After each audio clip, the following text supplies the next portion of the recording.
think the whole world is watching us right now, guys. It feels kind of weird. It's like everybody's just looking at us, and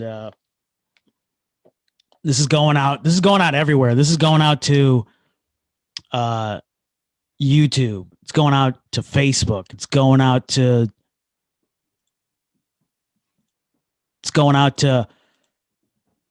Disney Plus, Google Glass. This is going out to Vinyl Records. This is going out to Disney Check Minus, which is an off-brand streaming site that I just made up for the purpose of this. This is going out everywhere. So yeah, this is wild. Yeah, I can't even do my usual like this is we're legitimately doing this. So fuck it. Yeah. If you're tuning in the interwebs, if you're tuning in America, if you're tuning in internationally, if you're tuning in another galaxy right now, and this is like the year 4000, and you've come across a recording of what human life is, and you're like, that's human life? That guy, he didn't even comb his hair properly, and that's human life? Get the fuck out of here. So we're tuning in. I forgot that my someone's name in this stream is Petite Sriracha, which I find that very cute that someone's doing that. So ladies and gentlemen, I've turned on the backlight, so oh boy, we're getting this show started. I was gonna do like a little like hey everybody, whoa, but we're not gonna do that. We're just gonna try to do this. Why am I closing this door? The people that I have in my house are tuning in downstairs, but they're not gonna come through like that. That would be too much. We don't, I think they want to, and I would be fine with it. But then also there's like likeness rights that I have to pay for, everybody. So we may see my parents a little later, but we'll see. So we are going to do that. But real quick, I should mention, as people kind of trickle in, for people that are just like, what is this? Why is this man here? What's going on? Did he button his shirt properly? Yeah, I buttoned the shirt properly. Calm down, everybody. I know. Save it all for BuzzFeed and all that weird stuff. We are here, ladies and gentlemen, and everybody. We are here today for a very special reason.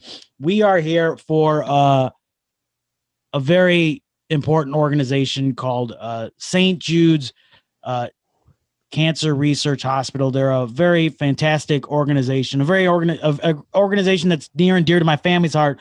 So real quick, for everybody that's in the Zoom sphere, if you're watching this on Facebook, if you're watching this on any other platform, how about a round of applause for St. Jude's? Can we do that? Yeah, let's clap it up first for them. That's great. Now here's the thing. That's very important. Clapping, as I've learned firsthand, I thought, hey, I could clap the bills away. That's not how that works. Unfortunately, you can't just clap and bills disappear. That does not happen, folks. So yeah, you can clap. That's great. I'm glad we did like an initial clap, because this is like the preamble to the show, so it's important to clap. We should all clap, but clapping does not pay the bills. So that's why it's important, folks, that we have to donate. So at this time, I'm going to put up the link, and I'll be putting up this link all throughout the night. People were telling me all week, hey, you should charge tickets to this event and then collect the money and then give it to St. Jude's. You could have done a Facebook group. I could have done all those things, blah, blah, blah. But you know what? There's a lot of intermediaries, a lot of third parties. Also, I could use the Facebook donation link, but I don't want to give Mark Zuckerberg more money. He has enough money. He has too much money. I also say that as we're streaming this on Facebook right now. So I'm literally biting the hand that's feed me, which, I bet my parents' hands all the time and they used to feed me. So, it's fine. So So here's what we're gonna do. We're gonna show the link real quick. I'm gonna be popping that up on the screen, and yeah, we're gonna do that here if I can find it. Because again, I ain't the most tech savvy. I'm learning as we go. That's what we're learning here, guys. So yeah, here we go. Here we go. Can we see that? Can we see that, everybody? Is that visible to everybody in the sphere? Yeah. Yep. So that is the link. You're gonna go there if you'd like to donate. If you want to toss a buck, if you want to toss a Bitcoin, if you want to toss a shekel, if you want to toss a government issued credit, you can do that as long as stjude.org/donate accepted. So go to stjude.org/donate. I put that there 3 times for Comedy Rule 3. Then I put it on a 4th time because people don't know how to fucking read. That is the sad truth. No one knows how to read.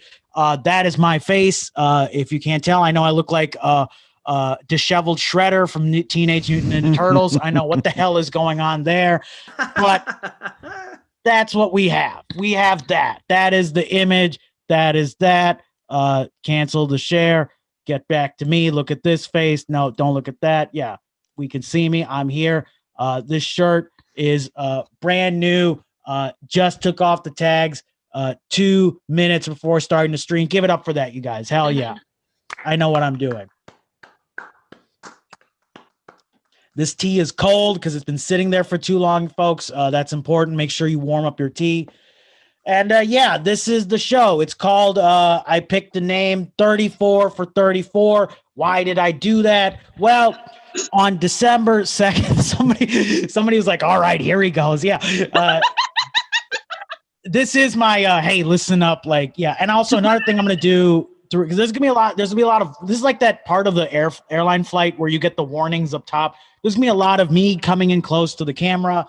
There's gonna be a lot of me just yelling. There's gonna be a lot of confusion. There's gonna be a lot of props like, hey, what's this thing? Hey, that's a thing. That's fine.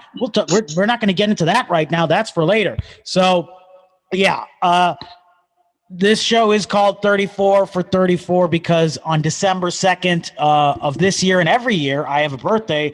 And this year, I turned 34. Thank you. Yeah. Yeah. The next thing you're going to say is, Prateek, you don't look 34. Yeah. You look 74. No. I'm not going to say how old I look. I'll let you guys figure that out. That's open to interpretation of the audience, which that's going to be big here. Interpretation of the audience. That's going to be important. So yeah, I turned 34 this year, and over the last few years, I did birthday shows, and I thought for this year, let's do a virtual birthday show, and let's have 34 performers.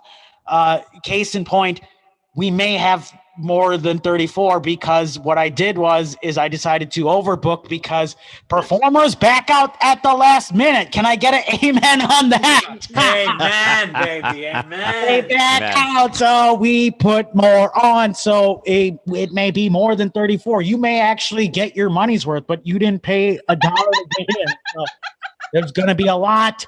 There's going to be a lot of fun. I'm going to, get all excited. The hair will move. There is not enough product in the world to keep this hair still. So there will be meticulous combing throughout the show. Get used to that. A lot of stuff. There will also, you might be saying, Prateek, that shirt was okay. And you kind of had it not buttoned correctly, blah, blah, blah. Guess what? I have a chance to redeem myself because I will be doing costume changes throughout the night, everybody.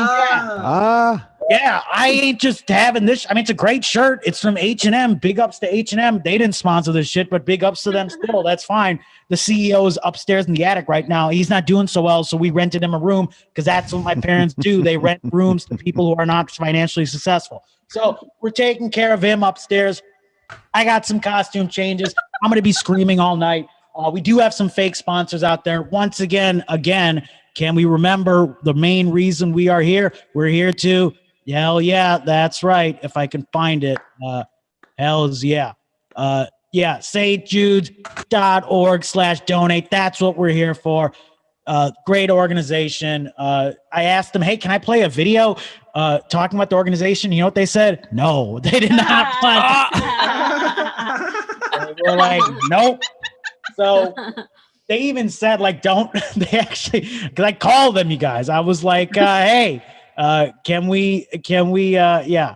Don't want to press that. I almost pressed end meeting. That would have been. Oh no, that would have been. Spaghettios. End of the. That's it, because we can't just start a thing. Well, we could, because that happened. I actually had to go to a Zoom wake earlier this year, and the person did not pay for Zoom Premium, so it just ended after 40 minutes. Horrible. So, but we all got back on, which is fine. Okay, so yeah, Saint Jude said, yeah, don't use any of our logos or anything. So that's cool. So we're sending all the money there. This is gonna be good. Yeah, this is not gonna be polished. This is not gonna be pristine. If you want polished and pristine, I have an album where I'm more polished and pristine. This is gonna be wild. This is gonna be fun, because that's what Zoom is. I could have done a 60-minute thing of just myself talking, and we're already at 15 minutes of me talking, so that might happen. No, so I was like, no, we're not going to do that. Instead, we're going to share the spotlight with some people that I like in my life, very talented performers from all mediums and art disciples and all that good stuff. So yeah, that's what tonight is about, sharing the spotlight. Not about me. I'm just the vessel who will change and dress accordingly. So without further ado, we're going to get this shebango started. I have rambled kind of coherently. I mean, I'm not going to say incoherently. Everybody knows what the hell I'm about. There's controlled chaos to what I'm about. So I know what I'm doing. You guys know what you're doing. You know the link. I'm not going to show it again. stjude.org/donate. Give to them. Give to everybody. Give some love to our performers. And without further ado, we're going to get started with this 34 for 34 marathon shebango. Coming up next into the Zoom sphere, she's wonderful. She's talented. She has a YouTube show called Minority Reports with the Z.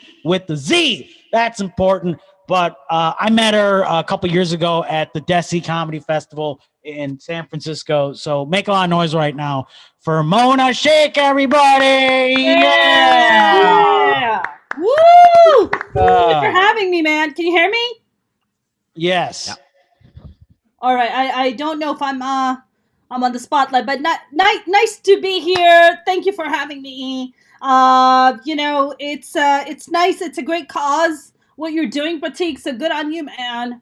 I'm not planning on having any kids, so if I can contribute in any way to helping other people's kids, I'm about that life.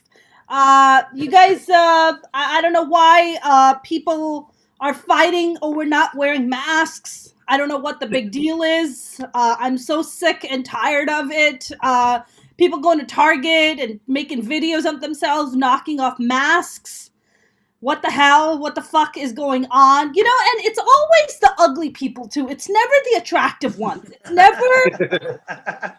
It's never attractive people who are doing it. It's always the ugly one. It's like, no, you don't understand. We just don't want you to wear the mask for the COVID-19. We want you to cover this shit up. Nobody wants to see it. And this is an opportunity. Please cut the crap. Okay. COVID-19. Some people believe that 19 is because it was founded in 2019. I believe it's because of the 19 pounds you get to gain during the pandemic. And it's totally fair to gain that kind of weight. I'm Muslim, and for the longest time everybody was talking about, Muslim women are oppressed and they're wearing the burqa. Well, who's wearing the burqa now, bitches? Everybody's wearing the burqa. We're all in this together, baby. That's right. Let's be oppressed together. This is what I'm talking about. People going crazy for toilet paper. I don't understand this. This is madness. Muslim people like myself are just sitting back. We're like, I don't understand what the big deal is. Because we use the bidet. We don't use the toilet. We've never really used the toilet paper. We've been jet power hosing our asses for years. Like centuries. You think toilet paper is going to hold us back? No, you're not going to see a lot of Muslim people in line at Costco trying to get toilet paper. People are like, oh my God, Mona, when you get wet, don't you feel gross? It's like, dude, you're home. You could not have pants on. Nobody's going to know. It's from the waist up. Everything on Zoom is from the waist up. Nobody's asking you to stand up for shit. So just walk it off, dry yourself off, put your pants back on like a big boy and girl, and just go on with your life. I don't understand, you guys. I don't get it. I don't know how the dating life is going for people, but not that LA dating life is so great, because dating in Los Angeles is like going through the clearance section at the 99-cent store. Uh-huh. It's just like the bottom of the barrel. It's just like the worst of the worst. Just when you thought you met a fucked up broken person, wait a little, there's somebody more fucked up waiting for you around the corner. I had an incident like that. I met this person. He seemed kind of normal when I met him online, and then we went on a date and he seemed kind of normal, but something was off about him. I just couldn't put my finger on it. Couldn't really tell. So we're like going on, we're like dating for a little bit. And then he goes, hey, your birthday's coming up. I wanted to take you to Vegas for your birthday. And I was like, nah, it's good. I don't need to go to Vegas. He's like, no.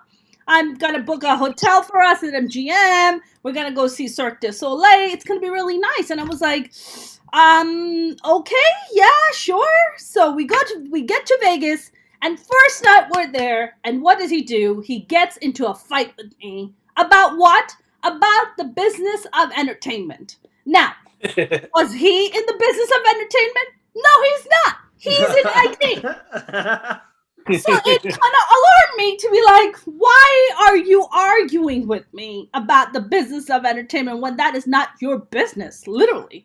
So I'm like, all right, no problem. Wake up in the morning. I go to the shower. I come out with the towel around me.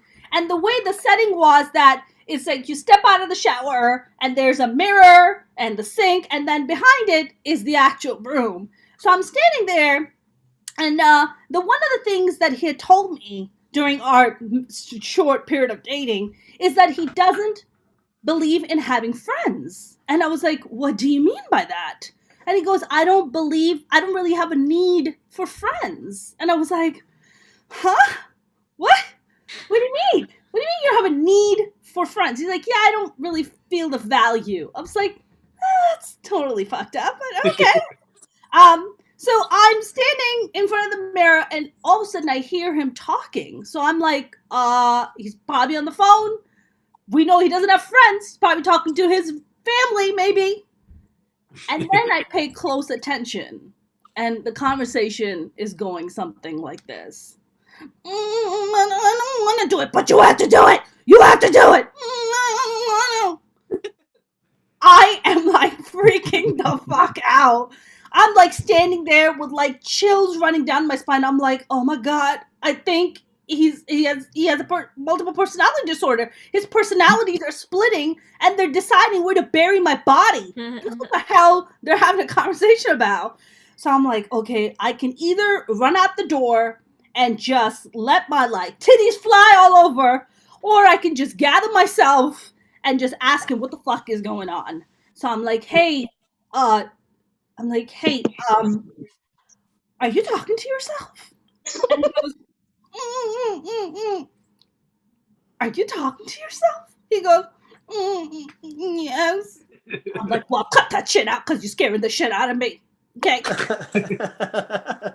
So I like very, very scaredly walk into the, into the room, and he's like sitting there with his head down. He's like very ashamed. He clearly can't make eye contact with me. And I was like, I gotta be so chill at this point. Whatever he says, he's right.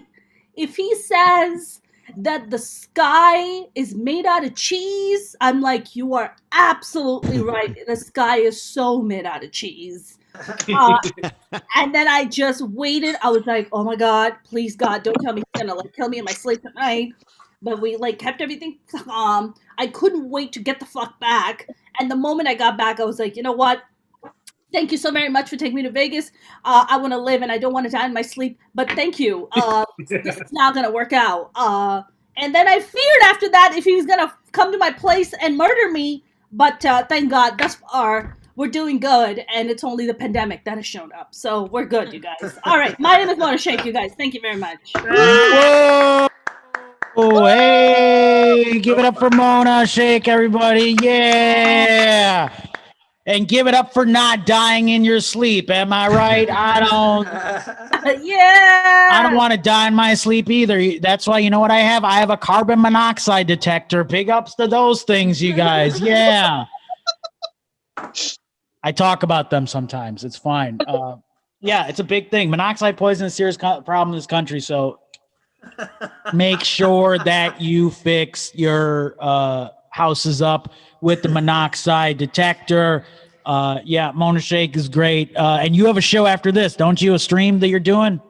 I do. I'm running off right now. So thank you very much, and I'm going to run off. All right, sweet. Thank you, Mona. Yeah. Bye, guys. Thank you. Check out that stream. Not right now, though, because you're here. You guys can follow me on my YouTube at Mona Shake Comedian. Yeah, check out that YouTube links. And that's the thing about this is, we want to make sure we're celebrating all the artists here, because that's the thing. There's a lot of independent art out there. There's so many content choices right now. So we appreciate that you're all tuning in, whether you're in the Zoom sphere, whether you're watching on Facebook, whether you're sending me aggressive message on Facebook right now because you're my high school bully. I see you out there, Brad Grayson. Yeah, I'm going to use his real name. I don't care if cars.com loses a sales manager. I really don't give a fuck, you guys. One person was like, whoa, deep cut with the cars.com reference. Yeah, I know what I'm doing. I'm a goddamn professional. Thank you. You know who else is a professional? Look how smooth that was there. Oof. Your next performer coming to the stage also has a show that he is running too. What is that about, guys? Look at me just choosing the hustlers of comedy in this central hemisphere. People who got to run off the shows. That's fine. But I want to stack the deck. I think that's important. So without further ado, let us get to our next performer. If I can find him. Yeah, he's here. Somewhere. Yeah, the Zoom, we got to go to gallery mode. That just makes this easier. All right, here we go. Hey, ladies and gentlemen, he co-runs Comedy Oakland. Give it up for Ira Summer, you guys. Yeah. But it's a split screen. It's a split screen? Oh, okay. Now I feel like I should be giving my version of that trip to Vegas with Mona, but we'll do that on a different show. Yeah. So it's so excited to be part of this birthday fundraiser for you, Prateek. Hanukkah's over, so I don't have anything else to celebrate. I'm starting to do some of my family's holiday traditions. My father, every year this time of year, we have us dress like this because he would turn off the heat just to make us strong and save money for Christmas. Not like we had any money. We celebrated. We're Jewish, and we didn't know what Christmas was. I remember as a 12-year-old Jewish boy, you know as much about Christmas as you know about sex. Basically nothing. You make up stories and you tell your friends. So we gather every year at my house, with Chinese food because that's in the Bible, and watch a show on TV called The Yule Log, which is 4 hours of a 4-hour-long commercial-free show where you watch a log burn in an 18-minute loop on TV. And that was it. That was the entire show. And as Jewish kids, we thought this is what Christmas was all about. Watching a burning log on TV. We would just stand in front of the TV, just warming our hands, just to feel what it was all like. And we figured this is the show that you saved for Christmas Eve, so it must be the best one. I mean, throughout the entire month of December, there are other shows, and they're all Christmas shows. There's no That's an Ugly Top Charlie Brown. Nothing for Hanukkah. It's all Christmas shows. Everybody had a Christmas show. Frosty the Snowman had a Christmas show. I remember when I was a kid, I watched the Flintstones Christmas special.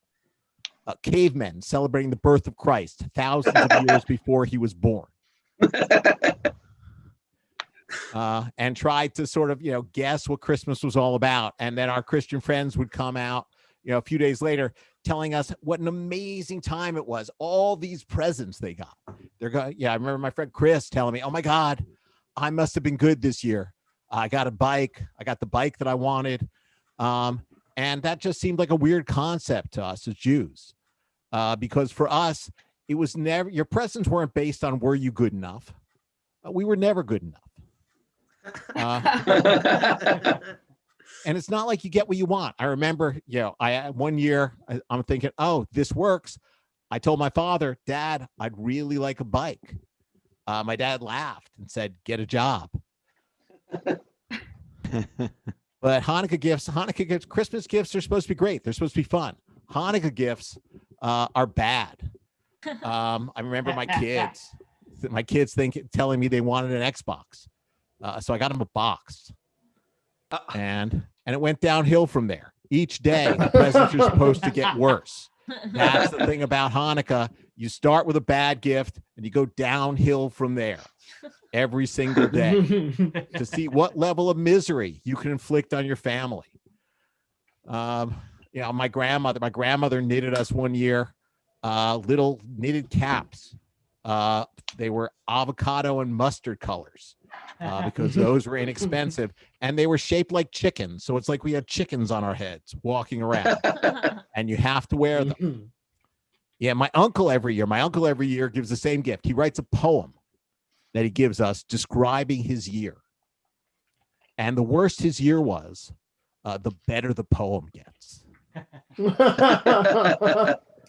So, I mean, some years are great. I remember a couple of years ago, I never realized how many words rhyme with prostate.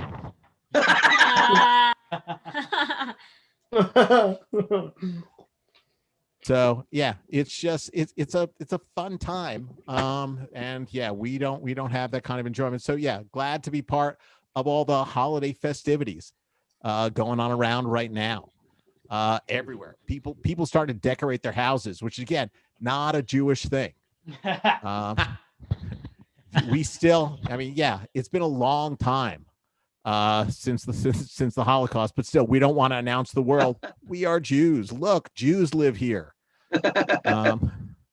But watching across the street from me, the people living across the street from me have a 6-foot demonic chipmunk in their front yard. It's animatronic, so it looks like it's lifting and sort of hitting somebody over the head with a little smirk on its face. That looks like somebody I really want to get to know. So anyway, it's been great. I appreciate being part of this. This will be a fantastic night. Give to St. Jude's. Thanks for having me on, Prateek. Yeah. Irish Summer.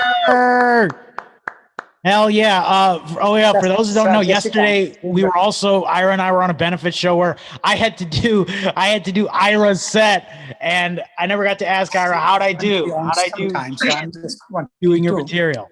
As always, you were great. Although basically, I mean, one part of the material is this text message that I sent to my son and my son's reaction. Yeah. And you are about the age of my children. So where normally I do that material as if my side of it is the right side, you are rolling your eyes while you're doing that.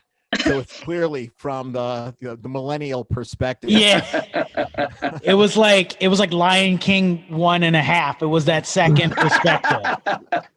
Hell yeah. This was awesome, Ira, and thank you for doing your set from the set of Fargo. I think that's great that you yeah. I'll be at the wood chipper later. Yeah. I'm glad the Fargo references are killing. But yeah, thank you, Ira. Check out Comedy Oakland, all that good stuff. Yeah, baby. All right, cool. Yeah, for our Zoom audience here, the Facebook people that are listening, I guess the Facebook people see everybody that's on Spotlight, but in the Zoom chat, it looks like I'm split screen. But I guess in Facebook land, I'm not there. So look at that. The wonders of technology. Oh, it's grand. You know, and here's the thing. I can't even change a printer cartridge. So the fact that I'm pulling this off is fucking wonderful, you guys. So, so big ups to that. That's cool. Hey, we're going to mix it up next. Are we ready to mix it up a little bit? Can we do that a little bit? Let's mix it up. And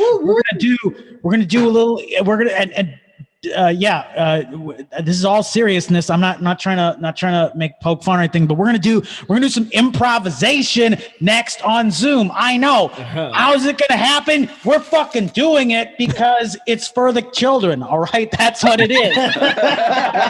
Anyone who has a problem with that? Oh, you hate children? Oh, you're gonna no but children? Get the fuck out of here! No, we're doing some improv. We're doing it over Zoom. I know on BuzzFeed and on all the like detractors, they're gonna be like, "Oh, Prateek shouldn't have put some improv on his show." No, we're putting improv on the show because I have a dream that one day Sketcheteers and Mouseketeers and stand-up-ateers and people with liver disease because they had to buy 3 drinks at Rockford, Illinois once upon a time ago so they could do that show even though they didn't get paid. They got paid in a bounce check. But I have a dream that all these broken performers can come together, and we're going to do a little improv on Zoom. So without further ado, let's do it with one of my good friends and stand-up family. It is the improvisational stylings of Preston and Patrick. So playtime with Preston and Patrick, you guys. Woo! Yeah. All right. That is the first time Preston has ever been top billing. How does it feel? I wish I was recording. This is the peak. Nope. I feel like I'm back in high school. I'll never. It will never ever happen again. I will quit. I was told this was against children. I was told this was against children, but that's fine. It's fine. What we need from you guys, we're going to do a little thing we like to call Florida Man. Do me a favor and shout out a date and a month. March 3rd. March 3rd? March 3rd. So what Patrick's doing right now is he's going to go to Google. He's going to type the phrase Florida Man and March 3rd. He's going to find the first headline, and that headline is going to be our suggestion for the Florida Man. Pat, what you got there? Nearly naked Florida man rides bike backwards on interstate. What? All right. Nearly naked Florida man rides bike backwards on interstate. Here we go. Daddy, it's Christmas time and I still didn't get my gift. Well, Toby, I'm going to tell you, there was a bike. Yeah. What? Santa made me a bike this year? Santa made you a bike. Where is it? Is it underneath the Christmas tree? It was. Or is it outside? It was underneath the Christmas tree, but your asshole Uncle Todd. Uncle Todd decided to take it for a ride because Uncle Todd really likes cold medicine. Well, it is Christmas time, and in the spirit of sharing, I say anybody can ride my bike as long as I've just got that one Christmas miracle, which is family and also the bike.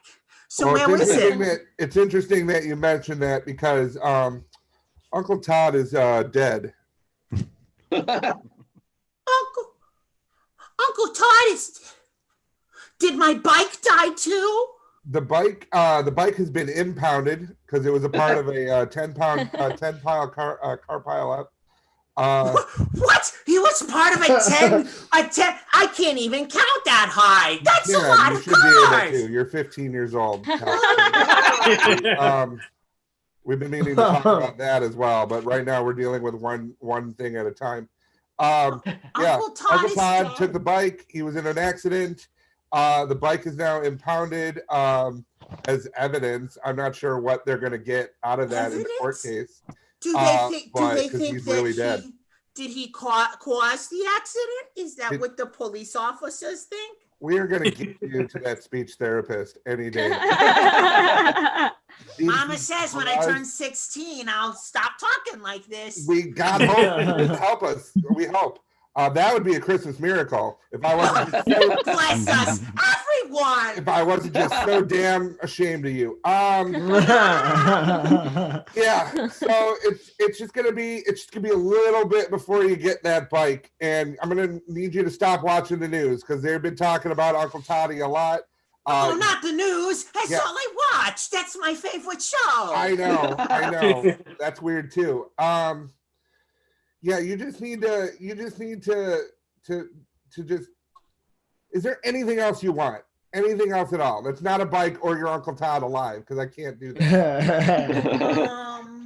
Could you get me a private date with Tucker Carlson? I gotta tell you, every time you say Tucker Carlson, I just want to slap you in the mouth. This Carlson report. What? I mean, what? I don't Is know. Uncle Todd gonna ride Tucker Carlson into another 10-car pile up? Bet you can't say that 3 times fast. You think Uncle Todd's gonna ride Tucker Todd? Oh, you're right. I can't. You're absolutely right. I was right on that one. Yeah, no, I'm gonna do my best on that thing. But if there's anything like else, like anything from like, God, just something you've seen at the Dollar General, is there anything that you've been like, I totally want that? That sounds like you. I totally want that. Your impressions hurt my feelings. That's just the worst. But is there anything you want? Because I can run out and get it and make sure that you still have as you would call it, a Merry Christmas. Anything on earth? No, at the Dollar General. You're not listening to me. Oh, I know. I'm listening. I promise. God. Okay. Well, there was one thing from the dollar store. Her name is Jana, and she's the day shift manager. And she's just got the prettiest eyes and the softest smile, and oh gosh, just the best everything. This is probably going to be a bad time to tell you that I'm dating the day shift manager. What? Oh, no. First my bike, then day shift Jana, and now Uncle Todd. Not in that order, obviously. I was going to say, Uncle Tony came last in that. That was the last thing. No, I miss Uncle Todd. I miss Uncle Todd. I do. But, Well, Jana. So, like, I will buy you something. Like, you have a thing about wanting people, and that's a little weird. That's something we need to address, too. But is there anything that you would want? Oh, gosh. Well, all I watch is Fox News, so of course I want to own people. If I think about it really, really hard, in the deepest, darkest spot in my littlest, whittlest heart, I think for this Christmas season, the only thing I want is peace in only America. All right, I'm going to call Tucker Carlson, okay? And scene. Yeah. Hey, everybody, that was Playtime with Patrick and Preston. See how we did that? Hells yeah. And I called scene like I was supposed to. Cool. What a pro. Hey, real quick, before you guys go, where can people find you on the old... You can find us on Instagram at playtime___comedy. You can find us there, and that's, I know, too many underscores, but it was taken. So we do that. All of our other contact information is all there. Feel free to do any bookings there. All our jazz there, yeah. Sweet. How about another hand for them, you guys? Yay! That's cool. I didn't realize this. So I don't host a ton of Zoom. I've used Zoom. I paid for the Zoom Premium. Hell yeah, I'm a professional, you guys.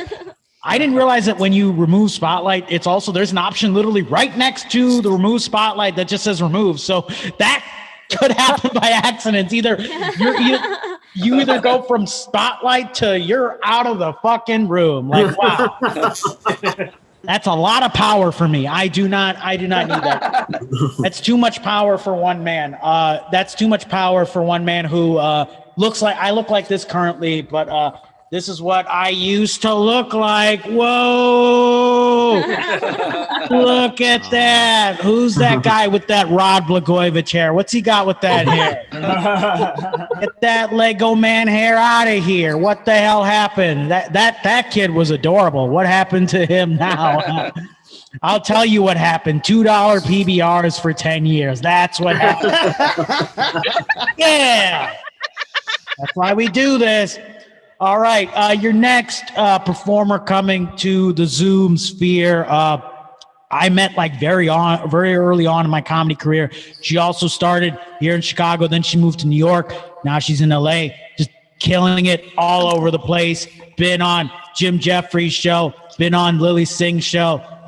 She's also not seen me with the beard, so that might be a little jarring for her. But give it up for the very talented Suba Agarwal, ladies and gentlemen. Hey, what's up? No, I mean, like, you look a little more like my brother, which is upsetting. But other than that, he's also, I think he's gotten rid of it, but he grew quite the fucking quarantine beard. I loved the improv. I also like to imagine, because you can tell where they are. I just like to imagine that Patrick had roommates that don't support his improv. And they were just in the other room like, fuck, he's doing that baby voice again. Like, I just love that we're all in these fucking awkward situations. Yeah, no, a lot of shit's online now, as it should be, you know, stay home. I do, you should follow me on social media, even though I'm about to trash talk it. I hate it. I'm on it all the time, but I absolutely hate it. Like, social media, to me, it's like the one place I can be a 30-year-old woman and still get bullied by high schoolers. Like,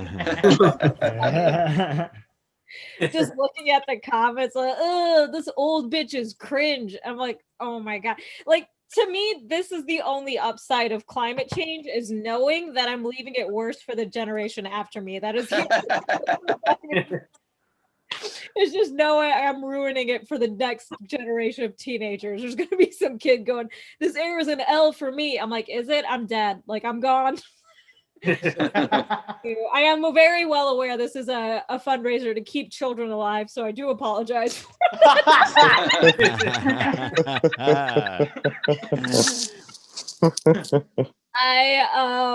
No, but the internet is literally killing us. It's so wild, you know, like we've got Facebook, Twitter, completely unregulated. Like, Facebook literally was used to spark a genocide in Myanmar. Like, Yeah. literally killing us. And here's the thing, like, I always knew robots were going to kill humanity. I just thought they were going to be cooler robots, you know, like the Will Smith AI type things. Like, how fucking embarrassing that is to YouTube algorithms. Are you kidding me? Like getting stabbed to death with a spork. Like, how do we fuck this shit up? Like, whatever comes after people is going to be learning about humanity, you know, like we learned about the dinosaurs. Some kid like, oh, what killed the people? What took them out? And teachers me like, well, there's a lot of theories, but it looks like it was mostly the Facebook thumbs up button and Target ads for Christmas sweaters. That's what killed us all. It's so bad, because here's the thing, like, I think because of social media, we all get in our own echo chambers and we're not able to talk to people, or like we're not able to communicate with like viewpoints we disagree with. And I don't think racism is a viewpoint, so don't fucking DM me on that shit. But it's, it's weird, like we don't have the ability, and it's weird because we can tolerate people we think are obnoxious or that we disagree with. And I know that because we still all talk to our fucking families, and we all have that one grandparent that we tolerate because they can bake the fuck out of an apple pie, right? Or a goulash. That's why I think if you hate a group, you should have to eat that group's food for a week before you think it. Like, I just feel like that would fix it, right? Like, I have friends who grew up on the coast who are like, nothing good comes out of the Midwest. I'm like, really? Have you ever had deep fried Oreos on a funnel cake? I hate myself every time I eat it, but I always hate myself after I come. So, you know. Like,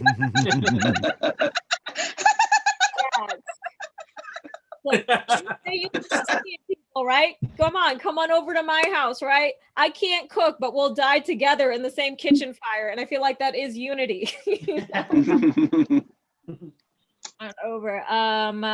See, I think I've got a little bit of time left, so I'll say this last thing and get out of here. But yeah, things are pretty divided. There's been a lot of conversation about like, oh, should we reach across the aisle to Trump supporters if you're liberal? And honestly, I do think we should reach across the aisle to Trump supporters to know what they're planning. Are you kidding me?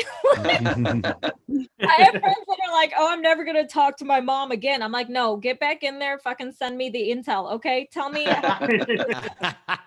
1 candle if by Fox News, 2 if by OAN. Like I need how this shit is coming. And it's so wild because like I think here's the thing, like people are like, oh, I'm not gonna talk. I'm like, you should, if you have an aunt that like doesn't believe in gay marriage, like I'm begging you to talk to her because she votes, you know, and people do change. I'm old enough to have watched people change. Like there was a generation of women that agreed to low riding jeans. Like, do you understand how stupid jeans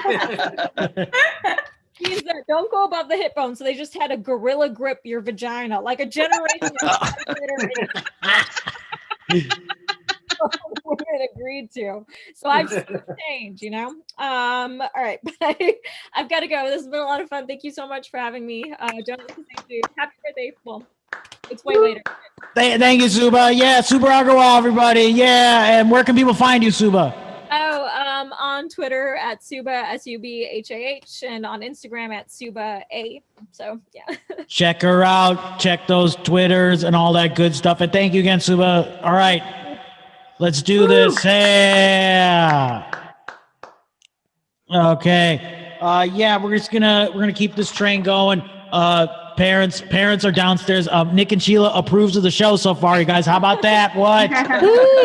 Won their approval finally. It took a while. Yeah, they're loving the show. Your next performer coming into the Zoom sphere has fantastic performer. First off, before I get to this thing, I just want to say fantastic performer. Someone I got to meet in this kind of Zoom comedy phase of the year that we're in. Part 2, she has a fucking amazing laugh. Like just like she laughs for 1,000 people, which in Zoom comedy you need that. You need that. But fantastic performer, great laugher, wonderful human being, a good friend of mine that we've gotten to know through all this craziness. So make a lot of noise right now for Maryellen Raimondi, you guys. Yeah. Go, Mare. Hi, everybody. Oh, hey, Grams. I hear ya. Yay. My friend. I brought my friend. Hi, y'all. I just want to say hi to Nick and Sheila. I'm really excited for Prateek's album and getting to know you guys. I mean, I just want to say, Prateek, happy birthday and thanks for doing this. No problem. St. Jude is near and dear to my heart, and you're a nice guy. Congrats on the album, and everyone donate to the kids. All right. Yeah. Thank you and good night. Okay, now for this magic. Does anyone else's butthole pucker when using their credit card around Christmas?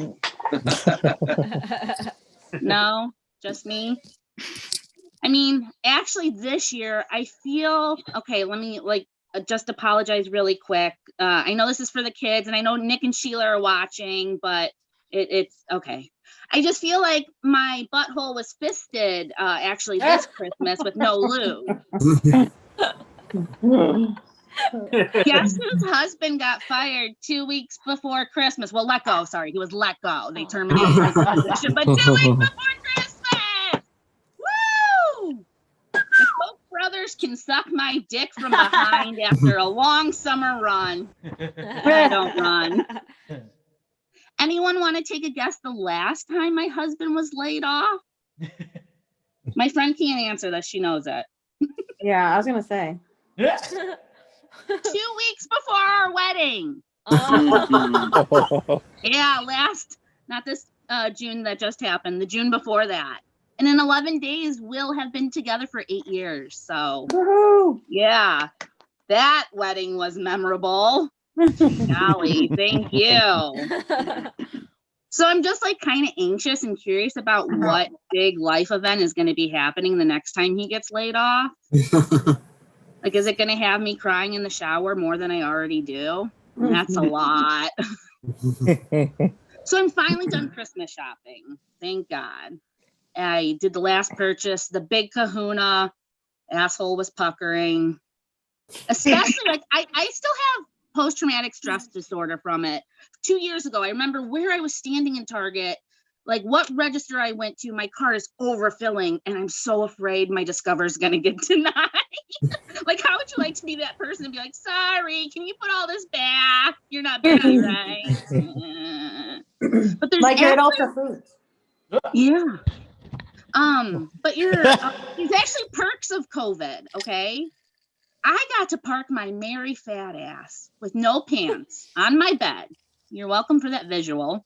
And finish my Christmas shopping from the warmth of my cannabis high. Yeah. An hour and a half later, my husband drives my jolly fat ass to the local Target where we parked, popped the trunk, and a lovely worker put the goods in the trunk and off into the sunset we drove.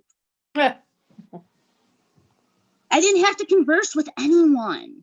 And that, by golly, is a hoot of a development for those that, like me, that don't like people anymore. Like, I just feel like the assholes are coming out of the woodwork. It's been bad.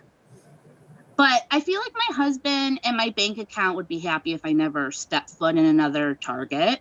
But have you ever shopped high? You can buy some scary, unneeded shit. I feel like there's going to be a follow-up to this. Like, so stay tuned to my comedy shows. You can see it like my Huber, my husband Uber, thing on, drives me, Miss Maryellen, to the local Target. I like have to put comments in my order, like, hey, those 847 candles I just ordered, bag those separately. Open the trap door where the spare tire usually is and drop the goods. And I'd like leave an envelope with a tip, you know, say nothing. Don't tell on me. Don't tell my Huber what you're dropping off. Just no eye contact, just go. Speaking of snitches get stitches, I have a follow-up joke I did on Prateek's show a couple weeks ago. And I'm going to tell you guys this, so if you weren't there, you can understand it. Does anyone here have kids? I do. You do? Yeah. Don't do it, it's a trap. Ain't that My true? stepdaughter is a 10-year-old snitch. Okay? And I have to nurture her, I have to teach her. She's young. So I've been trying to teach her life lessons like snitches get stitches and dead men tell no tales. Don't get me wrong, okay? She's my tiny best friend. But how are you going to sell me out like that? Her one chore is to do the dishwasher when she's here. And don't worry, it's not child labor. We give them allowance. And sorry, I was reading the chat. Thank you for liking my microphone. I love it. Sorry. But we give them money towards Robux or whatever tchotchke they like at the time. And pro tip to those that do have children or one day threatening to take money out of their allowance. Oh God, it works wonders. I like to put the fear of God into Katie. That's my stepdaughter. Like, to get her to find Jesus, I have to threaten that I'm going to start dialing her mom and drop her off early over there. I've never seen someone find Jesus so fast. And my mom ate the applesauce from the cult of fake Jesus. I'm talking the scary kind, the one that talks in tongues and gives all the money to the church because they think they're buying a better place in heaven. But speaking of which, I would love to be a fly on the wall in heaven when my mom dies. Like, see her walking up thinking she's getting like VIP treatment for like not paying her bills but giving money to the church. I mean, because that makes sense. And St. Peter to have to like be at the gates and be like, no, that's not how it works. It's all the same for everybody. It's just one big giant heaven. And I can't wait until she meets God, because my God is an obese Black female who loves everyone. He loves the L, the Q, the R, S, T, U, V, W, X, Y, and Z plus. Everybody and anybody. My My God is Lizzo, basically. Okay, so back to the kid joke.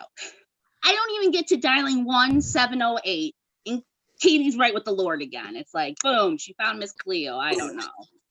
But, what's the point of having kids if you can't scare them? It's fun. You see, my husband doesn't like the expensive knives in the dishwasher, and I don't like that his ex-wife is still alive. Just like Mick Jagger said, you can't always get what you want. No. I guess it dulls them and yada, yada. You know what, Paul? You're not the boss of me. He's downstairs. So this 10-year-old snitches on me every time she finds a knife in the dishwasher. Daddy, look what I found. Anyone want to take a stab at what he rewards her with? Candy. Again, you can't cheat if you know it. Candy. Anybody. Candy, yes. A miniature Kit Kat. Not even a full-size one. What a little bitch. Sell out. Yeah. Remember that the next time you want Robux or food or love or whatever. Yeah. But 2020 has been rough for us all. Ratted out for mediocre, at best, mini candy bar. Woof. Now the follow-up. Thanks for sticking with me. We're almost done. So the other day, I'm helping my precious stepdaughter with the dishwasher after dinner. Guess who tried putting a knife in? Not today, Chachi. So I run. That's walk, run. And I'm out of breath the 8 to 10 steps I just vigorously walked to tell my husband what she just tried to do. Did I get rewarded with a miniature candy bar? No, I don't even think I got an orgasm that night. When he says something to Katie, her response is, man, he complains a lot. Oh, he's still my heart. It's like I carried this girl in my own uterus for 10 months. It's frightening how much me and her are alike. I didn't even have to stretch out my vagina in the process of her blessing my life. That's my time. Thank you, Prateek. Congrats on the album. Yeah. You took my picture off that promo. I saw that. You replaced me. You didn't What? You didn't think I saw that? You're talking about. Oh yeah, I know what she's talking about. Yeah. Also, Facebook. Like, here's the call out though. Yes, I had to switch out somebody because I couldn't tag you because it turned out we lost each other on Facebook. How did we not become friends? What happened there, Maryellen? What? Like, we weren't even Facebook friends. Like, somehow we were friends and then it disappeared. And then we had to do like the weird connection thing. So it was just like, yeah, I'll put somebody else in. And then as soon as we can be friends again, you'll get tagged. So I'm just messing with you. So, and this is how the Middle East peace talks went, you guys. We learned something here. We solved that. Real quick, Maryellen, because naturally the show is going, not because you're running long, but just in general, the show's running long. Real quick, where can people find you? I'll put it in the chat. Oh, wait. Instagram and Facebook. Maryellen Raimondi for Facebook. I mean, it's under Instagram too. Bologna Principapa 29. Good luck with that. Bologna. How do you say it? Bologna. Bologna. That sounds like a Bologna Principessa. Bologna. Was that a character on Our Real Monsters? Bologna. Is that what's going on there? It was the guy with the eyes. It has to be the guy with the eyes. Hey, Maryellen, everybody, let her hear it, you guys. Yeah. That's cool. This is costume change number 1, baby. Look at this. Got out of that shirt. This is a T-shirt for a band called Ghostland Observatory, based out of Austin, Texas. If anybody knows who they are, couple people are correct. The rest of you are incorrect. You don't know what you're doing. All right, here. Let's just keep. We're gonna keep this DeLorean soaring back to the future, you guys. Your next performer, lucky to have him. He's been on Comedy Central, Conan, and he has a show on Adult Swim called Dream Corp LLC. I know how to plug things, you guys. Dream Corp LLC. Ladies and gentlemen, give it up for Ahmed Barucha. Yeah. Hello, hey. How's it going?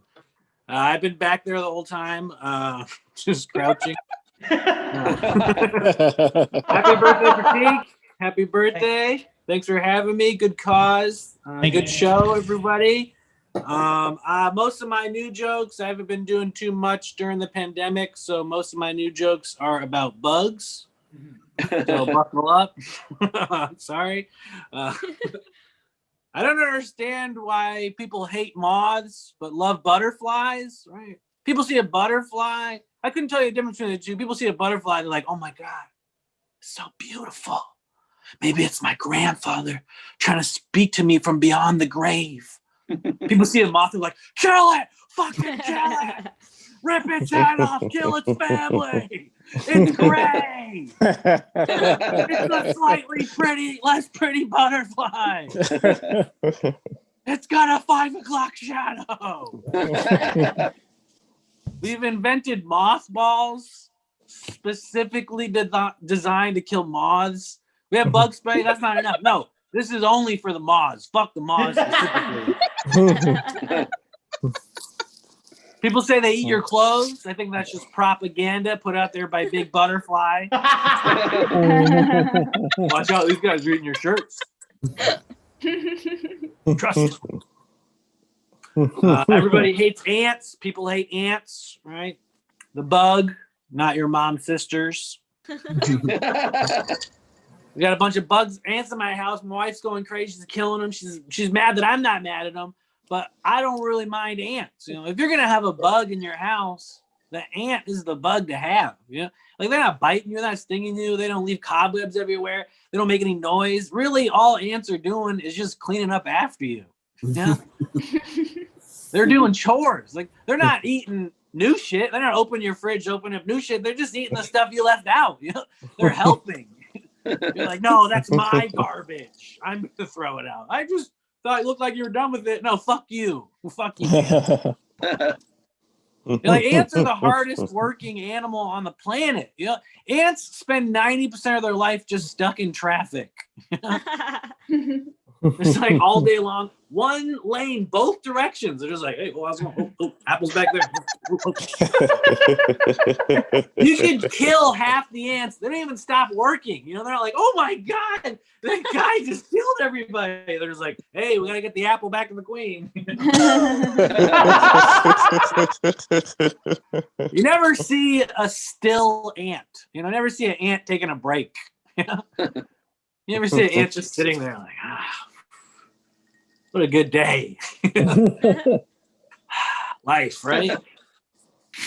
You never see like a group of ants protesting on the side, like, oh, this is fucking bullshit. We moved an apple yesterday. Busting on each other. Hey, this guy can only carry 2,000 times his weight. Fucking idiot. If you ever see an ant by itself, it's like freaking the fuck out, right? It's like, oh my God, look, where'd everybody go? Like, fuck shit, I'm late to work. Most of my Zoom comedy is just me coming in and off of camera. Specifically, what jokes can I write that allow me to leave? I don't understand why flies aren't afraid of me, right? Flies. Like, I'm not a big guy, but I'm huge compared to any fly. I've killed flies in front of other flies, and yet flies keep getting in my face or landing on me. I feel like what happened is flies must have seen how humans react to bees and just got all cocky about it. Well, hey, I think we can take these guys. But we shouldn't be afraid of bees, right? Unless you're allergic, a bee is just a fly with a tiny sword. It's a fly with a tiny sword on its butt. Like, I'm not afraid of a man with a sword on his butt. You could have a gun on your butt. You're not ruining my picnic. You know? That's enough. I'll be done with the bug jokes now. Sharks. I found out that sharks Sharks only eat people on accident. They're making a mistake. They don't even like the taste of people. They're mistaking us for their food, which really makes you feel bad for sharks. Can you imagine living your life like that? Not knowing what's food until you violently bite into it. Like, ow, why'd you do that? I'm sorry, you look like a pizza. You look like a pizza. I think that's why sharks always look like they just did something they don't want you to know about. Sharks are always like,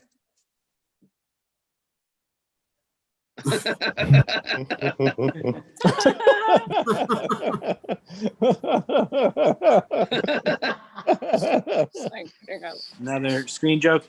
Okay, I think am I done? I'm bad at timing on Zoom.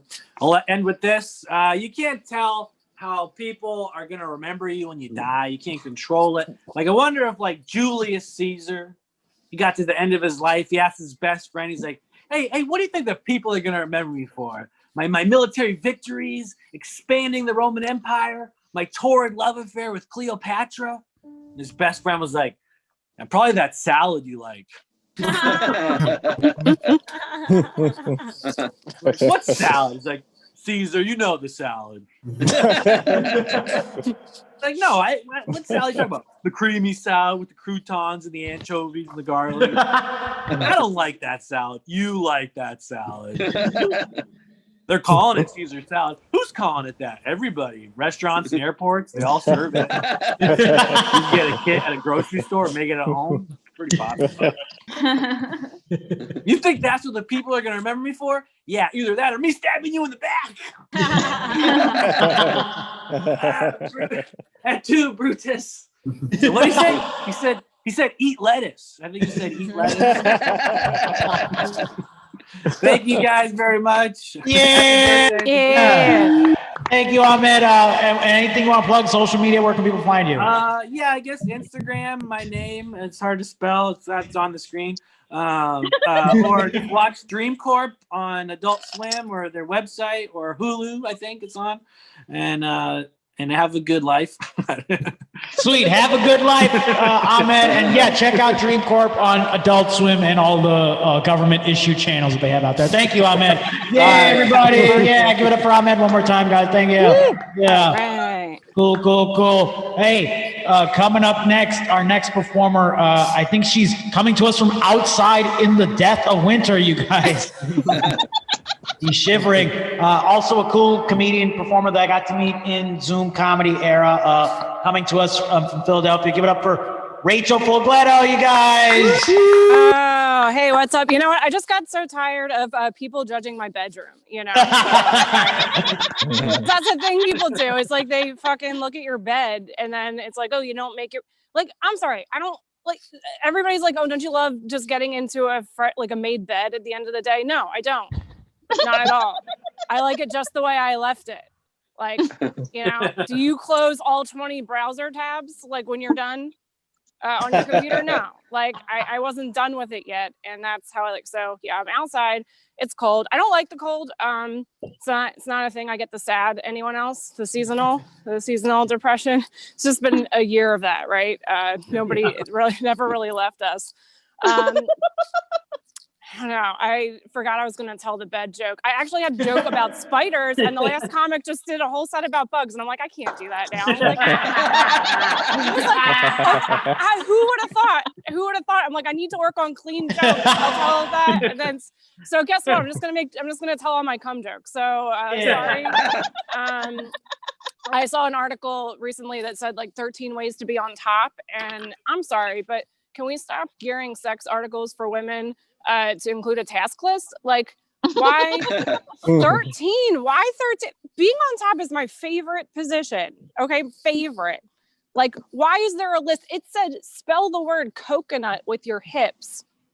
Like, like I'm supposed to be coming and you want me to spell? Like, I don't understand. Like, I shouldn't be able to spell my name. Okay, like if I can spell anything during sex, it's time for a new partner, right? Like that's what that means. Like I could just imagine like the frozen look on my face, like you know, like in the middle of it, he's like, oh my God, like, are you thinking of a traumatizing moment? No, I'm just trying to fucking spell coconut so I can like come. Like, I don't know. That's what an article told me to do. It's so weird. I do. I talk about coming a lot because I've been vanilla shamed. You know, like people talk about kink shaming, but I just come really easily. So like you don't explore your sexuality that much after that, you know? Like I wonder how women knew when to stop masturbating before batteries, right? Like you know, like vibrators are like potato chips for me. I will keep having one more until it's empty. Like when it's empty, that's when it's done. Okay, that's and okay, so I didn't know if it would get weird or not with the coming thing, but the thing is, like, 2020 has been the most like divisive year I've ever experienced in my life. If we can't unite on orgasms, I don't know what we're gonna do. You know, like, like you're either clitoris or against us. Get on board. You know, I like cats a lot, or cat people. No, ooh, no cat people. All right, perfect.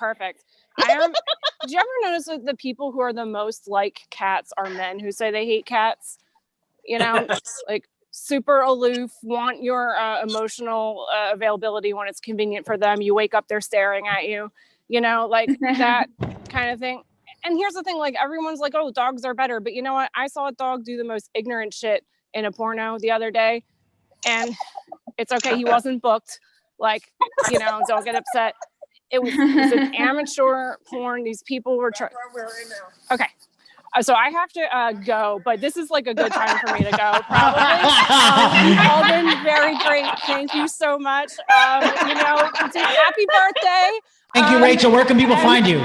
At Rachel Fogletto on Instagram, Twitter, TikTok. I'm not good at TikTok, but you can see me there sometimes. Sweet. Thank you, Rachel. Have a good time at the, I won't say what it was. Sorry. All right. Thank you for, give it up for Rachel, you guys. Yeah. This is awesome. Yeah. Yeah. She had to do, I won't get into what she had to do, but she had to do like some sort of like thing. And they were just like, I was like, you want to go later? And she's like, no, I'll go outside right now. I'm like, okay. And then I see her outside shivering and I'm like, that is dedication to the art form. This person is going outside in between doing another thing to tell jokes for the children. So give it up for that, you guys. Yeah. Real quick, I know we talked about cum in our last performance, but let's mention the real reason that we're here. It's not cum, everybody. We're here for a very positive reason. We're here for, donation to donation to St. Jude's Children's Hospital. I said this earlier, so for people tuning in late, I said, hey, can I use your guys' logo or maybe play a video during the show? They said, no, don't do that. So naturally. But yeah, we still want you guys to donate. People are like, oh, Prateek, why don't you make a Facebook? No, I'm not giving any more fucking money to Mark Zuckerberg. Fuck all that shit. Give directly to the organization. So go there, stjude.org/donate. Give all your money there and make that little boy in that picture very happy. He is. That is my parents' backyard, ladies and gentlemen. Hey. Part of a thing I do, because I love how this has been a benefit show, but naturally people have and other comics have plugged my album too, so it's not just me, but my album has gotten plugged.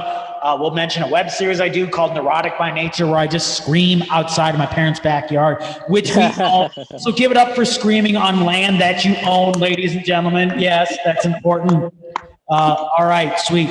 Let's keep this train going. Your next performer, I think he has to run too. That's what this show has turned into, is people jetting off after their set, because that is true comedy performance. All right, your next performer coming to the stage. I met him at the Desi Comedy Festival, and we were trying to sneak beer into the venue, and they got mad, you guys. Hell yeah. Because that's comedy, all right? All right. Give it up right now. He's a nice young man for Neeraj Srinivasan, you guys. Hello, everybody. Yes, that is true. Back in my most alcoholic days, we tried to sneak in to a venue with beer when they had looked us both in the eyes and been like, no, don't bring it. And then I was like, okay, we won't bring it. And then I turned to Prateek. I was like, listen, there's a back door. We can get this beer in there if we willed it. And then they like saw us coming. They're like, okay, we said don't. Like, why would you keep trying to do this? And then we got drunk later, so it was okay. Yeah, no, I'm happy. Happy birthday, Prateek, 34, a big year. You know, it's clear that you've grown from the beard sneaking days, because this is the most I've seen a brown guy admit that he's not tech savvy out loud. It's like, it's not something that ever happens. Look at how mature you've become. Yeah, that's wonderful. Yeah. You might be wondering where I am. This is the vaccine manufacturing facility in Bombay, if I'm right. What am I doing here? I'm pulling a heist. What's up, everybody? Yeah. When I'm back, vaccine party at my house. You're invited if you're cool. Play your cards right. I'm gonna leave this on. This is gonna I feel safe. Like, I don't actually have it on my face, but it feels safe to see myself with a disguise somehow. Like, something about it is very comforting. Man, I hope people donate for the children, but if I'm being honest, I'm at least partially here for the cum. So just wanted to get that out on the record. If you couldn't tell, I've had an incredibly boring week. I've had I had a bunch of job interviews this week. And they're still acting like we live in the regular world and it's like not a pandemic right now. They're like, well, where do you see yourself in 5 years? I don't know, maybe the captain of a spiky semi truck in the desert. Like, that sounds like a job that has a future. Maybe like middle management in a citadel strong enough to keep the zombies out. Something where I can grow. It's a different world. We have to adjust. I understand. You know, I hope everyone's able to stay safe during the holidays and connect and, you know, be around your family, not get COVID. I thought I had COVID a few weeks ago, and I did the right thing. I isolated myself for 10 days, as you do, and then I got a test back from the first day that said I was negative, which means either they're lying or I'm insane, because I haven't smelled shit in like 3 weeks. So I don't know what I'm gonna do now. Turns out if you lose the sense of smell, your other senses don't get sharper. That's what they don't tell you in the COVID ads. You know, like, I thought maybe like if I couldn't taste anymore, like maybe I'd get like super sight or like, you know, like hear dogs' feelings or something. Like, that's not what happens. You know, I just don't know when my roommate is farted. In a roundabout way, that's it. That is a superpower. But like, I thought maybe, you know, it'd be cool if I could like see through walls, you know, like some kind of COVID daredevil. All right. The only thing worse than having COVID is not having COVID and then realizing that you've spent 10 days cringing at your memories for no reason. That's what I did. For 10 days, I stayed home on the couch and I sat next to my anxiety and wondered over and over again, why did I drink those 2 bottles of wine and say those stuff at my sister's wedding? Like, I didn't need to do that, you know? And then I make a face. I'm like, I like cringe at myself. And then I watch Frasier and then I do it again. I do that for 8 hours a day. That's what life is now. It's okay. You know what? I'm gonna take the Lothario filter off. I'm not a fan of this anymore. Maybe go with something a little different. Maybe, oh, look at that. Who's being responsible at the grocery store? What's he doing? The right thing. Which is more French, like this one or this one? I don't know. This is kind of like a this is a strange, like, you know, fashionable Hitler thing going on, but this is like, you know, I look like I paint, but I don't. I don't know what this is. I don't know which is less presumptuous. This is my favorite. Oh yeah, look at that. Thug life. Hey. No, I don't live like that here. I didn't even turn it off. I feel like a dad on Zoom for the first time. It doesn't need to be this way. I don't know why I'm doing all that. Like, am I wearing pants? Who knows? Like, gotta say all that stuff. All right. I think, okay, whatever. I think that's enough. Thank you guys so much. Yeah, I'm so happy I was able to do this. Thank you, Prateek. Hope you have a good night. No problem. Neeraj, everybody, let him hear it. Oh, where can people find you? I hope I'm remembering to do that for everybody. All good. Yeah, I'm on Twitter and Instagram at Neeraj is funny. yeah, please validate this. And you pronounce it, please, and you pronounce it Neeraj, right? None of this Neeraj white guy shit, right? I mean, we both know it's Neeraj, but depending on the company present, I gotta honky it up a certain degree. So I mean, I'm looking around at all these tiles, and I'm like, I see some pale faces. Guess I'm Neeraj today. Pale faces, baby. Thank you, Neeraj. Give it up for Neeraj again, everybody. Hell, yeah, that was awesome. Lot of wine drinking going on. Who's drinking? Hey, can we do that real quick? Who's drinking, baby? Yeah. I am not drinking. Don't give it up for me, you guys. And I'm with my parents right now, and I'm quarantined with them, locked down with them, and I'm not drinking, and it's tough because they're all drinking. Yes, everybody in my family is drinking, and I know this because I control the Instacarts, you guys. And you know what they drink? You know what they order? 10 bottles of rosé. That was the last order. That's too much rosé. My immigrant parents are drinking like a bachelorette party at Connecticut. Am I right, you guys? I don't think they've heard that before. They might be hearing that for the first time today because they are streaming this in the other room. So hopefully they enjoyed it. Maybe we'll bring them on late. Maybe I'll take the laptop downstairs and show them off to the world.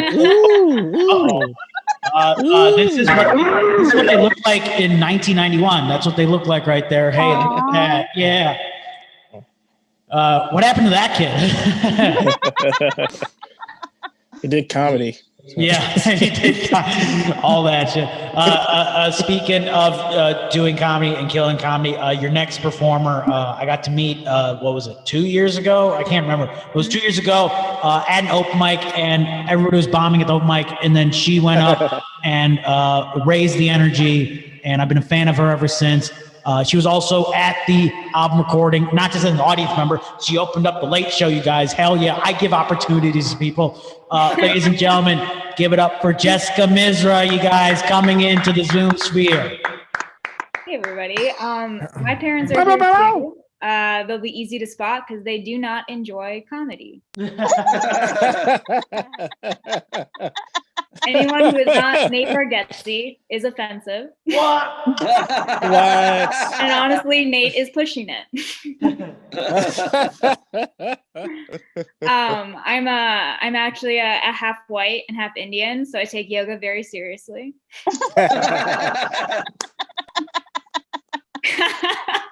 Prateek turned on his camera to fist pump once.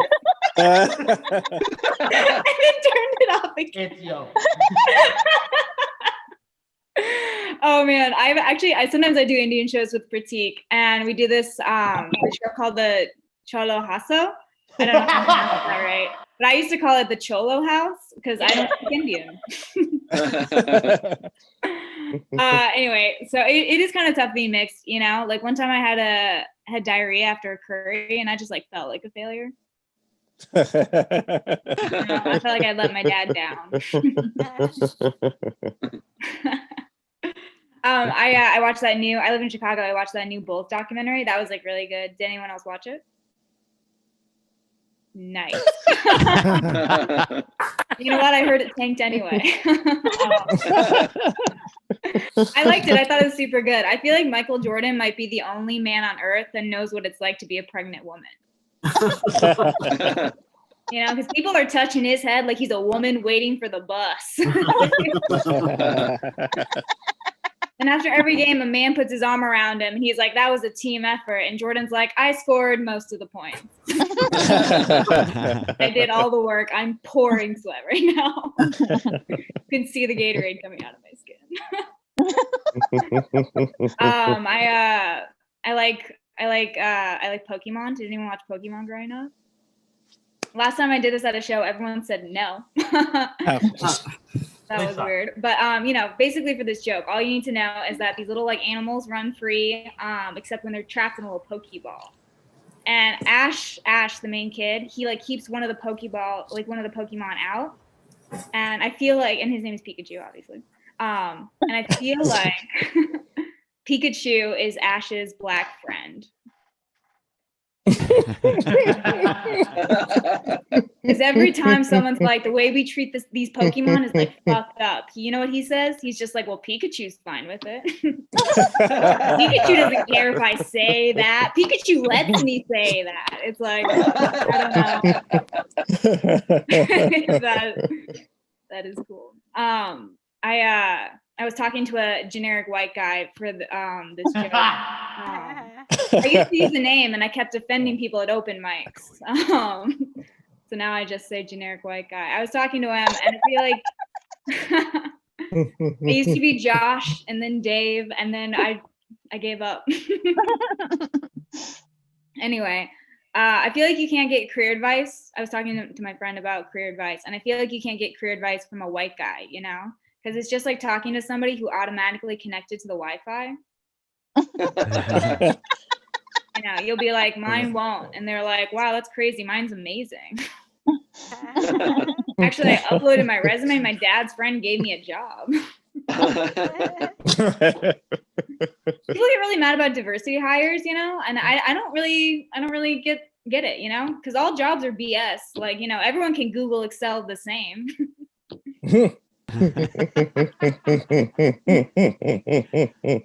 You know, that's the best this has ever done. And I think I should scrap that joke.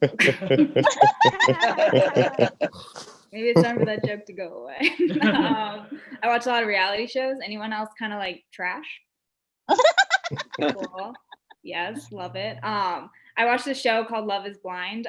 For those of you that don't know, the premise is where these two people don't get to see each other before they agree to marry each other. And love the show, you know, no notes. The only problem I have with it is that they're like, this is our idea, we're original. And it's like, I don't know, dude, have you heard about world history? You know, in India, you can't even sell that show. They would just call it Poorly Arranged Marriage. The only reason you would know as a European monarch what your like spouse was going to look like is because half the time you're related. You know, you're like, I hope he doesn't have my chin and my recessive genetic disorder. Anyway, that's been my time. Thank you so much, guys. Jessica, where can people find you? Oh, can people hear? Where can people find you, Jessica? You know what? They cannot. And that's Don't find her. Don't stalk. Totally okay with it. Don't do that. That's fine. That is perfectly respectable. Yeah. Your comedy will find its way out there. You know, it's like Homeward Bound, except the comedy is going to find its way to different people's homes. I would like to take this time, though, to plug Prateek's album. It's so good. I was there when it was filmed. I can attest to. I'm an unpaid actor. It was so good. You know, blind test, they choose that album every time. So that's crazy. Thank you, Jessica. Give it up for Jessica, you guys. Thank you. There you go. Yeah, see, everybody's plugging the album. Who knew that would happen, baby? Also, give it up for the outfit change. This is like the outfit 3. Hells yeah. We're going for well, that's the thing. People always say, oh, you got a beard. Al Qaeda. No. You know, I look like Al Borland from Home Improvement. That's what I'm going for. That's fine. Oh, hot mic. Oh, is it echo? Yeah, see, so this is it. I think what happened was it was on echoey. Yeah, that's what that was. That's what that was. You know what this looks like, honestly? And Nick and Sheila are downstairs hearing this, and I don't say this ever, but you know what this honestly looks like? Looks like the remote control for vibrating underwear. Yeah, doesn't that? Doesn't it? Yeah. Am I right? Yeah.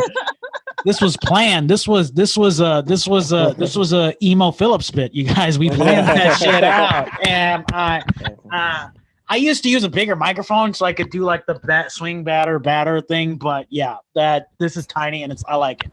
It's like no, we're not gonna mind that. Nope, can't do that. This show will end if I do this maneuver again. Yeah, that'll end. So before I get the show in trouble, hey, let's mix it up with some tunage. Does that sound good, guys? Hey. Woo! Are Are you out there in listening land? Would you like to hear some sensual songs? We'll give it up. He's been on Comedy Central's Premium Blend. He's also been a regular performer at the Paper Machete show in Chicago at the Green Mill. Give it up for my good friend Bill Larkin, ladies and gentlemen. Hi. Hello, right? Yeah. Here we are, huh? This is it. You and me, we're all here, right? This is it. I'm here. There you are. It's gonna do. Gonna honky it up to a degree by just being myself. Gonna do it. Career advice in music. That's all I know. Prateek, 34 years old. Happy birthday. I like the echo setting. Baby Jessica in a well. Sounds very provocative. And I'm going to just do, I know we're pressed for time, so I'm just going to do two songs, very short. Holiday songs, both holiday songs. This first one, very, very short, gets to the point. Here we go. Have a holly jolly Christmas, and in case you didn't hear, have a holly jolly Christmas! You get the joke. Gonna do one more for you, since that one went so well. This is also a holiday classic. I changed the words a little bit. If you want to sing along, don't. You don't know the fucking words. Here we go.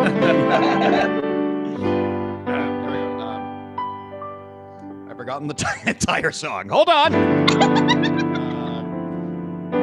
I'm beginning to take a lot more Xanax everywhere I go. Whether getting caught in the rain or stepping on board a plane, those special little pills keep me in tow. I'm beginning to take a lot more Xanax.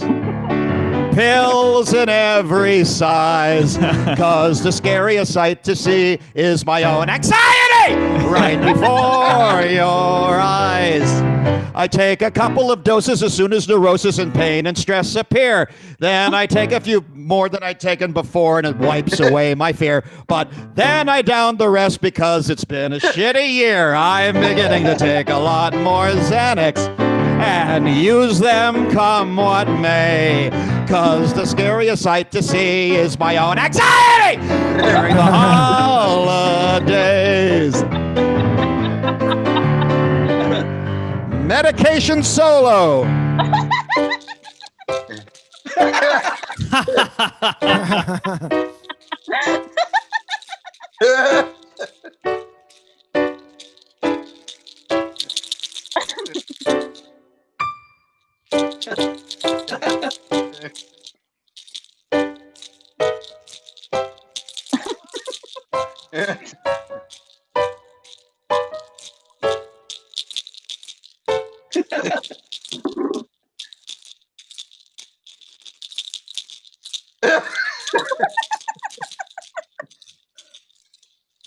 This part is 12 minutes long. We'll just skip to the end. I'm beginning to take a lot more Xanax and use them come what may. 'Cause the scariest sight to see is my own anxiety during the holidays. I'm fat during the holidays. Fuck COVID during the holidays. Nobody fucking touch me. That's my time. Thank you all so much. Thank you, Bill. And where can people find you?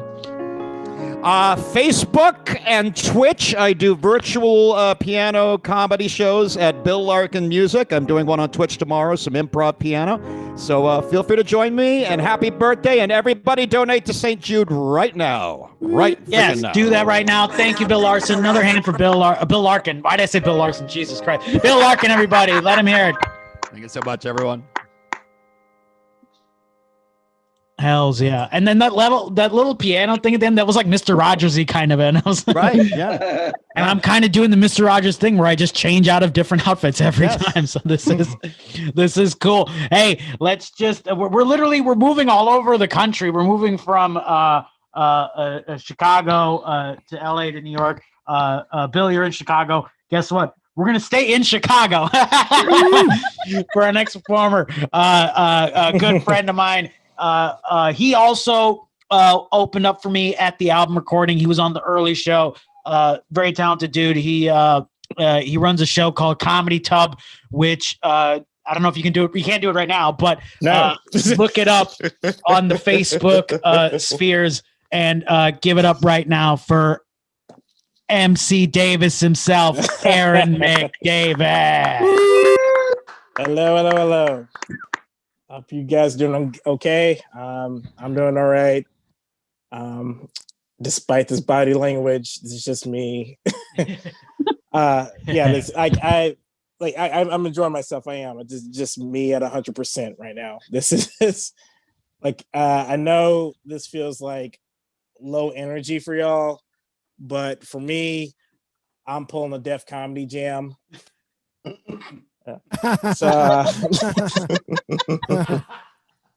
And I'm very excited to perform in front of you guys because I'm always excited to perform on Zoom for anyone who logs on because my friends never do. They never do. And it's so fun just to Zoom. I feel has made everyone creative, whether you're a comic or an audience member, because my friends and family have been very creative in figuring out how to say no to me when I'm asked them to watch my shows. My favorite one was when one of my friends was supposed to watch me, and after my set, they missed it. They messaged me, "Hey, I'm so sorry I missed it. I got distracted Googling why the moon is orange."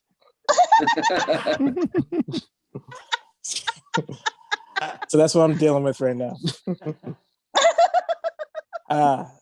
Yeah, this has been a rough year for everybody. I know we've all been trying to deal with it any way we can. How I've been dealing with it is I've picked up new hobbies, for 2020. I started drinking on the bus. It's pretty fun. I don't know if you ever tried that. Some people frown on that. I don't understand why. One person told me "Oh, that's so inappropriate." I'm like, "Why? I'm not driving. Why can't I?" I already paid my toll. I'm on the bus safely. I'm being a safe citizen. As far as I can see, I'm just enjoying a government issued party bus. Take your thrills any way you can. Whereas one time, I was sitting close to the end of the bus because I'm a traditionalist when it comes to my history. So sitting near the end of the bus, there's a guy sitting at the far end, the very back of it. We get to a stop, and a group of people start walking on the bus. They're heading towards the back. The dude goes, "Hope you don't want to sit here, because I got to take a shit." I'm like, okay, that's one way to social distance. Yeah. So no one sat there, and I'm just kind of crazy, thinking what, you really just said that in public? Dude, that is so genius. Why didn't I think of that? I could have had my own seat. And I think maybe everybody should just do that whenever they don't want anybody to mess with them. Just say you gotta take a shit. Ladies, you should try that. You're at a club or a bar. Yeah, usually at a club or a bar, just want to be left alone. Some dude just walks up to you. He's like, "Hey girl, how you feeling?" You just look at him and go "Constipated?" He'll just walk away right there. Just walk away. Yeah. So I currently work in a grocery store, and during the pandemic, everybody was thanking me for my service, like I was a vet. I'm they're thanking me because I'm technically considered an essential worker, which is there's a reason like it's called essential worker and not voluntary worker. Like this, I'm not trying to serve my country. Okay, I'm just trying to pay my landlord. That's it. Like, and the term essential worker isn't really a noble term. You think about it. Like, I mean, Southern plantations had essential workers. I mean, no one's ever going to be like, "Hey, Toby, thank you for your service." No one ever did that. So I've been trying this method called KonMari. Yeah, I'm pretty sure you guys know about it. Made by this lady named Marie Kondo. And basically you have objects you hold in your hand. You ask yourself, does this bring me joy? If the answer is yes, you keep it. If the answer is no, or you hesitate a little bit, you say, thank you for the joy you brought me when I bought you, and then you get rid of it. So I've been doing that, and I grew up in the South, so it's actually brought me a lot of peace. Just like, from like growing in the South, like, 'cause I grew up in an area where people would actually like shout out at me, go back to Africa. Yeah, just go back to Africa. But now I know what they really meant to say was, thank you for the joy you brought me. All right. That's it for me. Thank you very much. Yeah. Aaron McDavis, and where can people find you? In my apartment crying, I guess. That's Parlor, right? Is that Parlor? Is that the new app, Parlor? Yeah, because I'm a huge Trump supporter, guys. I don't know if you guys can tell me that. Eric McDavis Comedy on Facebook. That's my my Facebook page. And _Aaron Roney on my Instagram. If you want to, and then check that out. And then your Facebook is Aaron Leroy. Where happened? Aaron Leroy. What happened there? The point is, I don't want anyone to find me, really. That's a running theme of this show is people. One more time for Aaron, you guys. Let him hear it. Yeah. Don't find us. Yeah.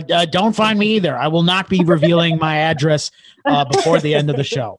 It's all you know is it's in Lombard, Illinois. No one knows where the fuck that is. It might as well have been Footloose Town. Like, I could tell you it was the town based on the movie Footloose, and you would believe me. That's how unknown. That's how unknown it is. Lombard's one claim to fame is it is the shooting location for 2 minutes of the hit movie Larry the Cable Guy Witless Protection. Yeah. Who remembers that fucking movie? You know what? Hey, let's not knock Dan Whitney, aka Larry the Cable Guy. Let's not knock him. That movie won an award. You know what award it won? Spartan Basketball Camp Most Participation in the movie.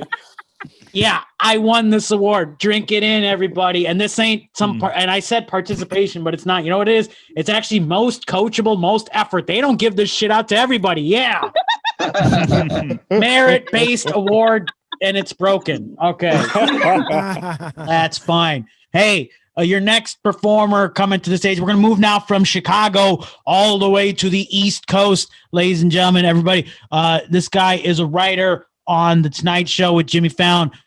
Give it up right now. We're lucky to have him. Give it up right now for Tim Barr. Yeah. Oh, yes. This is fun. Thank you, Tim. Thanks for having me on. Yeah. I'm in kind of a weird zone these days. I haven't done stand-up in months, and now the only thing that makes me feel like a comedian is when I caption a Baby Yoda picture and it gets a couple likes on Pinterest, you know? I don't know, like comedy's evolving into something strange. Like I just try to follow whatever's trending on Twitter, like a joke format. Like I was today years old when I found out the Dove slogan is love the skin you're in and not love the skin you're in.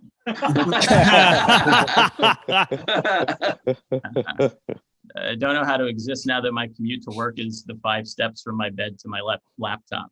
And I work from home, and so does my girlfriend, and it messes with the small talk. So now we don't ask what happened at work today. We just try and guess what the weird things we overheard on the other person's Zoom call was actually about.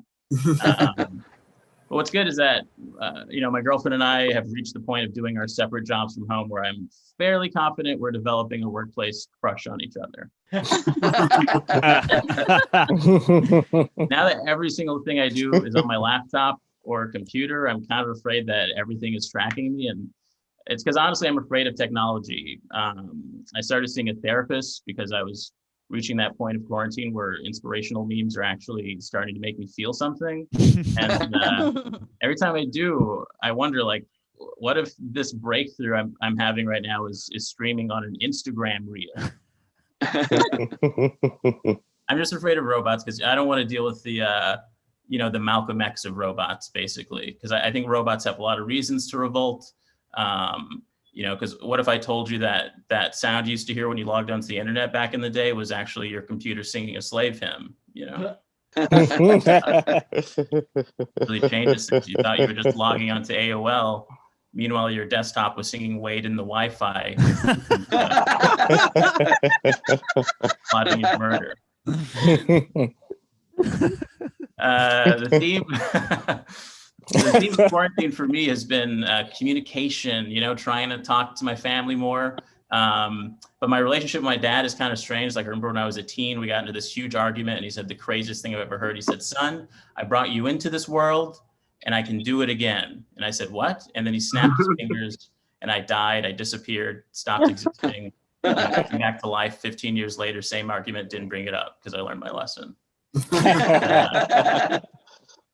It's just been such a crazy year. Like, my phone showed me highlights of the last 12 months and it was just protest footage and pictures of sliced bread I pretended to bake. I've been trying to save money for phase 2 of the apocalypse, and to do that, I've been doing this thing that works like a charm, where I say as many sentences during the day that begin with the phrase "personally as a black man."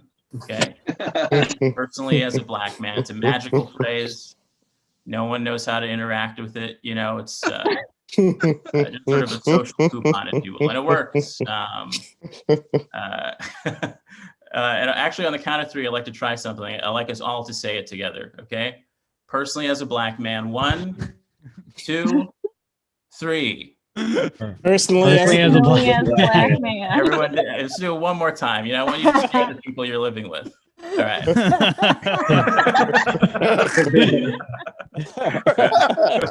Personally as a black man. 1, 2, 3. Personally as a black man. Doesn't that feel great? It does. It does. Your whole life you didn't know you were waiting to say that sentence, and it works. I was in a line today. Somebody asked me a question I like, and so I said, "Well, personally, as a black man, I'll have a caramel macchiato." Very speedy service. I got it. And I was proud of myself because whenever I go to a Starbucks, I don't know how the words work on the menu, so I usually just go up to the tell them the way I like my women, just hoping that's personally as a black man. I love the delay. And what's great is that's a caramel macchiato, so it all works out.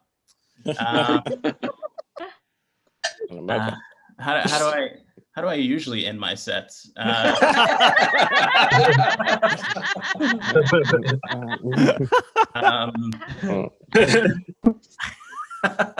I think I'm going to end on that. This really is like the most fun Zoom comedy show I've ever experienced, and I think you should do that. I don't know if you've been doing this a lot, but I think you should do this more often. This is great. So hell yeah! Thank you, Tim, and one more time for Tim, everybody. Yeah, Tim Barnes. Tim, where can they find you? Twitter, Tim Barnes 451. The temperature at which jokes burn. Hells yeah! Oh, and you had that comic that you were telling me about. Oh yeah, I started a web comic thing called Uncertain Life, so you can find that online too. Hell yeah, Uncertain Life. Check that out. Tim Barnes, everybody, give it up for him again. Hells yeah! Did you love how I Byron Allen that? Hey, tell me about that comic. It's like just setting it up for everybody. That's cool. All right. Hey, we're going to stick with the East Coast now, guys. And again, let's remember why we're here. Not to see me do fancy costume changes, not to say personally like a black man. We're here for the children. Am I right, guys? Yeah. I can't find the image. So just remember, donate to stjude.org/donate. Don't go on Facebook. I didn't do no Facebook donation thing because guess what? And I've said this all night, but I'm going to say it again. Mark Zuckerberg don't need no extra money from me. Am I right, guys? Yeah. Yeah. Thank you, disembodied voice. That was I don't know who everybody is, so that's fine because I don't want to do. I could do gallery mode and we could see who all is here. Oh, this is cool. I know some of you. This is fine. we're gonna switch it. We're gonna switch it back to me. That's quick. Hey, sticking with the East Coast. Your next performer, I got to meet. Yeah, she was here in Chicago for the Women's Funny Festival, and I got to meet her in Washington D.C. Very talented, killing it on the Zoom comedy sphere. Give it up right now for Sophia Javed, you guys. Yeah. Oh, hey, thank you so much for having me. I'm so happy to be here. I love that Prateek is disparaging Facebook while this show is streaming on Facebook. Love it. Love it. That's the way to do it. Just get in their face. Hi, everyone. I have been failing this pandemic. I'll be honest. People have been very, very productive during their quarantines. I have not. I had good intentions. In the beginning of this, I was like, I had just left my job. I had all this time. I was like, you know what? I'm going to really dig in. I'm going to work on my comedy. I'm going to write some new jokes. I'm going to follow my dreams. And then here's what happened. Here's what the pandemic taught me. It taught me that my real dreams are to binge watch 8 seasons of the Great British Baking Show. That is what my heart was telling me to do. So I have written 0 new jokes. But I have learned 37 different ways to say cake. So my jokes might be a bit stale, but my Genoese sponge is perfection. Look at it. It's beautiful. Look at it. Then I thought I should be productive. I'm going to pick up a new skill. That's what people are doing in this era. They're learning new things. I told my friend, I said, I think I want to take some classes and learn some coding. And my friend said to me, Sophia, look in the mirror. You are a brown woman in hipster glasses. You don't have to learn anything. People will just believe you. And judging by the number of older white men who ask me for help with their Zooms, I think my friend was right. But in any case, I did start learning. I did start taking some classes. I have been at this coding stuff for several months now, and I think I'm not brown enough because there's a lot I still don't understand. I don't understand how the algorithms work, okay? Because here's what happened. Just 2 days after George Floyd was murdered and riots and protests erupted in the street, 2 days after, Facebook, I was home watching all the live streams and Facebook sent me this advertisement right here, this one. If you can't see it, it's a dating ad featuring this lovely gentleman who happens to be a police officer.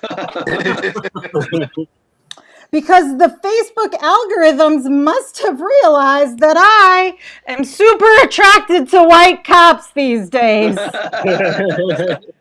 Now, I thought, surely this must be a mistake. This must be a freakish blip in the algorithm. But the next week, I got a second one, a second white cop. Like, what is this? Why do these ads even exist? Is this because everyone's out there breaking up with their white cop husbands and boyfriends? And if that's the case, then everyone who went out and protested, I applaud you. You are making real change. This ad is a little interesting. Let's see if we can zoom in on it a little bit. There we go. He's going to start working less. So I think I figured out how I can contribute to police reform in this country. Date a white cop, get him off the streets. Okay? It's not going to be easy or comfortable, but changing the world never is. I'm just kidding. I'm not going to do that at all. But for any of you social justice warriors out there, this is going to be a good idea. Let's see. 2020 has been a dumpster fire, as we all know. But for brown women, it has been a bit of a momentous year.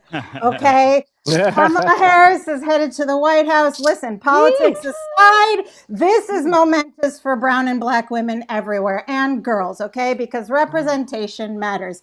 To me as a brown woman, this tells me brown women, we can be anywhere that white people are, right? We can be in the White House. We're in entertainment now. We're in government. We're in business. We're everywhere. And I think this is great. This tells me I want to see us keep going to more places, right? I want to see us break into all the industries. For example, I can't wait to see the first brown woman, magician? Look, brown girl magic can be a thing. I can do a card trick. Why not? Let's get out there. Representation matters. I can't wait to see the first brown woman. NASCAR driver. Come on, I've gotten a speeding ticket or two. I can drive fast. Let me get in there. I cannot wait to see the first brown woman yoga instructor. We just have to push our way into those traditionally white spaces. But in all honesty, Kamala Harris is very, very inspiring. And I think what the message she's sending to me and to brown and black women everywhere is we can break those ceilings. We can really accomplish great things if we just keep working hard for old white men. That's my time. Thank you so much, Prateek. Everyone, donate to the kids. Thank you. Hells yeah, donate to the kids. Thank you, Sophia. And where can people find you? Here's my website down here, sophiajaved.com. I'm on Instagram at SophJaved. I've just started a podcast. Please check it out on all podcast platforms. It's called danceofjoypod.com. New episode out today. Thank you. Hells yeah, check that out and give it up for it one more time, you guys. Yeah. Hells to the remove. We'll do that. Someone laughed at it. Did someone laugh at hells to the I appreciate that. Yeah, Thank you. I appreciate that. That's what they call comedy. To quote the great comedian Nick Cannon, that's called comedy off the top of the dome. I got a dome. That's fine. For those wondering, by the way, I did this birthday show. Birthday happened December 2nd. So that's, I'm just treating this like a birthday month. Because let's be honest here, I didn't do shit for my actual birthday. Had an awkward conversation with the family while they drank rosé. Hells yeah, I know what I'm doing. I did some research of who I share a birthday with. I don't know if anyone's ever done that. I share a birthday with Britney Spears and Stone Phillips, you guys. Hells yeah. That's an eclectic combo. We can meet together and solve mysteries. I think that'll be that'll be fine. That petered out. That's fine. And again, let's remember, can we remember why we're here? It's not for me to do too much time in between everybody. It's not for the show to run long. It's not for all these cool comedians that we're seeing. We are here for the children. Am I right? Yeah. Give it up for children. I don't have any, but we do this for children. St. Jude's. And what's crazy is my phone has been auto-correcting the website, stjude.org, to stride.org. Get the fuck out of here with the stride.org. Chew stride gum. I'm not here to promote chewing gum for fuckboys. Get the fuck out of here. I don't. No. stjude.org/donate. Toss some Bitcoin. Toss your Confederate money there. That's fine. I'm not judging you for having that shit. Send it all to St. Jude. It goes towards the kids. They do good shit, all right? When the people get treated there, you know what? They cover all the bills. So how about that? Can we clap it up for fucking that, you guys? somebody else pays the bills. Ambulance rides are fucking expensive. I know that. That's a sad truth. All right. Ambulance bills are terrible. That's why I love pro wrestling, because the ambulance rides are free in pro wrestling. They never charge anybody. The Undertaker ain't getting charged for ambulance rides. Mick Foley's not getting turned away for having a pre-existing condition of getting slammed into a flaming table. That will never happen in professional wrestling. All right. Coming up next, I met this guy in San Francisco, and then he's like this comedy nomad where he'll pop into Chicago. I'll see him there. I'll pop in and see him in a random hotel in Indiana. And it's great. Very funny dude. Give it up right now for Phil Johnson. You guys coming into the Zoom. Hey, what up, Phil? Here we are. Oh, with the echo on the mic and the beard, I just feel like people in Kentucky are going to end up in heaven and see you going, "I'm God." Yeah, I'm God. God is a small bottle of hot sauce, and they're just gonna be like, "Oh shit, we screwed up. We screwed up."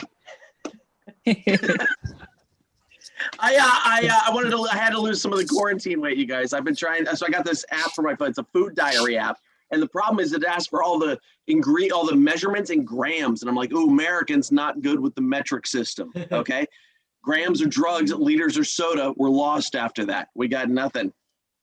And this app needs to ask for measurements that Americans understand. All right. A buttload, a shit ton, and hella. We all know how it works. 2 buttloads equals a shit ton. 3 shit tons is hella. It's easy, right? How many lentils did you eat? Hella lentils. That's how many. So I don't know about you guys. The last comedian, she was saying she's been totally unproductive I have been overproductive. I took a painting. During the quarantine here. So I want to show you some of the paintings that I've created. There's this one right here. There's a glare on it. So there's this painting right here, which is called Ow, My Foot on the Way to the Bathroom at 3 a.m. There's that one. That's the first one. Then I have this painting right here. This one is called Eaten by a Whale. And then I have and then this one is sorry, that's upside down. Let's try that. Okay, there we go. This one is called The Republican Heart. All right, maybe I didn't need to spend $10 on that bit then. All right, cool. Now we know. All right, I'm going to do a couple of songs for you. I'm going to do two quick songs, and this first one here, very short song, and I want to apologize for any vegans or vegetarians we have in the audience right up front. This is a song about my favorite protein. They're great fried and baked, barbecued and glazed, served on skewers and buns, roasted with sage, with noodles in soup, add some chilies to put a little kick in. And of course, you know I'm talking about babies. All right, donate to St. Jude's, you guys.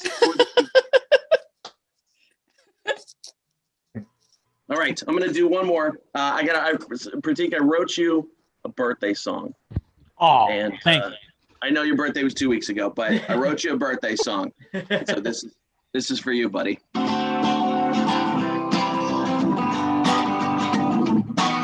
Once a year it comes around, that special evening on the town to celebrate the day you met this earth. But you should know you're not alone with a little fact that should be known. You're sharing 14 million dates of birth.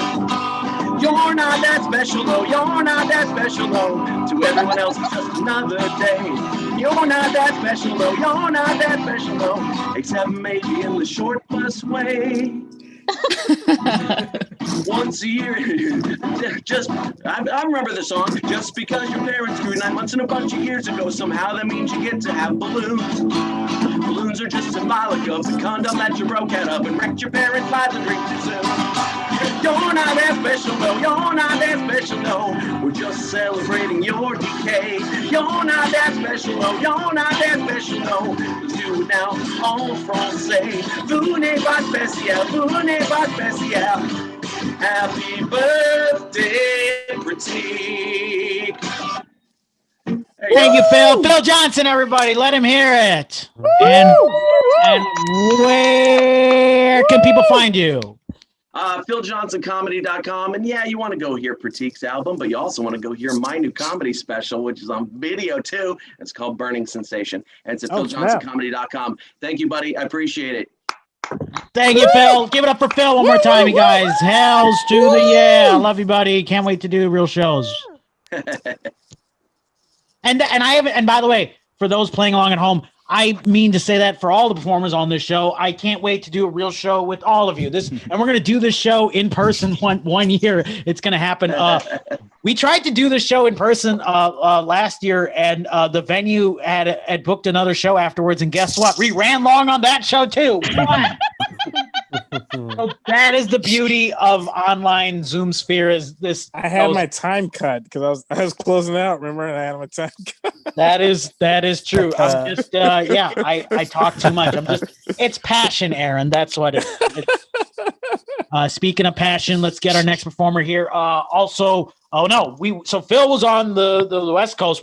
We're crossing the country now. We're going back to New York. Home Alone Part 2, back to New York. Your next performer was on the Late Show with Stephen Colbert. Give it up for the very funny Steve Rogers, you guys. Yeah. Hi, everybody. What's up, Steve? Good to see you, Prateek. Happy birthday. Hello, everyone.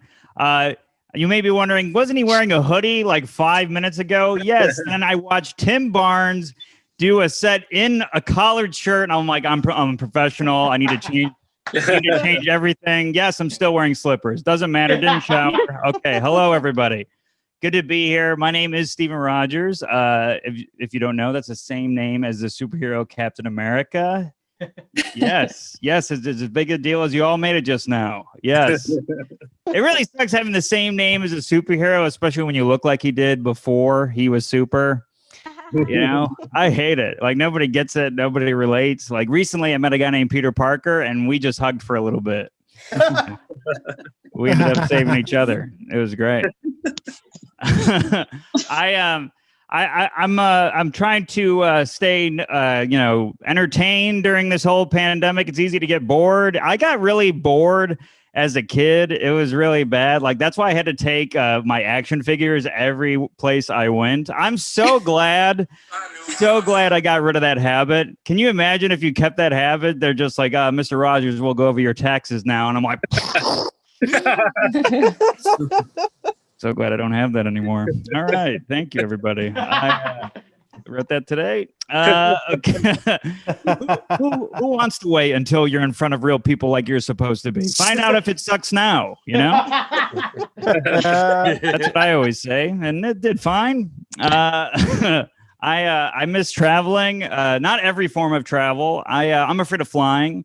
So I usually take the bus, which has taught me to get over my fear of flying. Yeah. I've been on enough Greyhounds to realize I'd rather cry in the sky. That's everyone is sick on the bus. I think they give you a free ticket if you have whooping cough. I'm pretty sure that's how it works. It's horrible. I was next to a guy on a bus. He was picking his nose so much I started to root for the boogers.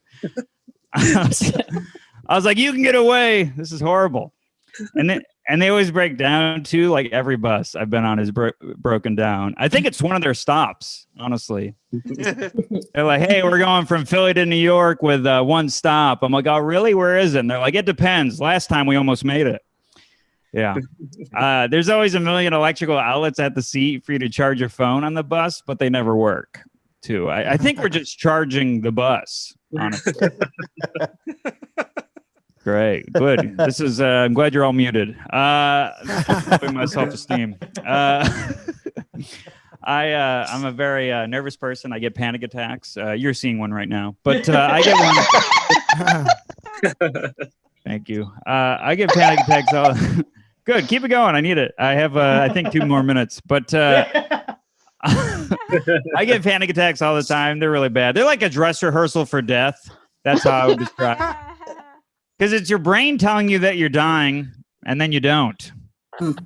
One of these days, I will be dying and think I need to calm down.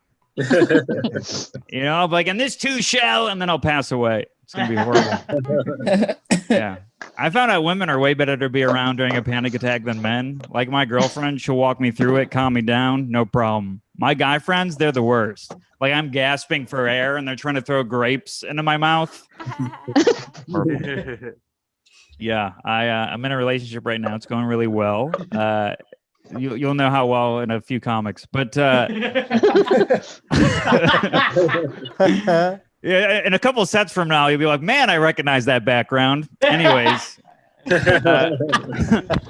my girlfriend's great. She's wonderful. She dresses me. That's true. Yes, and let me clarify. I don't mean that she picks out my clothes. I mean I lay on my back with my legs in the air. You know, just screaming more powder, and it feels good. I like it. You know, Prateek, I have no idea how much time I've done, but I don't want to be that guy. Feel free to like signal me. Oh, thank God. All right. You're just at the minute. It was perfect. Oh, timing. Wonderful. Guys, we've rehearsed that. It's been weeks of training. Next time, 4 minutes earlier. But all right. Sometimes I like to speak for the audience. But oh man, guys, I gotta tell you, this is gonna sound like a very old man sentence. I hate when other people are at the zoo when I'm there. I know what a hack premise, but that's more tried and true than women go to the bathroom in pairs. But I hate when other people are at the zoo. They annoy me so much. I'm a big animal nerd, and I don't like it when anyone like gets in the way of that.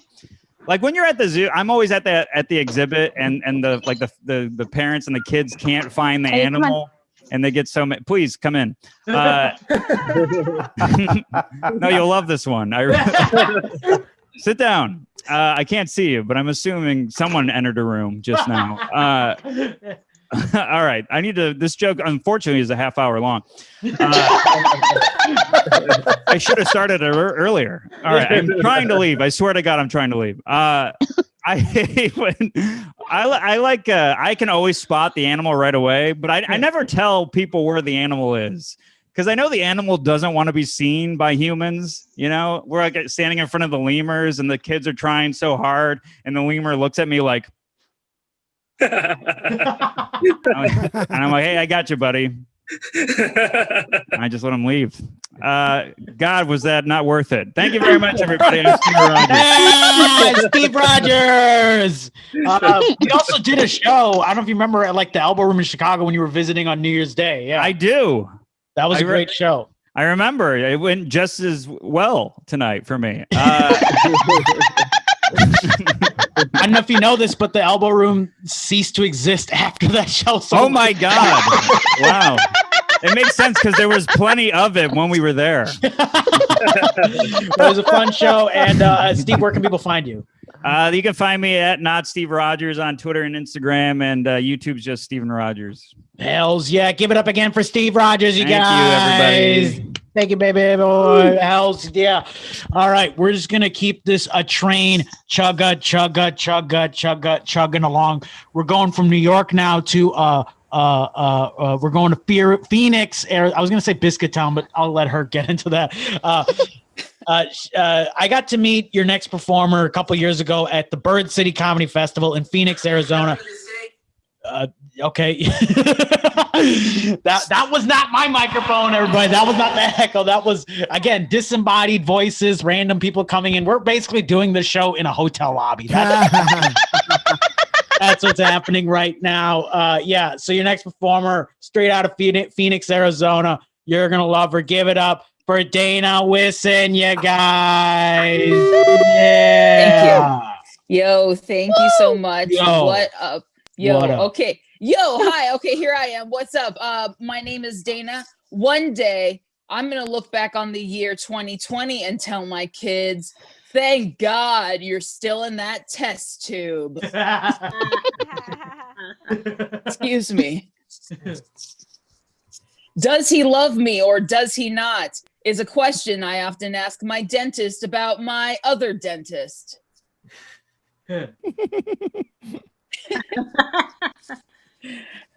I'm not a bad driver because I'm a woman. No. I'm a bad driver because I speed whenever I listen to Limp Bizkit. Yeah. Oh yeah. Oh yeah. Oh yeah. Oh yeah, baby. Limp Bizkit all the way, baby. Yeah, that's right. Excuse me. I got excited. I'm the only person I know who's never had any cavities. I guess that's because sucking dick is one of my favorite activities. Yeah. Oh yeah. Yeah. Oh yeah. Shit. Oh yeah. For the children, man. For the children. Okay, that's gross. Okay, terrible. Okay. All right. This next joke requires audience participation.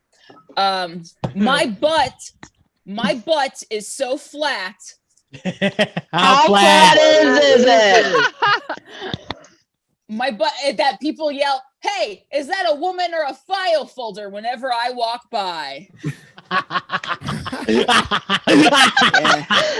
Yeah. I was 21 years old when I learned that sex isn't actually a guy rubbing his naked furry body on top of your naked furry body, but it's a guy rubbing his naked furry leaky body on top of you while whispering, "Oh shit, baby, you want to loan me $5 so I can get us some beer? You know I'm good for it," in your ear. Thank you. Yeah. Oh yeah, baby. Oh yeah, shit. Okay, yeah. When I get anxious, I talk like a dude. Oh yeah. Where's my dick? Yeah, shit. Hold on. Where's my dick? I can't find it. Normally I can. It's so big. Okay, I'm gonna get tattoos of the words guilt and shame on my wrists, just in case I need a constant reminder of how to feel. Yes. By the way, that is a poster of the band Hanson behind me. I like to keep them around for whenever I'm feeling sexy, which is all the time. Okay, here are a few clean jokes I wrote in a clean stand-up comedy class. All right. Clean jokes. All right. The holidays are scary because my mom always tries to introduce me to people I already know, like my dad, or my sister, or the band Mr. Mister. Yeah, that's a clean comedy joke. All right, hold on. All right, another one. Dating is hard, especially when your boyfriend lives in a jar. Like, "Hey, baby, want to go out to a movie tonight?" "I can't, babe. I'm stuck in a jar." That's a clean comedy joke. All right, shit, yeah, fuck. Oh wait, no, it's supposed to be clean. Okay, a few more. Here we go. Okay. Okay. Country music is weird because it's simple yet upbeat, and it gives me hope when my horse gets hit by a truck. Yeah, bang, bang. That's a clean joke. Okay, two more jokes. Thank you. 1 minute. Okay, shit. Okay. Oh no, cussing. Oh, I keep cussing. Oh no. Okay. Another clean joke. There are 3 things you need in a good relationship. 3 things. A man, and maybe another man. Yeah, okay. All right. And then one more, and then I'm gone. This is not a clean joke. Did you know that 90% of sperm are deformed? That explains why the stain on my bed is shaped like a cat. Thank you very much. My name is Dana. You can follow me on Dana Wisson on everything. Thanks. Goodbye. Dana Wisson, what? And she already answered my question. I was going to say you can follow her on everything. And also, doesn't Fred Durst follow you? No, he stopped following me like 6 months ago, and I'm having a hard time with it.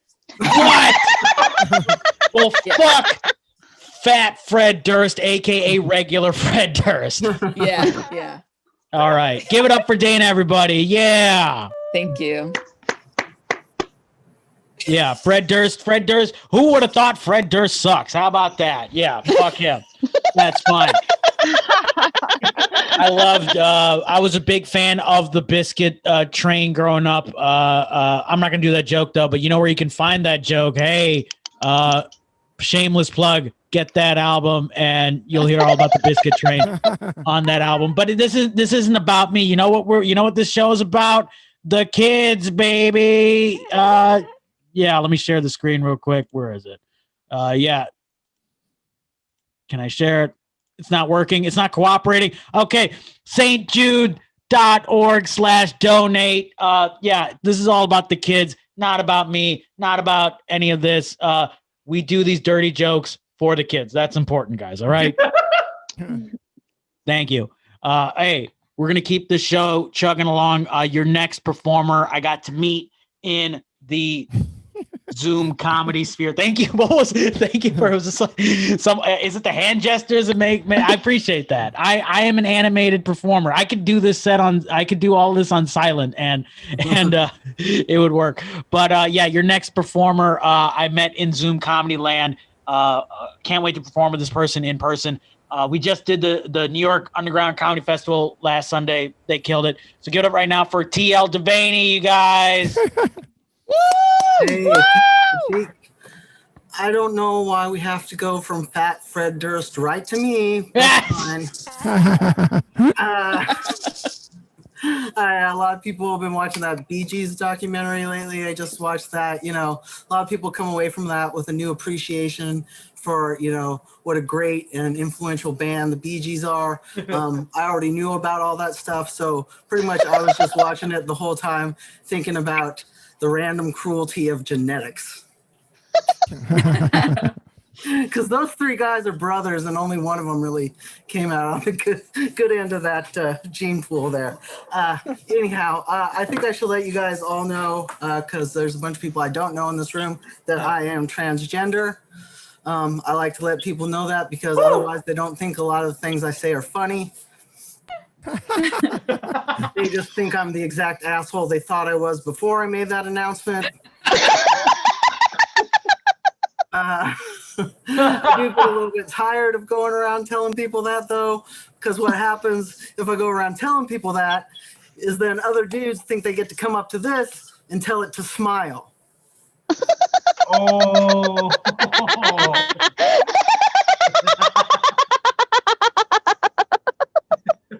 I have been sheltering in place and working from home since February 27th.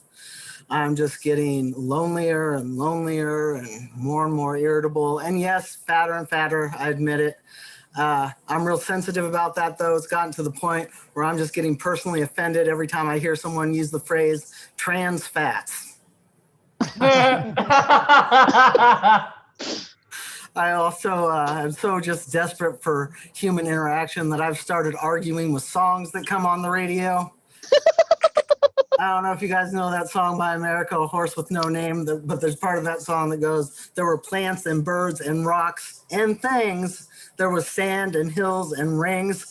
I'm just like, hey, listen here, Mr. Lead Singer of America. That's not how and things works. You don't say and things and then go on to name other specific things. And then Jesse's girl comes on. I'm over here trying to give Jesse a lecture. Hey, Jesse, I don't know if you know this or not, but Rick Springfield's not your friend. Rick Springfield's some dude that's been trying to hit on your girl for like 40 years. He's all over the radio singing about it. I don't see you doing a goddamn thing about it. Get with it, man. Then I say a little prayer by Aretha Franklin comes on, and there's part of that song that goes, I run for the bus steer. And I just go, no, you don't. Because if there's one thing I'm sure of in this entire godforsaken world, it's that Aretha Franklin never ran after any goddamn bus. Come on. I live in Seattle, Washington. I live in this teeny tiny apartment complex. It's 6 ground level units. We have these big windows at the front. All of us pretty much work from home here. And I have this old friend that lives 2 doors down from me. And we've known each other so long that we've just installed a drive-through window into our friendship. Because whenever I want to talk to him, I just walk down there, he slides the window open, we conduct our friendship transaction, and then I'm on my way. But one day I was down there just talking to him, and he just out of nowhere told me that he does not like Tom Petty.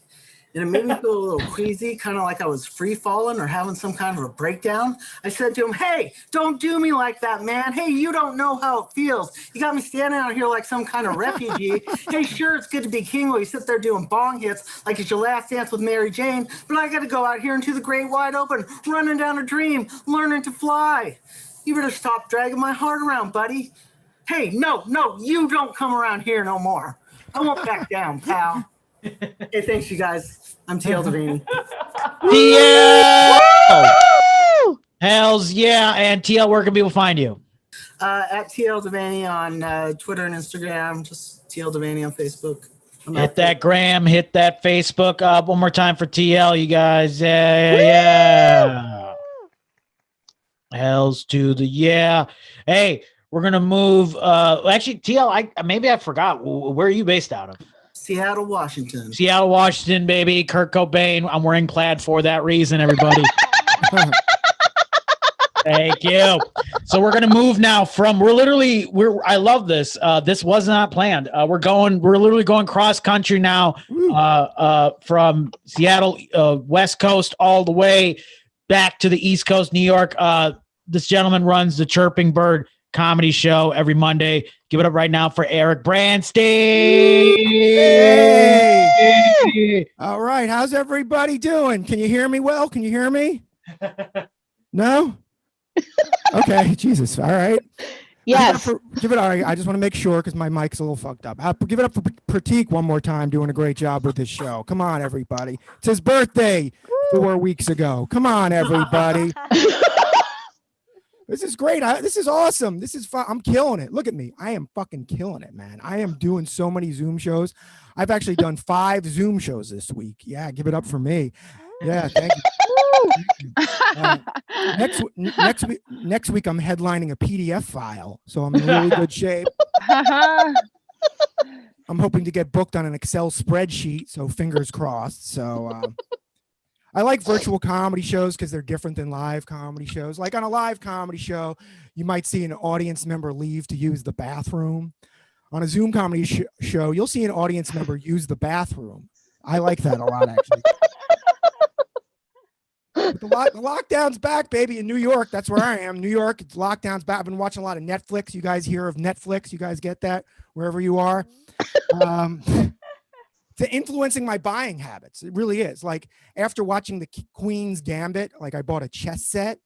And then after watching Breaking Bad, I bought a kilo of meth, you know? Then after watching Tiger King, I bought more meth because I just like meth. But that's the thing. It's going on way too long, this pandemic. You know the pandemic's going on way too long when you start saying things like, is this face shield dishwasher safe? Things like that. So, but 2020 has been a horrible year. And I think we can all agree that, especially if your name is Karen, that name is basically ruined. You know, it's like synonymous with evil. You know, it's like Adolf or Mike Pence, you know? Like I have a friend, you want to hear a bad name? I have a friend, her name is Karen Epstein. All right. That is a real, you have that name, you lost the name lottery, okay? Right? Karen Epstein just sounds like a pedophile who complains too much. You know what I'm saying? Like, this kid is too old. Can I speak to your manager? All right. The only name worse than Karen Epstein would be like, I don't even know, like Osama bin Cosby. I think that would be the only name worse. Or Harvey CK or maybe Kevin Spacey. So we're all Karens because we complain about everything. We're Americans, you know. That's why they have Yelp. You know, I don't know if you've been on Yelp. They have Yelp reviews for everything now. They have Yelp reviews for the Brooklyn Bridge, which I don't know about you guys. I have low standards in bridges. All right. If I'm driving over a bridge and that bridge does not collapse, that's 5 stars right there. Okay. They have Yelp reviews for Rikers Island, which are still better than the Olive Garden. So anyway, you got to wear your masks too. You guys wearing your mask? Got to wear your mask. The other day, some guy called me a pussy for wearing a mask. He's like, "You're a pussy." I'm like, dude, that is totally unfair. I was a pussy way before I started wearing this mask. All right. All right. Pussy is literally my middle name. It's on my birth certificate. Sorry, I fucked that up. You ever sneeze with your mask on? Yeah, that's disgusting, right? You're sneezing your mask on. You're basically like, did I just give myself COVID? All right. Is that possible? Right? Sneezing with your mask on is kind of like peeing while wearing a condom, you know? It's not going to kill you, but it's going to get messy. You know what I'm saying? But how about COVID-19? Any fans of COVID-19? Nah, I'm not a fan. I'll say it right now. I am anti-COVID-19. I found out why they even call it COVID-19. They call it COVID-19 because 2019 was the year it was first contracted, which is kind of weird, right? Because they don't do that with other viruses. You know, no one's going to be like, I want to have sex with you, but I got herpes 08. You know, that never happens. When she comes back with that's okay, I have HPV 14, and you're like, well, 22 is my lucky number. A friend of mine thought they call it COVID-19. He thought they call it COVID-19 because there were 18 COVIDs before it, which is kind of fucking weird. Right? It's a virus. It's not a Fast and Furious sequel, right? There's no Corona and Hobbs and Shaw. Sorry, fuck that up. New York got hit hard, though. You know what area of New York got hit hardest by coronavirus? Corona, Queens. How fucked up is that? That scares the crap out of me because I just moved to AIDS, New Jersey. So I don't, or it's as it's also called New Jersey. How much more time do I have? 1 minute. Okay, cool. All right. I just meant in my life, I'm going to kill myself after the show. Anyway, so... what are we going to talk about? Yeah, how about the vaccine? I want the fucking vaccine, right? And I want the good vaccine, not the 95% vaccine, not that bullshit 90%. All right, that's what I want. Where am I gonna? You know what? It's too long for the next joke. That's it for me. Good night, everybody. Get up for Eric Branstein, you guys. And where can people find you? Right here on Instagram, Eric B Comic. Everyone right here on me. Instagram. I love it. Right here. Plug That's my that Instagram here. If you're all on Instagram, you're all comics. I'll follow you back. Let's do like a thing, you know? So. Let's do a trade-off. Yeah, let's do a trade-off. Come on, everybody. It's like the stock market. I scratch your back, I scratch my back, and let's destroy the world. But with Instagram. Let's do that. Thank you, Eric. Give it up for Eric one more time, you guys. Woo, yeah. Hells yeah. Let's keep this train going.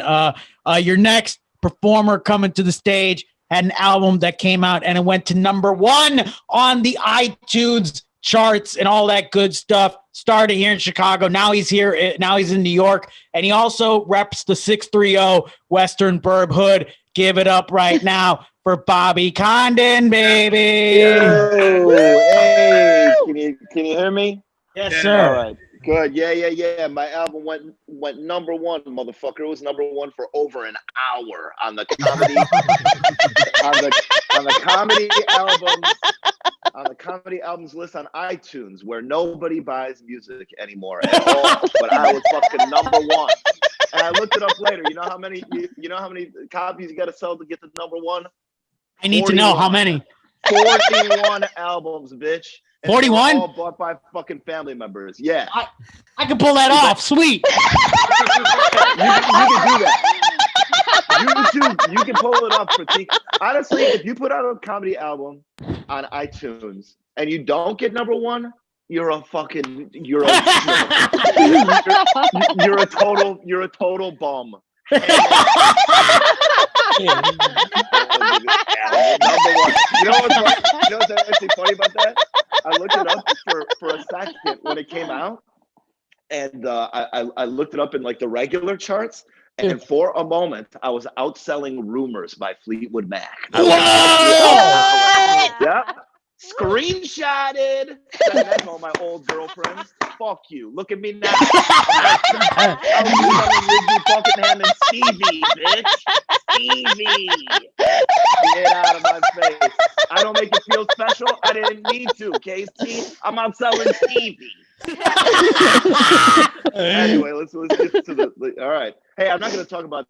I'm sure there's a lot of people on this show. By the way, happy very belated birthday to you, Prateek. I'm sure. A lot of people have mentioned COVID. I'm not going to talk about it here. The only thing I have to say about it is it seems a little unfair that the plants and animals remain unaffected. That's bullshit. Okay. Yeah. Now, I do a little thing and now you don't like me no more. Huh? Let's go back to how it's no big deal for me to hit #1. Anyway, so I was I was thinking of this recently. I remember this moment when I was in T-ball. I was elected to the All-Star game of my T-ball team when I was probably like, I don't know, like 9 years old or something like that. Shit. And this little prick that was on my team, Brent, this little fucker comes up to me after I got elected to the All-Star team, and he's like, it's just a popularity contest. It's just a popularity contest, Bobby. And I'm like, oh yeah, it's a popularity contest? Well, that's even better, huh? Because that's the most important thing to fucking be in this world. It's popular. I don't even know why I'm wasting my time talking to your dumbass, Brent. You didn't get elected for shit. Popularity contest and T-ball, that's all that fucking matters. I'm not getting elected for my skills. I'm getting elected for how cool of a guy I am. Look at you, Brett. Fucking dumb bitch. It seems kind of weird. Speaking of T-ball, it seems kind of weird, like, that like games, if in our league at least, if you were winning by 11 runs or more, they would call the game as a slaughter rule. You heard that term, slaughter rule? If you're beating a team bad enough, it seems like a kind of harsh term for fucking T-ball game. They're children. Yeah, you got slaughtered. You're slaughtered. The field is run red with blood. The women are raped. Your opponents have sowed the fields with salt. Go the fuck home. Okay. Well, you know what? What are you gonna do? Can't win them all. T-ball stuff. It's not bearing fruit for me on this tree. How much? Here, let's talk about waterboarding. How about waterboarding? The torture method that the United States Army uses on its opponents in war. Waterboarding is very bad. I think waterboarding is 100% bad. I disagree with waterboarding in forms of torture, but it is like, as far as torture goes, it's just pretending to drown someone, right? You're just pretending to drown someone. You're not actually drowning them. You're just pretending. What are they going to come up with next? They're going to blindfold a terrorist and stick his hands in a bowl of peeled grapes and say, "Ooh, this is all your relatives' eyeballs." Now, for the zillionth time, tell me where the Al Qaeda operatives are. It's a funny little thing. So, suggested. You notice if you go to a museum, they always have suggested donations. You notice this? They have a suggested donation. There's never a price of admission. It's just a suggested donation to the museum. and whatever, that's fine. But what pisses me off is that the suggested donation is always like $35. So they're like, hey, you don't got to give us any money at all. You do not have to pay to get in here. We suggest you give us a lot of money. What do you say? Give us a lot of money. Anyway, speaking of donations, donate to the St. Jude's Foundation. It's a wonderful cause. If for nothing else, do it for the children. Don't do it for me. Certainly don't do it for Prateek. Do it for the children. Donate 630 forever. One love. Don't say nobody knows where Lombard is. I fucking lived there, motherfucker. I'm a local. We're neighbors. Thank you, Bobby. Give it up for Bobby Condon, everybody. 630 for life. Hells yeah. Woo! Get those. Get everybody's albums. Support live art. Don't do bar trivia. That's important. Thank you, Bobby. Take care, buddy. Good to see you. I haven't seen him in a long time. This is cool. Yeah. In a minute. Be also, good. Bobby, any thoughts on the beard? Your beard? Yeah. Yeah, I don't like it. Bang! Yeah. Hells yeah. I mean, now's the time. If you're gonna do it, now's the time to do it. I mean, I cut a fucking line in my eyebrow earlier in the pandemic. Now's the time to try cool shit. So I don't love it, but it's like, now's the time, dude. Right, because you can't go anywhere. This is the most public I've been in forever. Yeah, once you get the vaccine, shave it off, and then you're golden. That's the plan. You literally you are the ghost of Christmas future. You literally outlined my entire life plan. There you go. Thank you, Bobby. Thank you, guys. Hey, let's keep it going. Also, don't forget to donate, do all that good stuff. And hey, coming in next to the Zoom Sphere, he's got 17,000 shows to do. Also part of KO Comedy. Give it up for my good friend, Mr. Himself, Sammy Obeid. Hey, what's up, Prateek? How Are you in a hostage situation? Why? Why? What did I look like? I'm being hostage or taking hostage? Just the background. You just look like in a dark room. Yeah, that's I like the dark room because it makes people like a little bit scared. They feel like they have to laugh like a little bit more, you know? So, actually, no, I'm shocked that everybody here has a light room. Like, what's going well in your lives? But anyways, no, I'm here. What was I to talk about today? I got a new phone today. My phone broke this week, and so I had to call the T-Mobile on a landline, and I was like, "Hey, my phone broke. I need to get a new phone."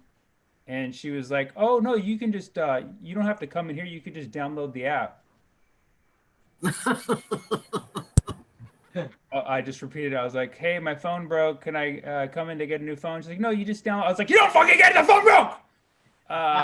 So I went into the T-Mobile store, and the thing is that my phone plan, it's a family plan. It's me, my mom, my dad, my sister, but we call it a business, right? And they needed the PIN, and I didn't remember the PIN, so I was like, "Fuck, I gotta call my dad." I was like, "Is there a phone here I can borrow?" And they're like, "No." And the dude helping me had his phone right there. I was like, "You can't like just like dial the number real quick. I can like talk over speaker." He's like, "Sorry, sir." So I drove all the way back home, and then I called customer service, and they're like, "Please listen to the menu because the options have changed." Which is like, who's complaining that the options aren't what they used to be? You know? It's like 7 used to be make a payment. Why is it 6 now? You need to tell people to listen. So then I finally got on the line with customer. I mean, by the way, who even pays attention to that shit anyways? You just slam 0, right? Everybody just slams 0, and you talk to a human. So I slammed 0. I'm talking to a human, and it's like the world's dumbest human, and she was like, "All right, well, sir, we need to send a verification code first." I was like, my phone broke. She's like, "All right, but we need to send a verification code. So how are you going to get the code?" I'm like, "Maybe try sending it to the landline. Let's see if that works." She's like, "Okay, what's the landline?" I was like, "That was a joke. It doesn't work. You can't send a code to a landline." And she's like, "All right, sir, there's other numbers on the account. Can we send it to one of these other numbers?" I'm like, "You can, but then I'm gonna have to like call them, and you know, it's dependent on if they're looking at their phone or whatever." So she was like, "Well, we can try." I was like, "I really don't want to do it. Can't you just like, I have the PIN. Can't you just give me the phone?" And she was like, "No, I have to send the verification code." So all right, fine. So she sends the verification. She's like, "I'm gonna send the verification for what number?" I gave her my mom's number, and she was like, "Okay, so I'm gonna send the code, and then you'll call." I'm like, "Yeah, but I'm gonna have to give you my number because I'm gonna have to hang up. You have to call me back, whatever, the landline." She's like, "Well, I can 3-way the person." I was like, okay, cool. She's like, "I'm gonna 3-way them right now." I was like, "All right, cool. You sent the code already, right?" She's like, "No, I'm gonna 3-way them, then send the code." I'm like, "You have to send the code first because the person won't get it when they're on the phone." And she was like, "Oh, okay." So she's like, "Okay, so I'll call her first." I was like, "No, you send the code first." She's like, "Oh, right. Okay." So she sends the code, and then she calls my mom on 3-way. And my mom's now getting a mysterious call from 1-800 number. But again, I have to pretend like this is a business. So I'm like, "Hey, it's your son of a gun business partner. Can you tell me the code that was just given to you?" She was like, "Yeah, Sam, sure." And then she gave her the code. And then she was like, "Love you." And then we're like, "Bye." And then the lady was like, "Well, you guys are very close at your business." So so then I was able to get the phone, and it works. End of story. Who has COVID? Anybody have COVID? I like people. So I do run a virtual show. I had like 5 people cancel this weekend because they got COVID, which makes me think either it's just really going around, or this is the best time to use the excuse. If you have not told 10 people you've got COVID this week to get out of something, you are not really taking advantage of your God-given right.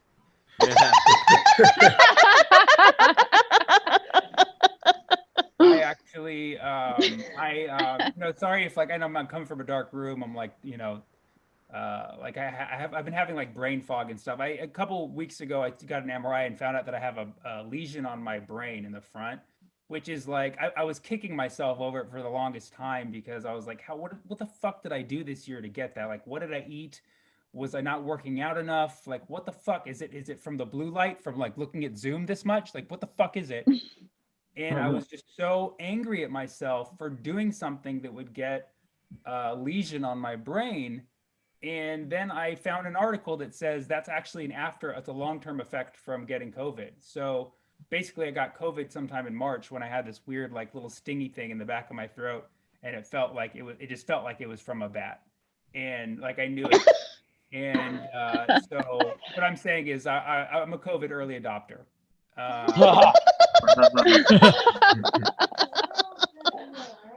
And that was huge. That was a huge relief because like I was pissed at myself for the longest time for like getting a disease, and I'm like, now it's fucking COVID. The rest of the motherfuckers are gonna get it too. So I can't wait till we all share MRI pictures and point out where our lesions are. Prateek, does that laugh mean my set's over? I was about to give you the 1 minute light. Okay, sweet. Oh, great. I can talk for 1 more minute and scare people even more. Like it's a dark room. You're all gonna get lesions. Yes. Okay. Most depressing thing of this year by far is that Brexit is still happening. So keep that in mind. Okay, no, there is one more thing I did want to say, and that is, so I got the MRIs done, and I have what they call a degenerative disc in my lower lumbar, and it's apparently a lot of people have it, and like a lot of people have it and don't even have pain, don't even know it. But I'm just like very self-conscious about it. So like I'm still like on Bumble, like talking to girls, and I'm like when we start to text, I just gotta I gotta let them know right off the bat. You know what I mean? So I'll send them pictures of my MRI, just so you know. So yeah, I'd be sending disc pics. Yeah.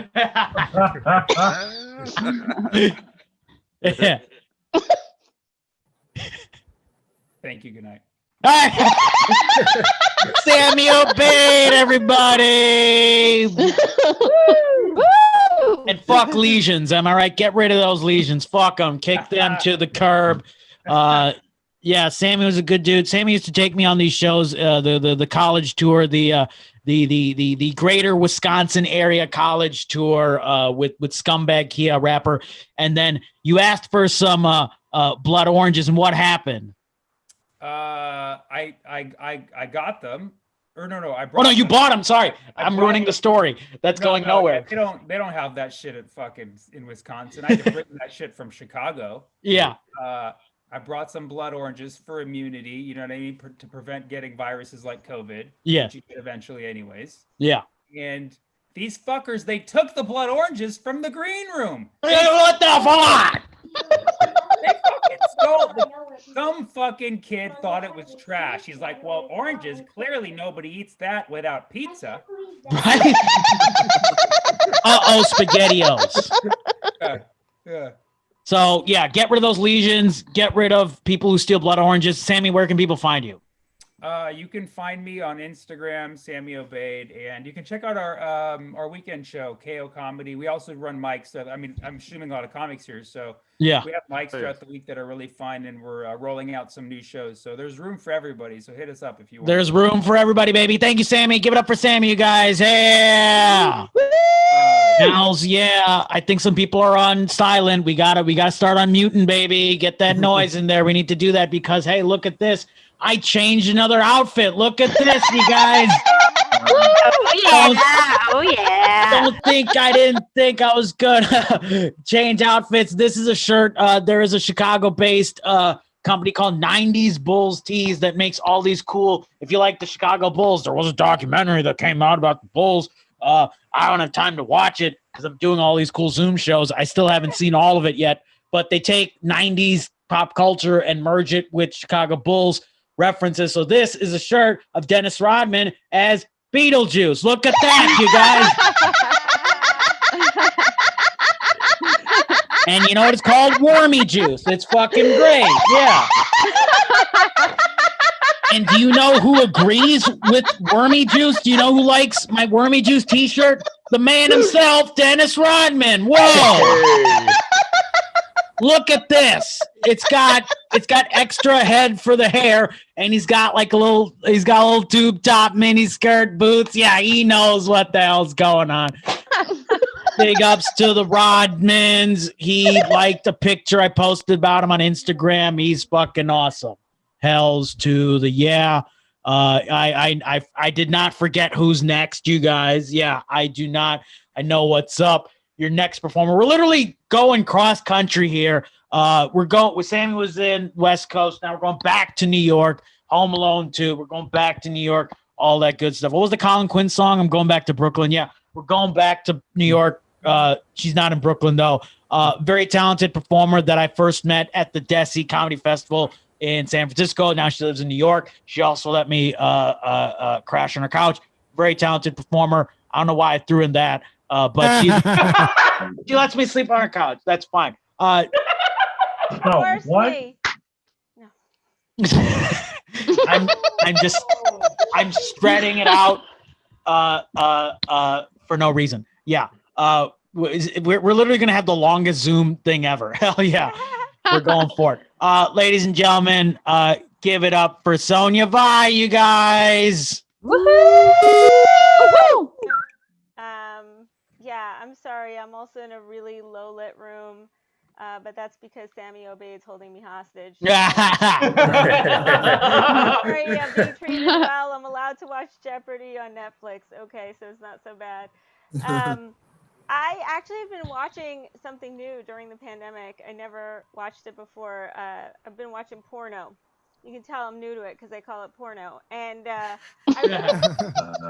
really like watching it. I do really like watching porn, but not the type Prateek watches because that stuff's disgusting and probably illegal in 36 states. I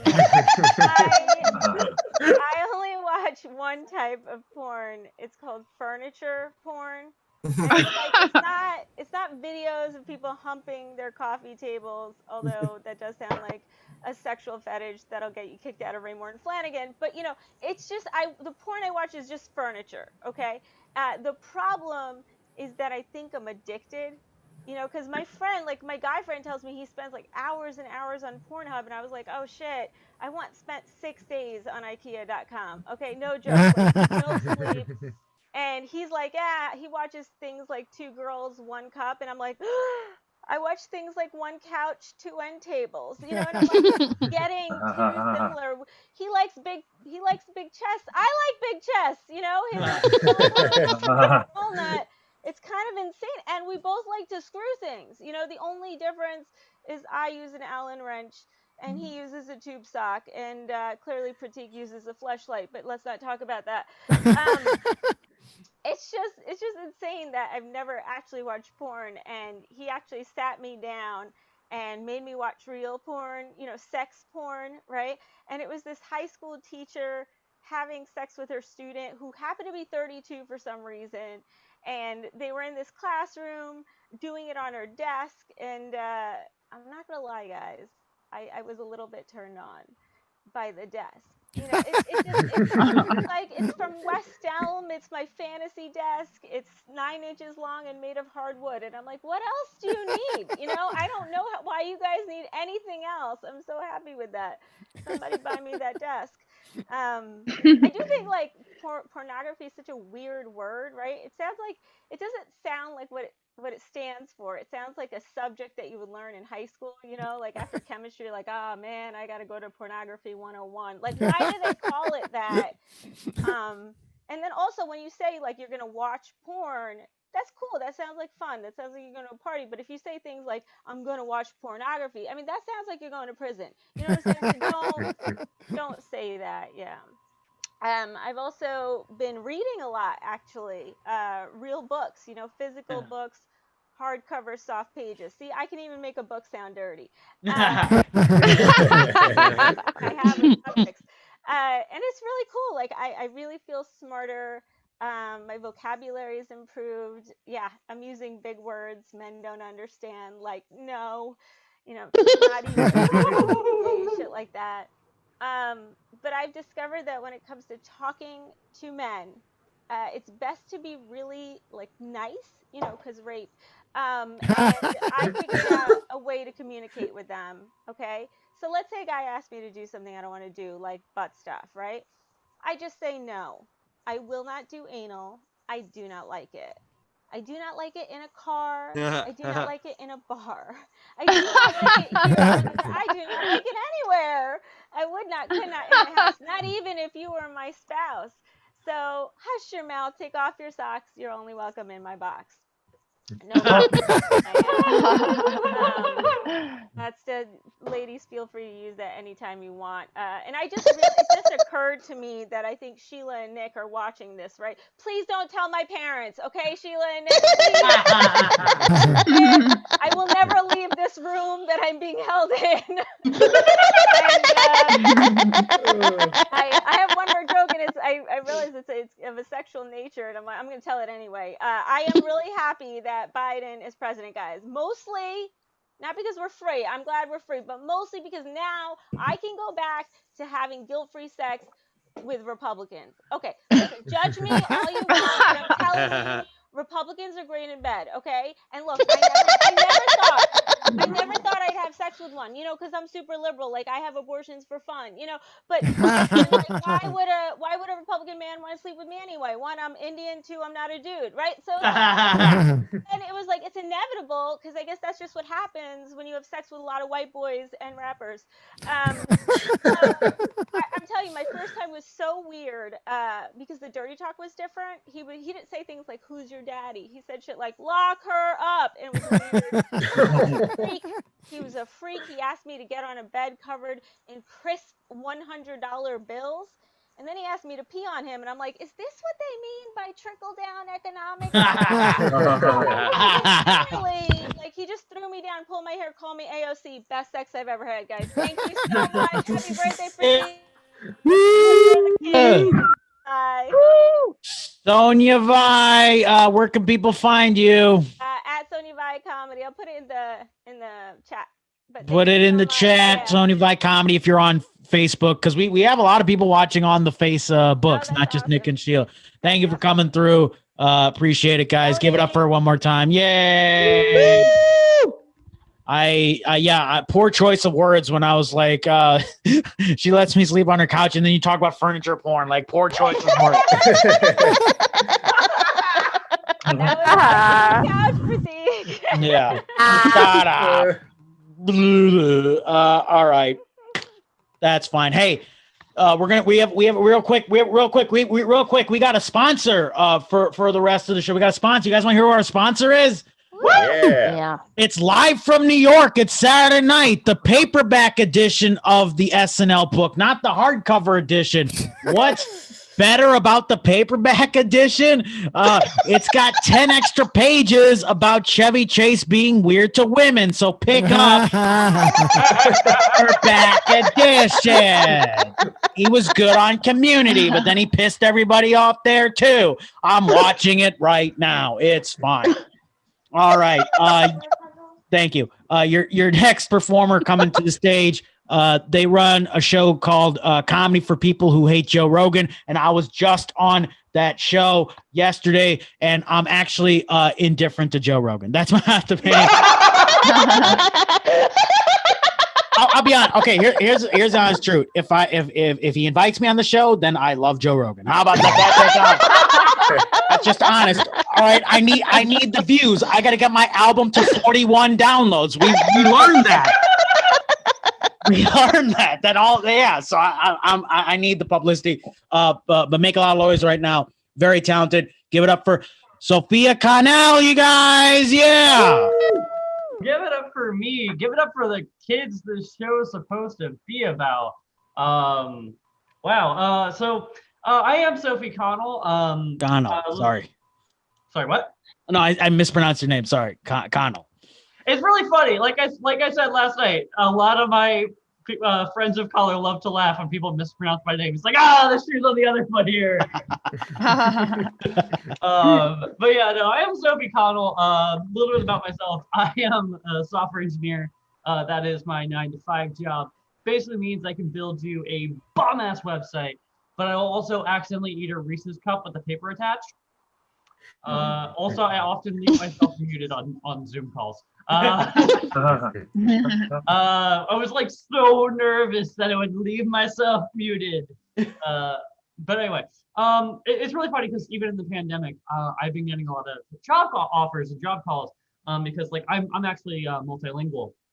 I grew up speaking Korean, which means all my white friends think I love K-pop.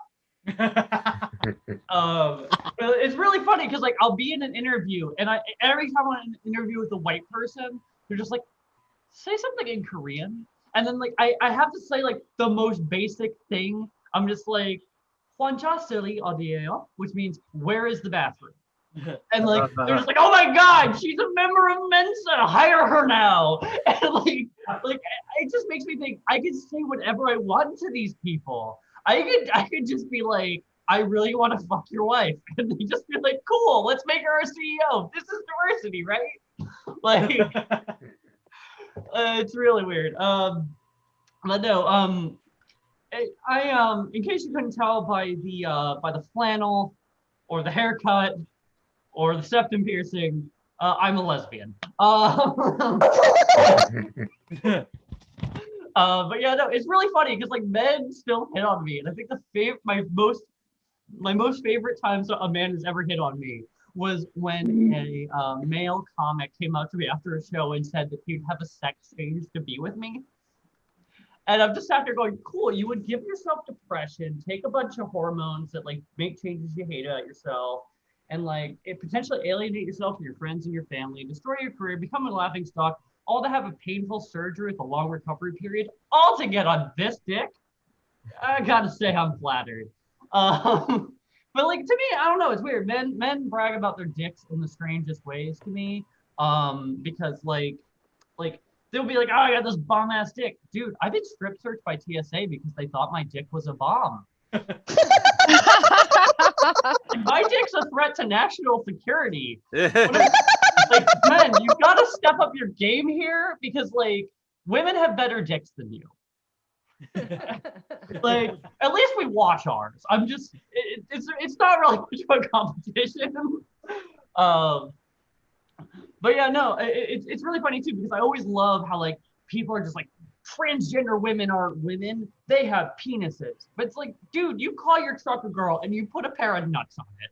I'm sorry. I don't think your understanding of gender is very solid or concrete. Last time I checked, women don't have radiators either. But no, it's really funny. I have the most definitive proof that trans women are women. We have pet dreams. Anyway, so I live with my partner. I live with my girlfriend. It's fantastic. She is also a trans woman, which a lot of people seem to be confused by.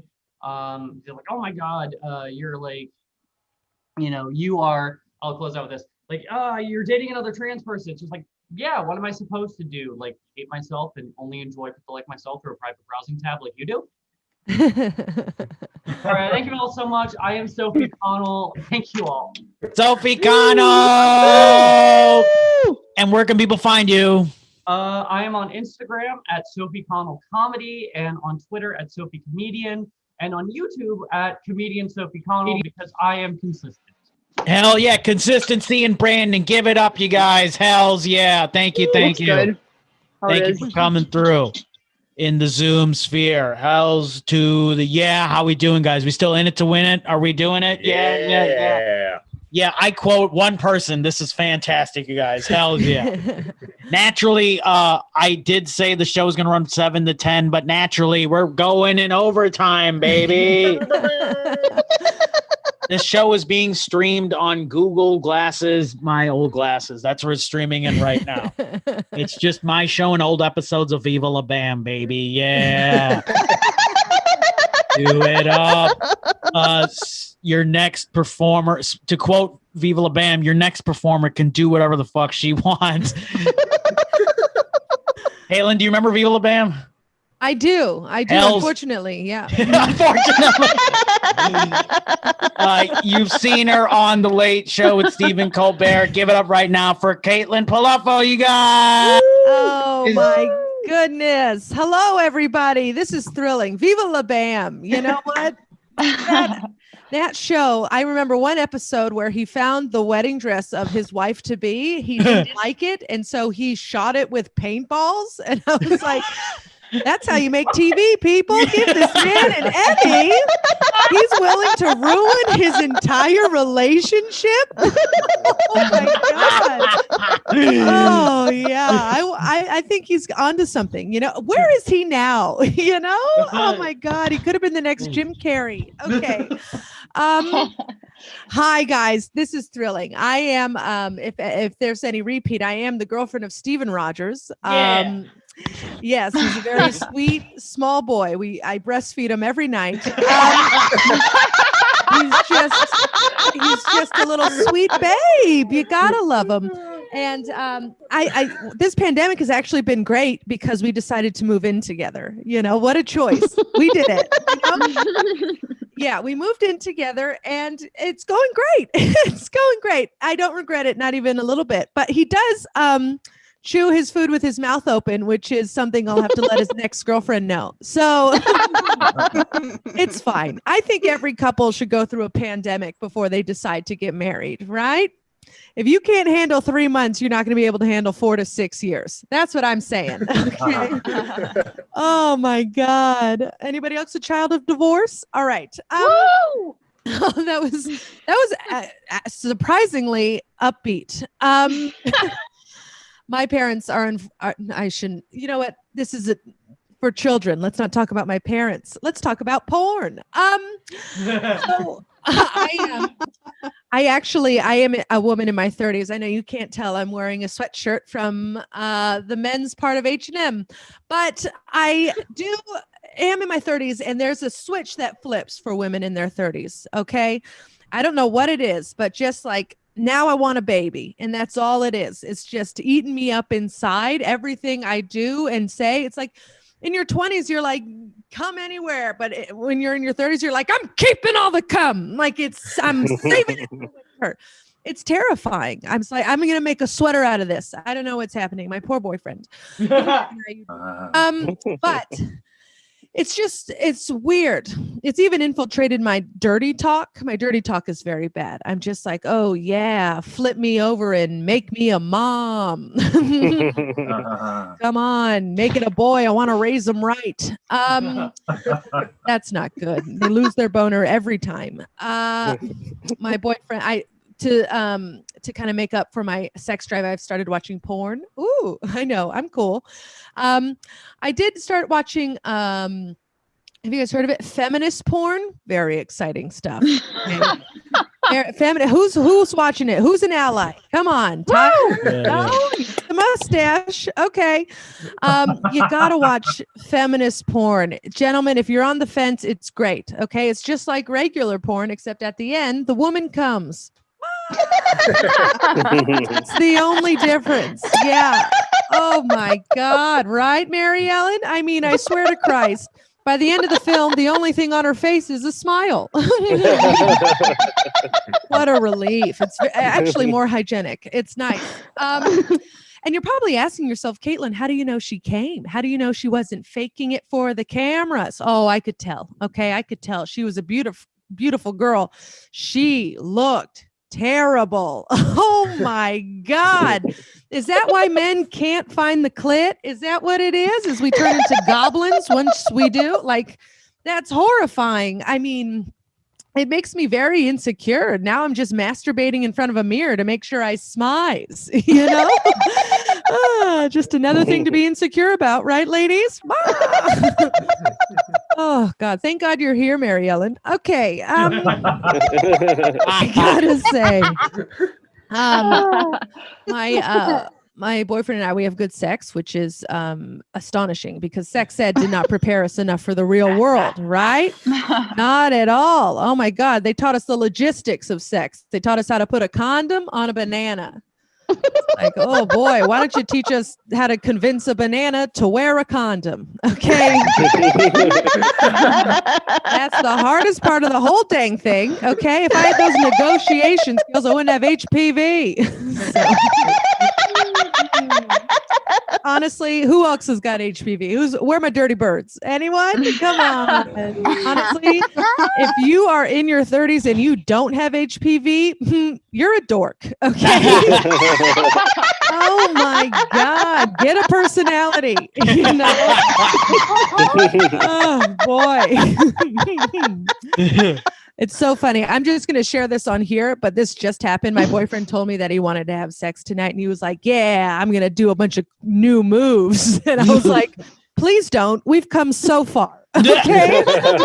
Let's not mix it up. All right. We've gone through the training. We know what to do. All right. Get down with the enthusiasm and get shit done. All right. Why do you think we elected Joe Biden? Okay. We're done experimenting. Let's go with tried and true. All right. Thank you guys. That was very fun. Please donate. Thank you, Caitlin. St. Jude's out. Caitlin, where can people find you? You can find me at Caitlin Palufo, and I have a podcast called Good Time Gal about being a drunk idiot. Good Time Gal podcast. Awesome podcast. Thank you, Caitlin. Take care. Thank you. Wow. Have a fun show, guys. Thank you. Thank you. Hells to the yeah. We still feeling it, guys. We're still having fun, everybody. Woo, Yeah. woo, woo. Woo, woo. And again, you know, it's great that I can share the stage with everybody. And I'm actually like, I don't mean to get all sentimental and use my sentimental voice. Whoa, but it means a lot that all my favorite people are here doing things, dropping in, coming by, even though they have so many other things tonight. So real quick, this is me one of many, but can we give it up for everybody for taking their time to do this? How about that? Give it up for yourselves also and for taking time. Scattered applause. Yeah, that's fine. Okay. Your next performer coming to the Zoom sphere. Got to meet him in the Zoom comedy era that we're in. He runs an improvised stand-up showcase mic thing called End of the World Set List. Give it up right now for Kurt Seeblom. Gotta find ya. Here, I'll wave. Yeah, there we are. Hey, you know, Prateek, that's funny. Your sentimental voice, that sounds a lot like my sexy voice. Yeah. This is my sexy voice. Huh? Anything? All right. So going through a divorce right now, and my second, I was married for 21 years, and my second year of marriage, I came home, and my twin brother was fucking my wife. Yeah, and all I could do was just watch and just screamed, "Look at me go!" I realized, you know, those aren't my tattoos. You know, those. You know, he's an identical twin, and you know, people have asked me before. It's like, well, how do you know your wife didn't confuse her for you? Like, well, that's easy. It's because this isn't a Hanna-Barbera cartoon. You know, it's not a Saturday morning cartoon, and you know. I should have suspected something too, because as an identical twin, I've been called his name before, you know, but twice when we were being intimate, then I heard her go, "Oh, Kurt's twin, Kurt's twin." that's not even close, you know. I don't know, but anyway, I tried to stay positive about everything, you know. Like I was like, okay, I just gotta forgive them, you know. It was easier than being alone, you know, and I was like, I've got 5 kids. If there's any silver lining, at least they look like me, you know. If there's any silver lining to cheating with an identical twin, at least kids look like me. Got that going. But yeah, so, you know, and I try to stay positive. You know, I still try to be a half glass full, as long as my twin brother doesn't fuck the glass kind of guy. And it's, you know, it's keeping me happy, you know. But you know, I started suspecting things were going weird towards the end of the, you know, after several more years. I started seeing the same signs again, you know, being out all night, not telling me where she's going. I just lost trust with her after she threw away the GPS tracker in the car. You know, there goes the trust, you know. And I went on Amazon. I was like, okay, I'm gonna get another GPS tracker. And it's like, oh my God, what am I doing? This is what crazy stalkers do, you know. And I know it's gonna end up, you know, I don't need to walk in on her just getting railed so hard her teeth chatter again, you know. It's like I'm about to click buy on Amazon, and I said, okay, you know what? I'll just build my own. This is crazy. Save a lot of money that way. And that was it. I don't know, for better or for worse. That's, you know, and you know, it changes you though. It changes you when you walk in on something like that. You know, Caitlin was talking about masturbating in front of the mirror. I can't masturbate in front of the mirror anymore. You know, I just see my twin there. I can't masturbate any less in front of the mirror though either. There's that. But yeah, it's tough. It's tough getting through it. But you know, and with the separation, my kids, I have them every other weekend, and they asked me, you know, it's like, well, you know, can we bring stuff from home over here? I said, of course you can. This is your second home. Well, what about pictures of mom? But yes, come on, I'm an adult. You know, I'm not going to draw stupid mustaches and color her teeth. You know, I'm an adult. So I drew stretch marks on her mouth and a word bubble that said, follow me to the donkey show. And there you go. All right, you guys, I'm Kurt Siebel. Have a fantastic night. Yo, Kurt. So Kurt, you do have for those listening and watching, you do legit have a twin, right? Yeah. And who is the nice twin and who's the evil twin? You can be honest with us. Clearly, he is the evil twin. Yeah. I thought that was obvious. And what's his name? His name is Eric. All right, well, watch out for Eric Seablom, you guys. Yeah, fuck that. I mean, I didn't want to say that he is your relative. I don't want to say fuck that guy, but you wouldn't be the first. Yeah, literally. Hey, Kurt, where can people find you? Kurt Seablom Comedy and Kurt Seablom Facebook and all that stuff. And end of the world. I know how to talk. End of the world. End of the Setlist World, Mike. End of the Setlist World, Mike, is every Thursday. What time? It's 5 o'clock Pacific time. 5 o'clock PST. Get in there, you guys. Thank you again, Kurt. Give it up for Kurt, you guys. Yo. The good twin, everybody. Give it up for the good twin. Hells to the yeah. We move now from the West Coast back to the Midwest. Your next performer coming to the stage. I've known him for so many years. He's like family to me. I was roommates with him for like 2 months. I can't remember. Was it 2 months, 3 months? We don't know. But he's doing a cool thing that he's going to do his set, and then we'll talk about the cool thing that he's doing. So give it up right now for Dylan Scott, you guys. Prateek, we weren't roommates. You subletted and slept in my bed for 2 months. There's a difference. I slept on your non-couch. It's really cool. When's the album come out? December 22nd, this Tuesday. You have an album coming out in December, and you're using a charity to get people to watch your album. What are you, me in 2018? What? No, but I see. I have not plugged the album. It was other people plugging the album. Yes, anding. Use sick kids to get people to do your album. I also my album 2 years ago went to #1 and then got knocked off 15 minutes after going to #1 by Best Rap Battles of History. So, you know, iTunes is fun. Yeah, it's been very hard to get people to do iTunes. All right. No, it's cool. My parents sent it out to. I'll have my parents send it out to their Bible study group like they did with mine. Please do. I love that. No, and you don't have to lie, Prateek. You could tell that we actually met at the Desi Comedy Festival as well. No, cool.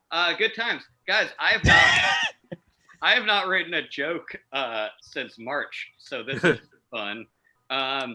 We'll do this way. I've been trying to do comedy things and write, but it hasn't been going. So I'm gonna do something a little different. I've been doing freehand, like kind of drawing and stuff to kind of just like not hate myself. So about 4 hours ago, somebody mentioned the movie series The Last Dance with Michael Jordan. And while I was watching that, I did a little free drawing. And if you can see this, that's Michael Jordan because he's mean. And what? He's a mean person. And not great. Prateek, do you think James Webb will put this on a t-shirt for you?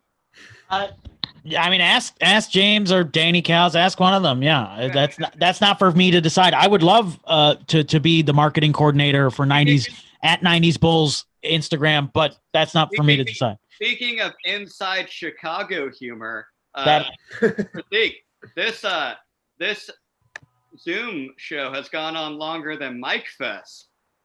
Wow! Yeah, that was a thing. What, like 5 years ago? I can't remember. You won Mike Fest, didn't you? No, that's a Tyler Ross original joke that we were texting between ourselves. You can have that one, Prateek. Yeah, that's gonna be on the next album, actually. Cool. We should do a co-album and then do a charity. Yeah. Also, is it weird that you look like Martin Scorsese on coke? Yeah. You mean I look like, and this is an inside reference, you mean I look like Mike Eunice? We'll talk about Mike Eunice off mic. I have a funny story for you. Guys, this is just late hour me and Prateek. Let's get back to my prop comedy. That's not going to go well. So I've been making these drawings that really talk about how I feel about things. And the first one is I don't know if you can. My milkshake brings all the bunnies to the yard. Yeah. A little early 2000s humor for you guys. A little. And so there was this woman named Khalees, and she put out this song called Milkshake, and I replaced bunnies with boys. And so jokes are funnier when you have to explain them. Prateek, can I get political? You got 1 minute, but yeah, you can get. Oh, God damn it. Okay. So we're going to go through these real quick. First one, it's real. I don't know if you guys have heard of this ACAB, but all cats are bastards. All cats are bastards. That's actually just directed at my girlfriend who is watching. Okay. We're going to not do the rest of those. And I want to just say, I actually, Prateek, do you know that I've been writing a lot during the quarantine, and I wrote, do you know Charlotte's Web? Yeah, I remember. Yeah. I wrote a gritty crime drama reboot of Charlotte's Web, and we got Some Fucking Pigs for 2020. Deep cut, baby. Also, this might not have gone well, but it's because I had a champagne bit, but this show has gone on for 5 hours, and I drank all the champagne. Yeah, you got me, baby. Hells yeah. Any last words? Do you want me to plug something? Yeah, I was gonna see if we can do something jokey, but we can go into the serious stuff now. The jokey thing is I will be putting my resume in the chat if anybody wants to look at it and go over it. It'll be in the chat. This is a resume drive-through now. I think that's important to note. So yeah. Okay. Hey, everybody, give it up for Dylan Scott, you guys. Yeah. That was the. I love Ralph Anthony's just like it was I appreciate that. Thank you. Okay, that was the applause for the end of the bit, and now serious thing. You're doing a thing. Bank. I can't remember the name of it. Bank. But I want to just say the thing. Oh, is there anybody in here other than Kevin that's in Chicago? Paul Farver. Wait, is Paul? I don't know. Paul. Okay, if anybody's here in Chicago, I'm doing. Yeah, I'm here. I realize that people that comics don't. On really, Facebook too. Yeah, people that don't really know how to cook. Comics don't know how to cook, so I'm doing a thing called Budget Banquets, and it's a pay what you want food service thing. I tried to get Kevin to sign up for it a couple weeks ago, and he ghosted me. So, whatever. But Tyler's done it, and he likes it. But it's I'll buy your banquet. I'll buy your banquet. I'll buy your banquet. Me and Liz Greenwood are doing it, and it's basically a food thing where it's like where people. We did lasagna last month, and tomorrow I'm delivering like 16 chilies, and then we're gonna start back up in the new year. That's fucking awesome. Can we give it up for that, everybody? Yeah. Budget Banquet. I knew it was alliterative. I remember. And it's budget_banquet_ on Instagram. Sweet. Budget_banquet on Instagram. And then you're on Instagram too. Do you want to plug that or? I'm Dylan on the socials, and I did put my resume, and if people want to critique it, in the chat. I will definitely do that. Put it in the Facebook comments too, and then I'll critique it. Dylan, don't forget the promo code SHAME. Don't forget the promo code SHAME your friends. I'm gladly going to pay for it. This sounds I thought it was going to be sad stories. That was going to be the promo. Oh no, yeah, my album, all the sad stories, because I had problems before COVID. So. But again, comedy through tragedy. So you did that. So thank you, Dylan. Hells, yeah, Budget Banquet. Check all that stuff out. Comics doing good things. That's what's important here, everybody. Yeah, positivity, all that good stuff. And yeah, we are running long, but you know what? That's just the power of positivity. We're doing it, guys. We're keeping it going. Are we still in it to win it in the Zoom sphere? Who's here? Who's yeah? If you're on, cool. If you're on mute, you can unmute now. Even if you're like you're making noise, or if like a child runs by or a cat goes by, that noise is fine. I can filter it out. I'm a filterer. It's cool. Speaking of filtering and administrating, your next performer coming to the stage and the Zoom sphere and all that good stuff. He is the admin and founder of the Displaced Comedians Facebook group. Great Facebook group. If you're looking to do virtual shows and mics, it's a great networking hub to learn more. #networking. Give it up right now for Nico Luca. Thank you so much. Dylan's already got to add to his resume the 34 for 34 show. Got to get that on there, man. Legit credit right here. Yeah. Good point. So the other day I was chatting with this dude on Facebook Messenger, and he's like, "Hey Nico, do you want to just hang out in a Zoom?" And I was like, "Yeah, who's got a Zoom hang going? Because you know these group Zoom hangouts, you know?" And he's like, "No, man, I just meant just me and you." It's like, whoa, buddy, slow your roll. Like, we just met on a Zoom open mic 3 days ago.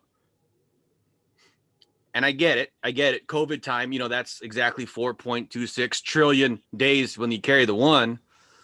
But I don't know, I kind of feel like that'd be zooming to the Zoom level of our relationship.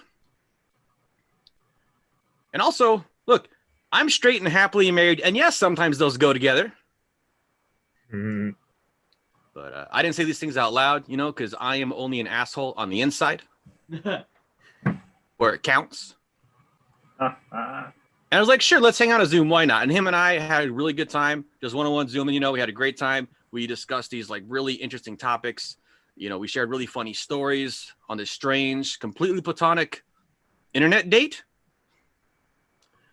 And then I realized that's what a podcast is. It's just an internet date with a theme. And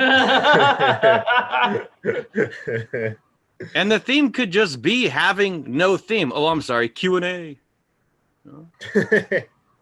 The only difference between this and a podcast is record button, RSS feed, and begging all our friends to listen.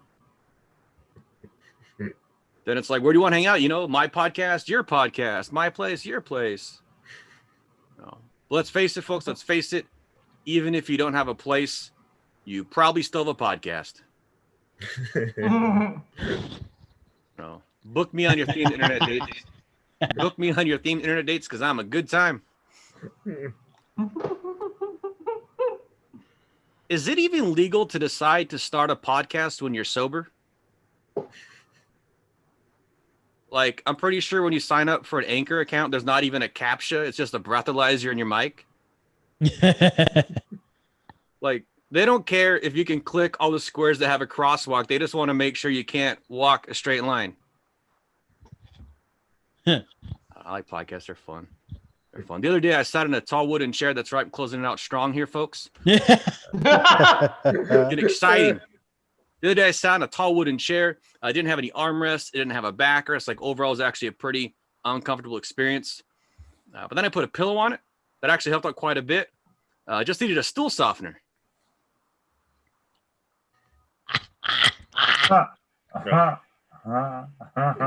And you know what? If you don't laugh at that, I get it. That's fine. That's fine, folks, because that was a numb ass joke. That was a numb. Yeah. Damn it.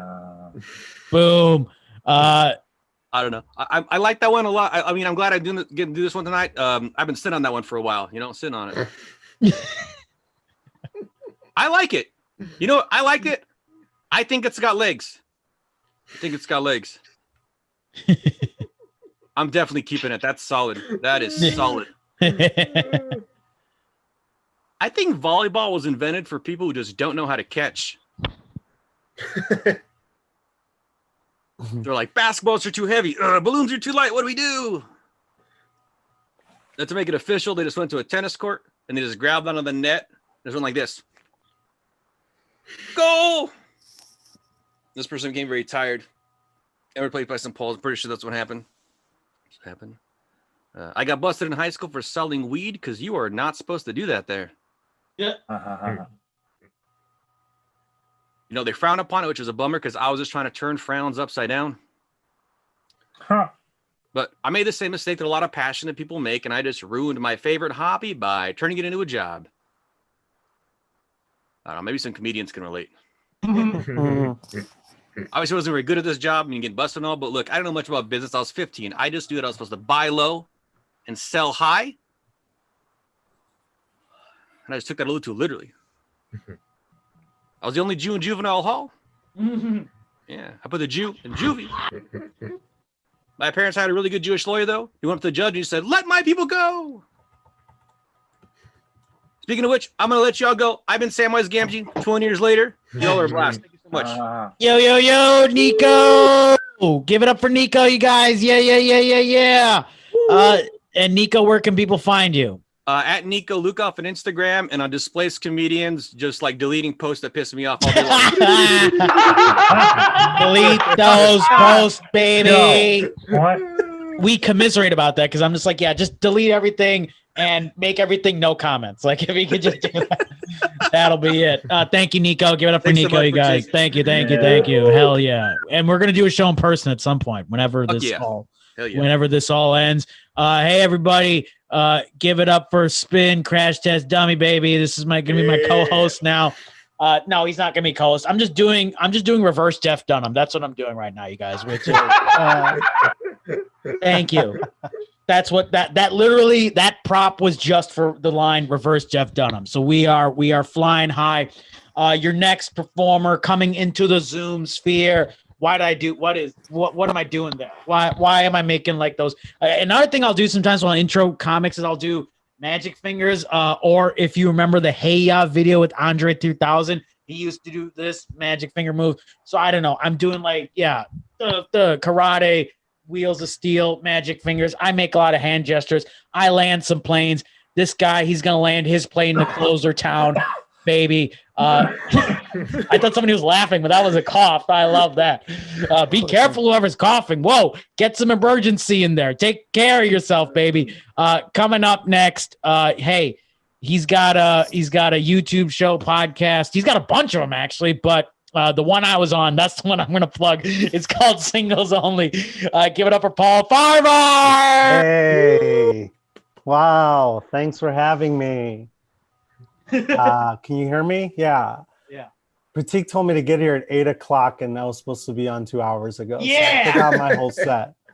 But yeah, I do have the podcast Singles Only. I've actually been performing shows live. So this is my first Zoom show in a while. I've been going to places that don't believe in COVID. So I went to Oklahoma, Dylan's hometown. I went there twice actually. First time I went in June, and I wore a mask into the gas station there. And this old man on the other side of the car was like, "Nice mask, pussy." I'm like, "All right, buddy. See, there's this whole pandemic that seems to have skipped Oklahoma, but you guys are going to get it soon." And then I went there back in July, and I went back to that same gas station, and he was dead. So it all worked out.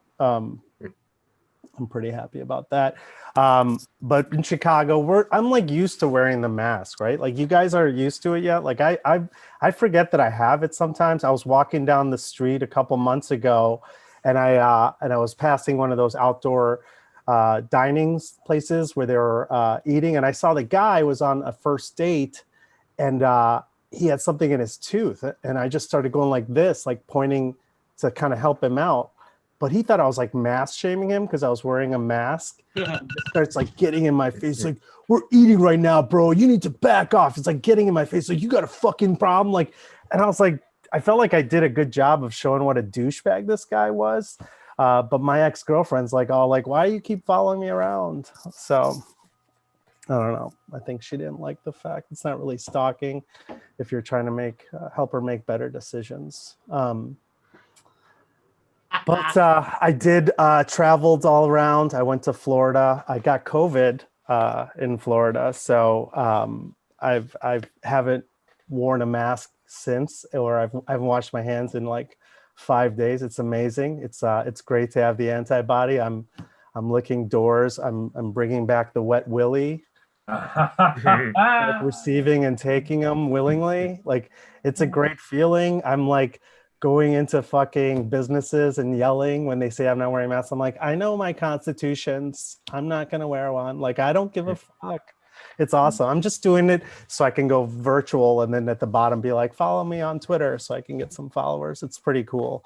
But yeah, I had COVID and I had to like cancel. I had this awesome dream job acting that I had to cancel because of COVID. So I missed my dream job, which was being in a Christian music video. I had a part in a Christian music video that I had to miss because I couldn't fly until I was had 3 negative tests, and it was really bummed out because like I didn't know what my role was gonna be.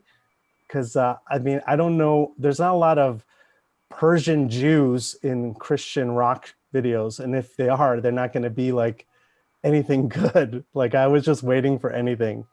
But then I told them, and they were almost going to let me come anyway. They're like, "Yeah, you know, you can come." But then they gave it to my understudy, which I don't even know who the understudy would be in one of those things. How many Persian Jews do they have waiting to in a Christian rock video? But I'm really bummed I didn't get to do my dream job and then to be along Scott's staff. But those are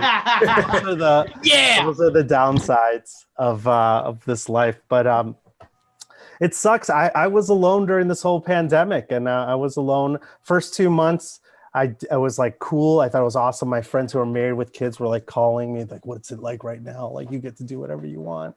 And but then after like 2 months, I was like, "Oh, this sucks." But like, I like being older and single. Like, I know some of you guys are young and single. That's cool, but this is your future if you don't try harder. And it was fun because like when you're older and single, your dick doesn't run your life anymore. Like it's a great feeling. Like when I was younger, a girl would call me at like 2 a.m. drunk and be like, "I want to come over." I'm like, "Okay." It's like, "Will you come pick me up?" I'm like, "Yeah, where are you?" It's like, "I'm in Milwaukee." I'm like, "All right, I'll be there in like 90 minutes.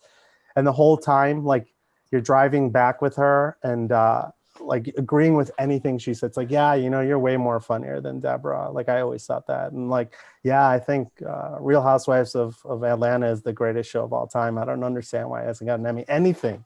You just agree because for the possibility of getting action. Now, like if a girl texts me at like 2 a.m, I'm just gonna be like, I'm second in line in this Taco Bell drive-thru. I'm not going anywhere, you know? So, well, I think that's my time. I'm glad that I got to do this, Prateek. Thank you so much for renewing my confidence in Zoom shows. I'm happy. Yes, sir, baby.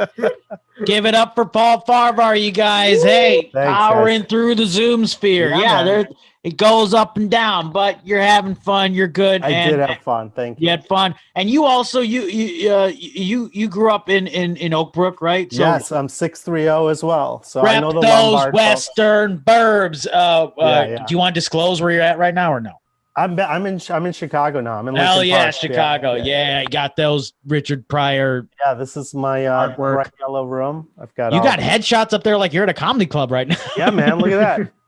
Thank you, one person who appreciates doing all the Zoom shows. I'm ready to. You're ready to bunch perform. Of headshots, and then there's Mr. Rogers and the cast of the '70s show Taxi. Oh shit! Oh, I thought you meant the Bowie. movie show, but you mean Taxi. The show yeah. Taxi, not the movie with Queen Latifah or whatever. No, I was thinking of the TV show, That 70s Show. You were talking. No, but there's a movie called Taxi. Oh, yeah, with Jimmy Fallon. Whatever happened to that guy? Hey, Yeah. what happened to him? I wonder what he's doing. Yeah. And where can people find you, Paul? It doesn't matter. At Paul Farvar. You have 10 million podcasts. You have mixtape Singles only. Make us a mixtape at Paul Farvar. Everybody's a lawyer. Everyone's a lawyer. Yeah, which is personal injury. If you got injured on in life, not just job, if you get injured anywhere, yeah, man, better call Paul, right, baby? That's right, man. Better call Paul. Paul. Thank you, Paul. Give it up for Paul, everybody. You're on Thanks, mute. Everybody's on mute, but give it up for Paul. Yeah, silently. It's fine. Everybody's a mime in a box with this being on mute. That's fine. I believe in you guys. All right, we are just prodding along, and I believe in you guys. This is what we're doing. We're in overtime now, and that's cool. But this is what 34 for 34 is. Again, if you're on the Zoom sphere or if you're in the Facebook Live and you're watching this, remember, donate to St. Jude's, stjude.org/donate. Toss them some money, and that'll be great too. And hey, I'm going to do a costume change a little later. So if you're thinking of leaving, don't stick around because you never know what is going to happen here. We might have more drop-ins. This show might go 5 hours long. This show might go longer than we might do this show until 2021. Who knows? We could just ride out the rest of this year, and that's fine. We will do that. I believe in all of you. I also believe in our next performer coming to the stage. What? Yeah. Okay. We're going to make some noise, and maybe we'll unmute and make some noise. Maybe not, or I'll just clap, and that's fine because I can clap for the power of 10 men. I got so much clapping power. I got so much horsepower when it comes to my claps. But this is a good dude. I knew him. One of the last show. Thank you, Ralph Anthony. One of the last shows I did pre-COVID was one of his at Second City, Martin Luther King Day weekend. And how powerful was that show? It was so powerful that it ended Second City. What happened there? They believe in me at Second City. I teach a class in the bathrooms. It's a pretty good class, baby. Ladies and gentlemen, give it up right now for Joe Hurd. Hey, get in here, Joe. Thank you, Prateek. Yeah. Remember improv comedy theaters? We had improv earlier in the show. Yeah, it's been a lot. Really? Yeah, we did. That is one thing that, and no disrespect, people do it, but like, I see how Zoom shows go just doing stand-up. Improv, I can't even imagine with that delay and the lack of audience participation. How do you get a suggestion when everyone's on mute? Right? I don't know. But also just Second City, I.O. I love that online people were trying to like, hey, improvisers, band together and buy the theater yourselves. Buy the theater that we don't have the money for. Because we all know if there's anyone knows about smart financial decisions, it's people who use a theater degree to then go pay for more improv classes. and then eventually do stand up. That was my journey anyway. But even before they put the place up for sale, they were in hot water because they got accused of being a racist institution. Yeah. Yeah. And then when they asked the owner about it, he said yes and yeah. Thank you, Sophia, for the it was a pa, not an ah. Okay. That I actually did interpret that as ooh, that did not land well, but I'll take it. Yeah. It's been, let's see, we're at that point where I'm just thinking of like my year in review. This year I moved to LA 4 weeks before the COVID lockdown. So that move was basically like my comedy. It's like, good idea, terrible timing.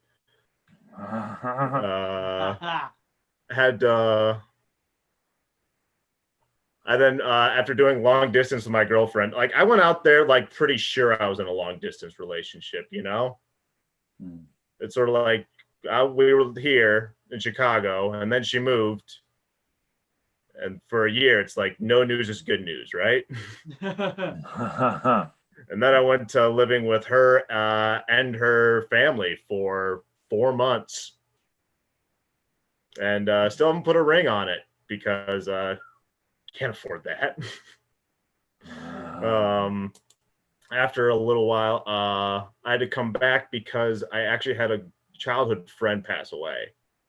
And that was difficult to make it about me. I finally did it though, guys. It's great having Prateek back on mute as well. If there's one person that was going to be getting this. I was breathing. I didn't want my breathing heavily to affect the set. I'm a professional. It's what was keeping me going. Yeah, that we don't need that. No, I'm here. I'm here, baby. Appreciate it. Actually, is Dylan back? And here's our thing. Dylan is as petite. He's got petite sriracha as his handle. What is that? Oh. Also, what is petite sriracha? Does anyone know what that is? Can someone tell me? What's up? It's a small bottle. That's Dylan, a Dylan Scott bit. It's French small sriracha. What'd I do? Sriracha. Oh, I just said I pulled up your resume if you want some notes real quick. Oh, please do. Yeah. I think I don't want to take too much of your time. You got 1 minute of notes. I got a minute of notes right now. Okay. Can you put it as your background too? Oh, I'm so tech ignorant that it will take the rest of the minute. I was gonna say you both start and end your list with led students in lessons while teachers were absent and followed instructions left by teachers.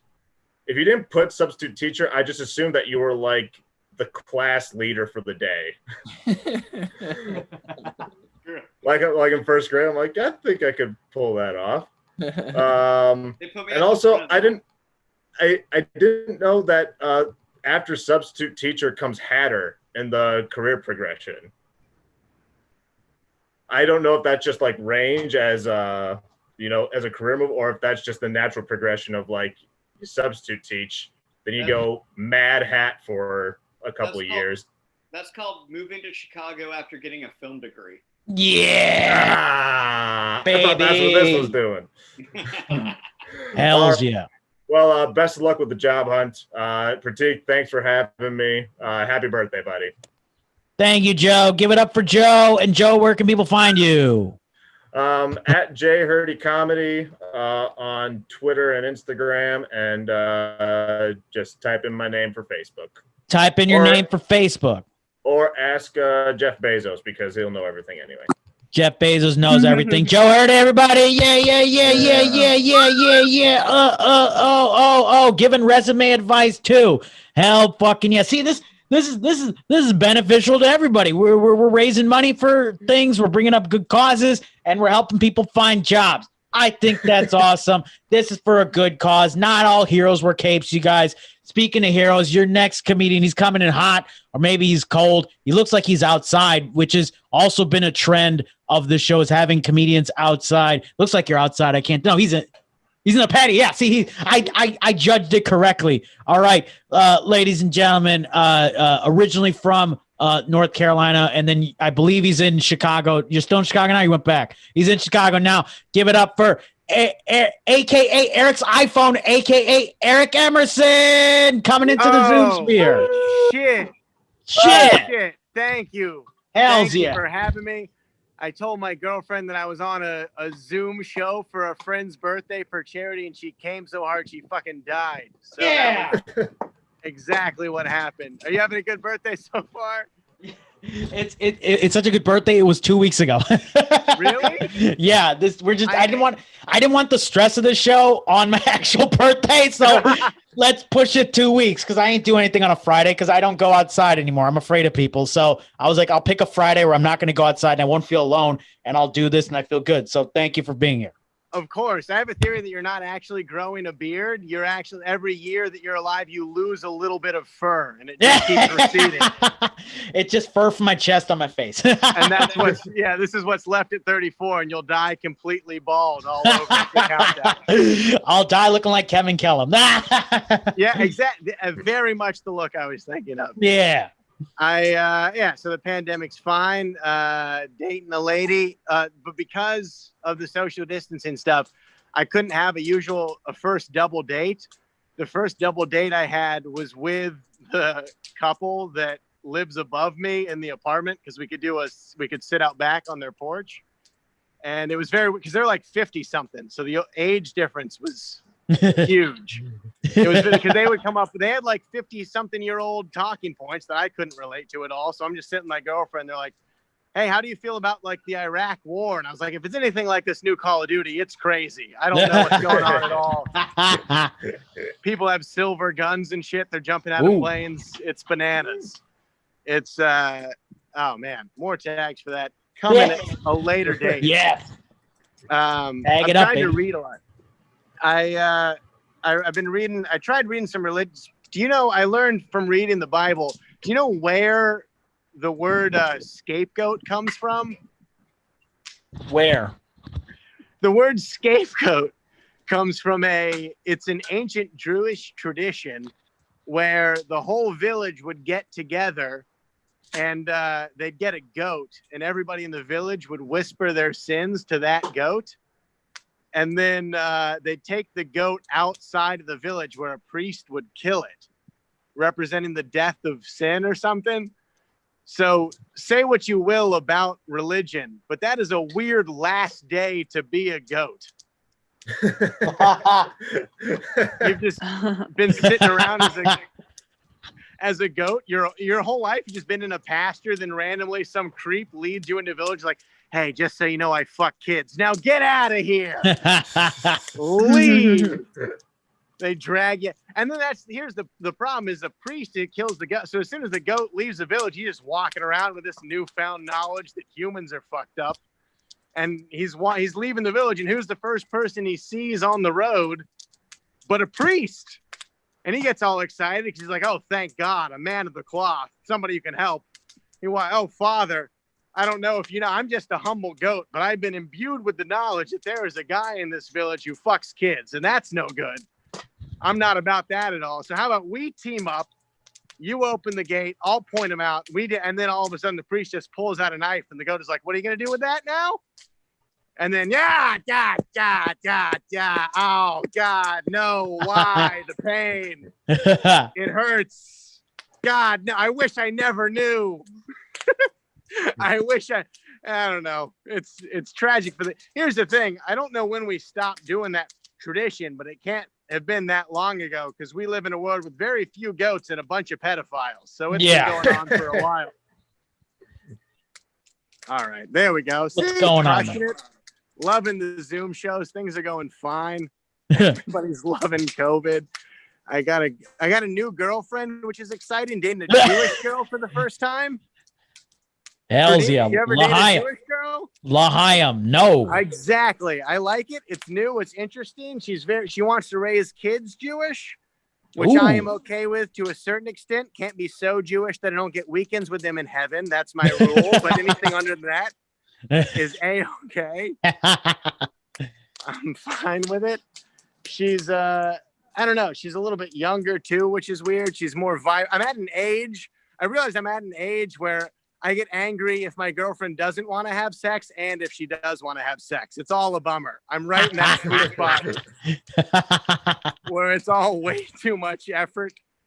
I don't know exactly what the line is. Prateek, are you giving me the light for this? Is that how this works? I wrote in the chat 1 minute. So just try to wrap up. Yeah, okay. Well, this is the last joke for sure. Yeah.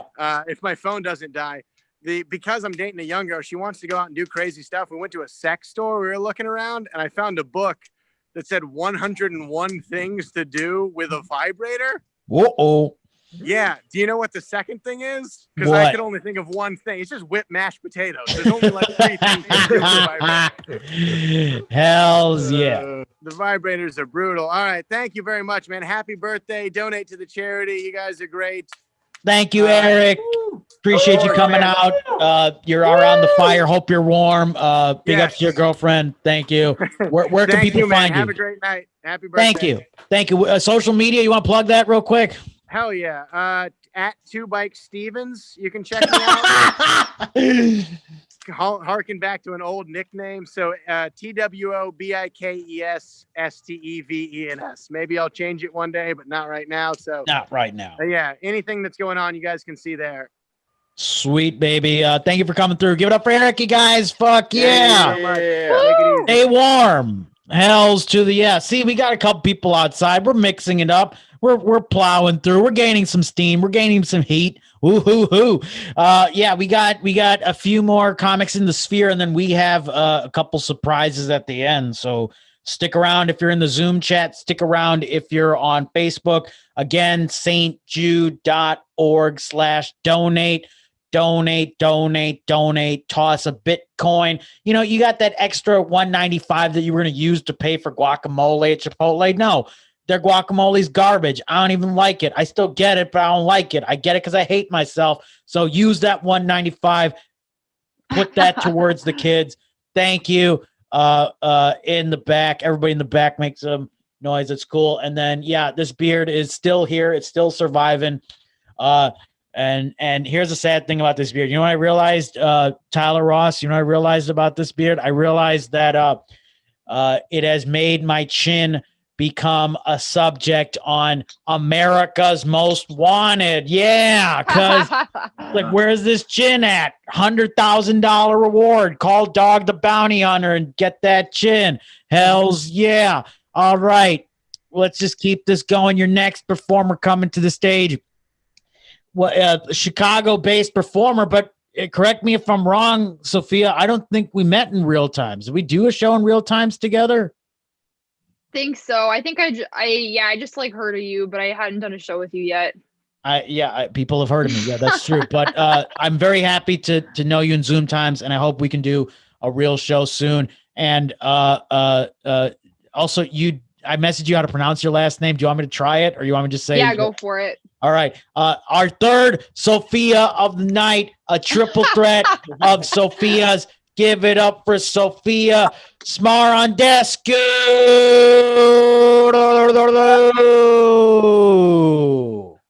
Thank you, Prateek. Happy birthday. I know it was on the 2nd, but happy Thank birthday you. to Prateek.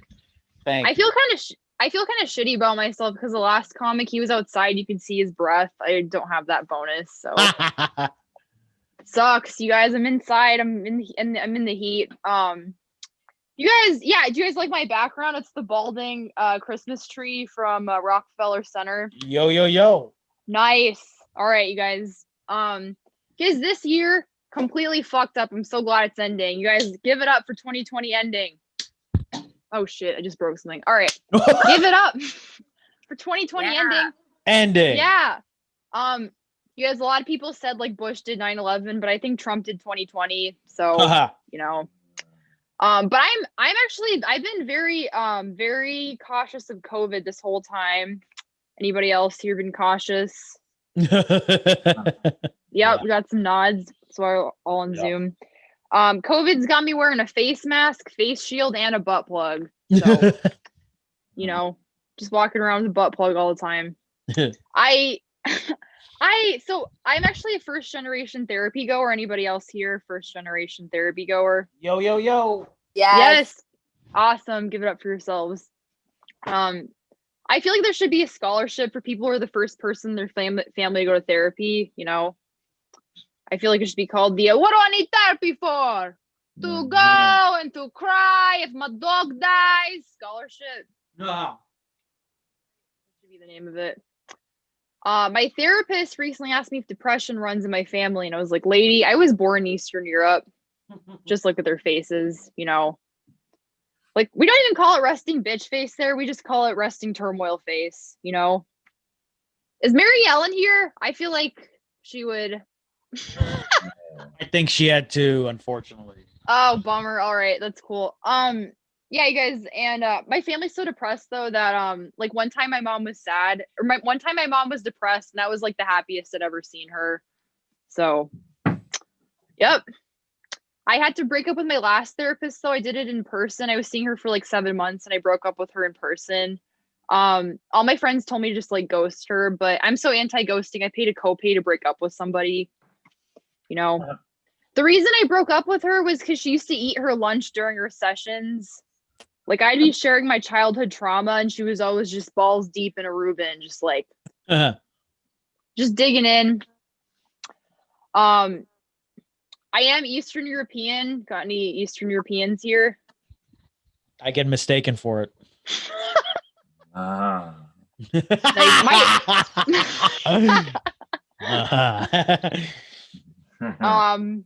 All the men in my family, they have like really ancient, powerful names. Like, I have an uncle named Constantine. I do, which is a weird name for somebody who's not a statue, you know.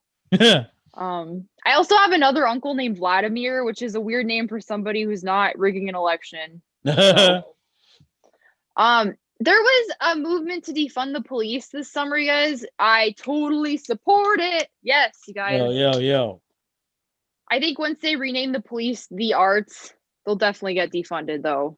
You know, that'll be it. Instead, all I'm saying is I think that cops should have to fundraise for tear gas on PBS. That's all I'm trying to say, you know. Instead of starving artists, they can just be starving cops, you know. Love to see a starving cop. Who else would like to see cops starve? All right, just me. All right, you guys. How am I doing on time? Just wondering. Wow. I'll just keep... Isn't this interesting? Everybody who asks they're on time, I'm not even making up. They're always at the 1 minute mark. This is a coincidence. This is Aurora Borealis or something. So yeah, you guys got a really good internal clock. I know that's for childbirth, but I also use it for comedy. So hells yeah. Yeah, I know lots of us comics are kind of fucked up. We can all agree. I know we're doing a show for children, but we can all agree we're all fucked up. Because my last relationship was an abusive relationship. Don't knock it till you try it. He was evangelical Christian, and I actually went to church with him a couple times because I wanted to make the relationship work. If you've ever been to evangelical church, it's just like sober karaoke. That's what it's like. All right. I think he was trying to convert me into a sister wife, though. Have you guys seen that sister wife show on TLC? Do you guys remember that? The husband, he lived in a compound with like 4 of his wives, and he would like migrate between the different apartments every night. I think that show should have just been called Sisterhood of the Traveling Penis. That would have been much better title than All right. Thank you very much. That's been my time. Thank you, Sophia. Where can people find you? I am at Romanian Secret Police on Instagram, and that's an awesome name. I'm Sophia Marmalade on Facebook, and I'm making a new Twitter, so don't look for me on Twitter. I'm gonna make a new one. You know, it was so when I was trying to tag you in the event, like it was just Marmalade, and I had to like go into I don't know where I had to go. I was trying to go on TikTok, and I was trying to find like how to copy and paste your name because I can't spell names, you know. So it was hard to find your real name. It was almost like a mystery. Oh wow. Hells Well, yeah. thank you for spelling it right. Like, that was amazing what you did in the chat box. I know you can see my name, but I was really impressed anyway. Copy and paste is a beautiful thing. Give it up for Sophia, everybody. Yeah. Hells to the yeah. I changed my outfit again. Give it up for this jacket, you guys. This jacket broke Facebook and got me 295 likes. Hells to the yeah. Those were some cool headshots done by Julie Merica. Shout out to her for coming out to the 630 Burbs and doing those headshots. That was cool. We're still plowing through. We got some surprises coming, baby. Whoa. This is yeah, there's a lot going on here. We don't know what's gonna happen. Like, whoa, we got from the new Godzilla movie, which is also the old Godzilla movie, dropping in right now. It's Godzilla. What's going on? What is going on? It's Godzilla from the Roland Emmerich movie, but he's here. He's lost his legs. He did that 2-day stint in the Korean War and lost his legs. He's got a hole in his heart. He must be a Chicago comedian too. He's got a hole in his heart. What's going on there? Prateek, I have a quick question for you about this is the Q&A portion of the show, so go ahead. Quick question about your album.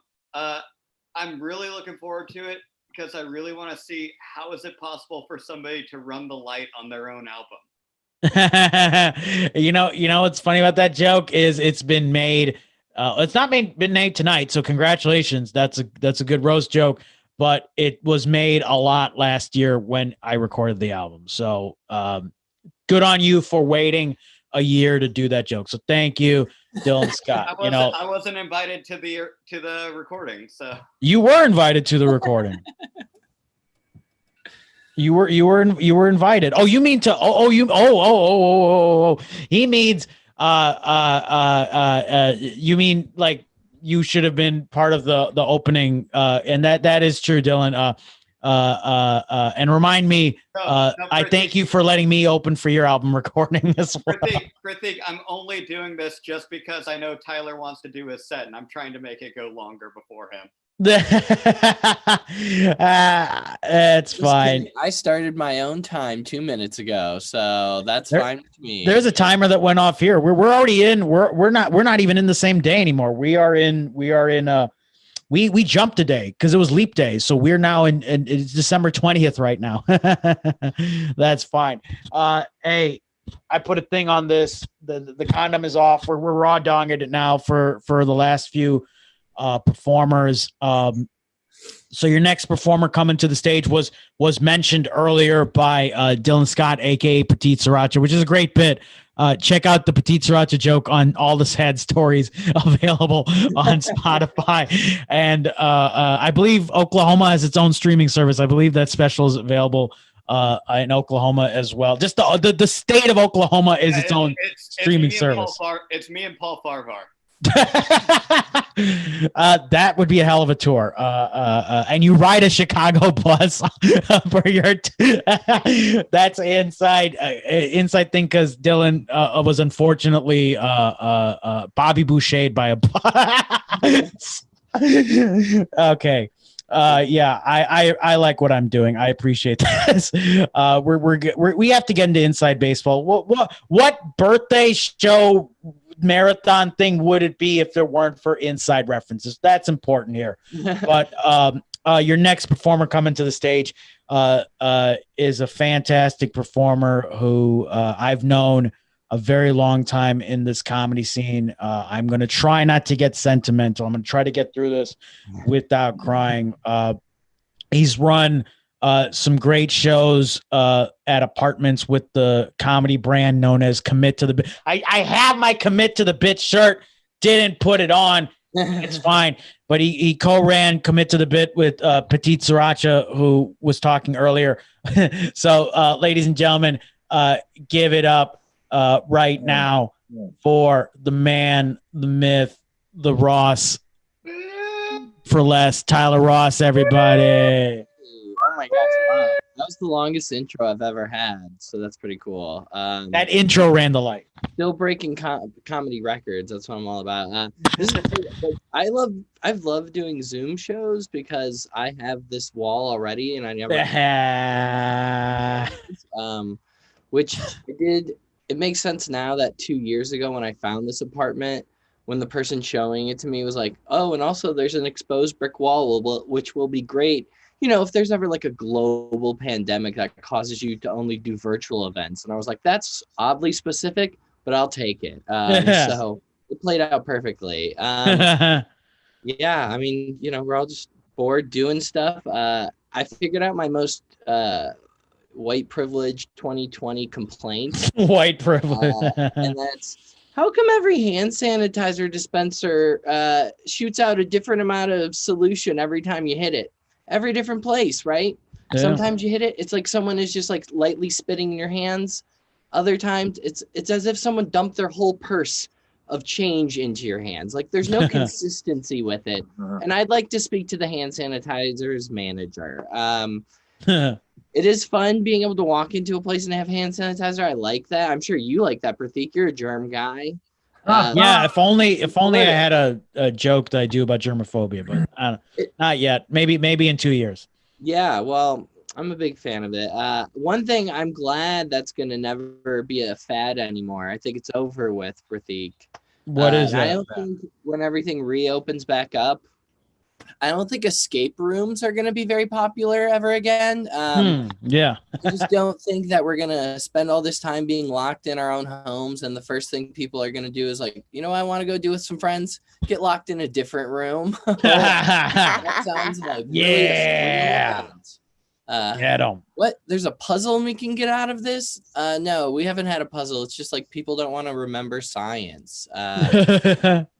So I think that's the industry that really needs bailed out. I don't know how government works, but I think they need to bail out the escape room industry. That's probably what's going to happen. Forget the airlines. Everybody is getting 2 tickets to an escape room as our next stimulus check. That's what's happening. So take a friend down to Trapped in an escape room place, which I'm sure is the name of an escape room place. So there's that. You've been Prateek, have you been cooking? You been trying to cook stuff at all? I occasionally get to cook, but you know, my parents, Nick and Shia, my family, you know, they're big into cooking, and they, out of respect for them, I stay out of the kitchen and let them do their cooking. So I actually don't cook a ton. Okay. Okay. So I've gone through this, like, I don't know if other people, the like trend of like trying to cook everything from scratch to ordering out like a savage person, where like every single part of my day, I'm like, I'm going to order out coffee and pick it up. I will then go get breakfast somewhere else and pick it up. And then for a snack, I will go somewhere. And then back to like, well, I need to really get to my roots and learn how to mince garlic, you know? But I do hate mince it, baby. Learning how to cook has made me realize the worst websites on the internet, and that's online recipe websites. Because I don't know why every online recipe website needs like a 6-paragraph backstory about why they were cooking the meal when they set up this recipe. Yeah. I truly think it's just aliens trying to communicate to each other. It's like humans like salmon at 145 degrees. And it's great when initiating a second date protocol. Like, I don't like I was looking up chicken crockpot tacos, and this woman had written like a whole backstory about how she was cooking these for her son's water polo team. And they got second place during the tournament. David wasn't feeling really great, so it messed off the offensive flow of the squad. And I know that because I was just looking up crockpot taco recipes. Like, it doesn't make sense to me why that exists on the internet together. That, and this is I'm giving myself the time to give it back to the room. But my favorite show I've watched during this is a show called Labor of Love. And it's set up just like The Bachelor and The Bachelorette, where there's like one contestant and a bunch of people from the other gender, playing for the game.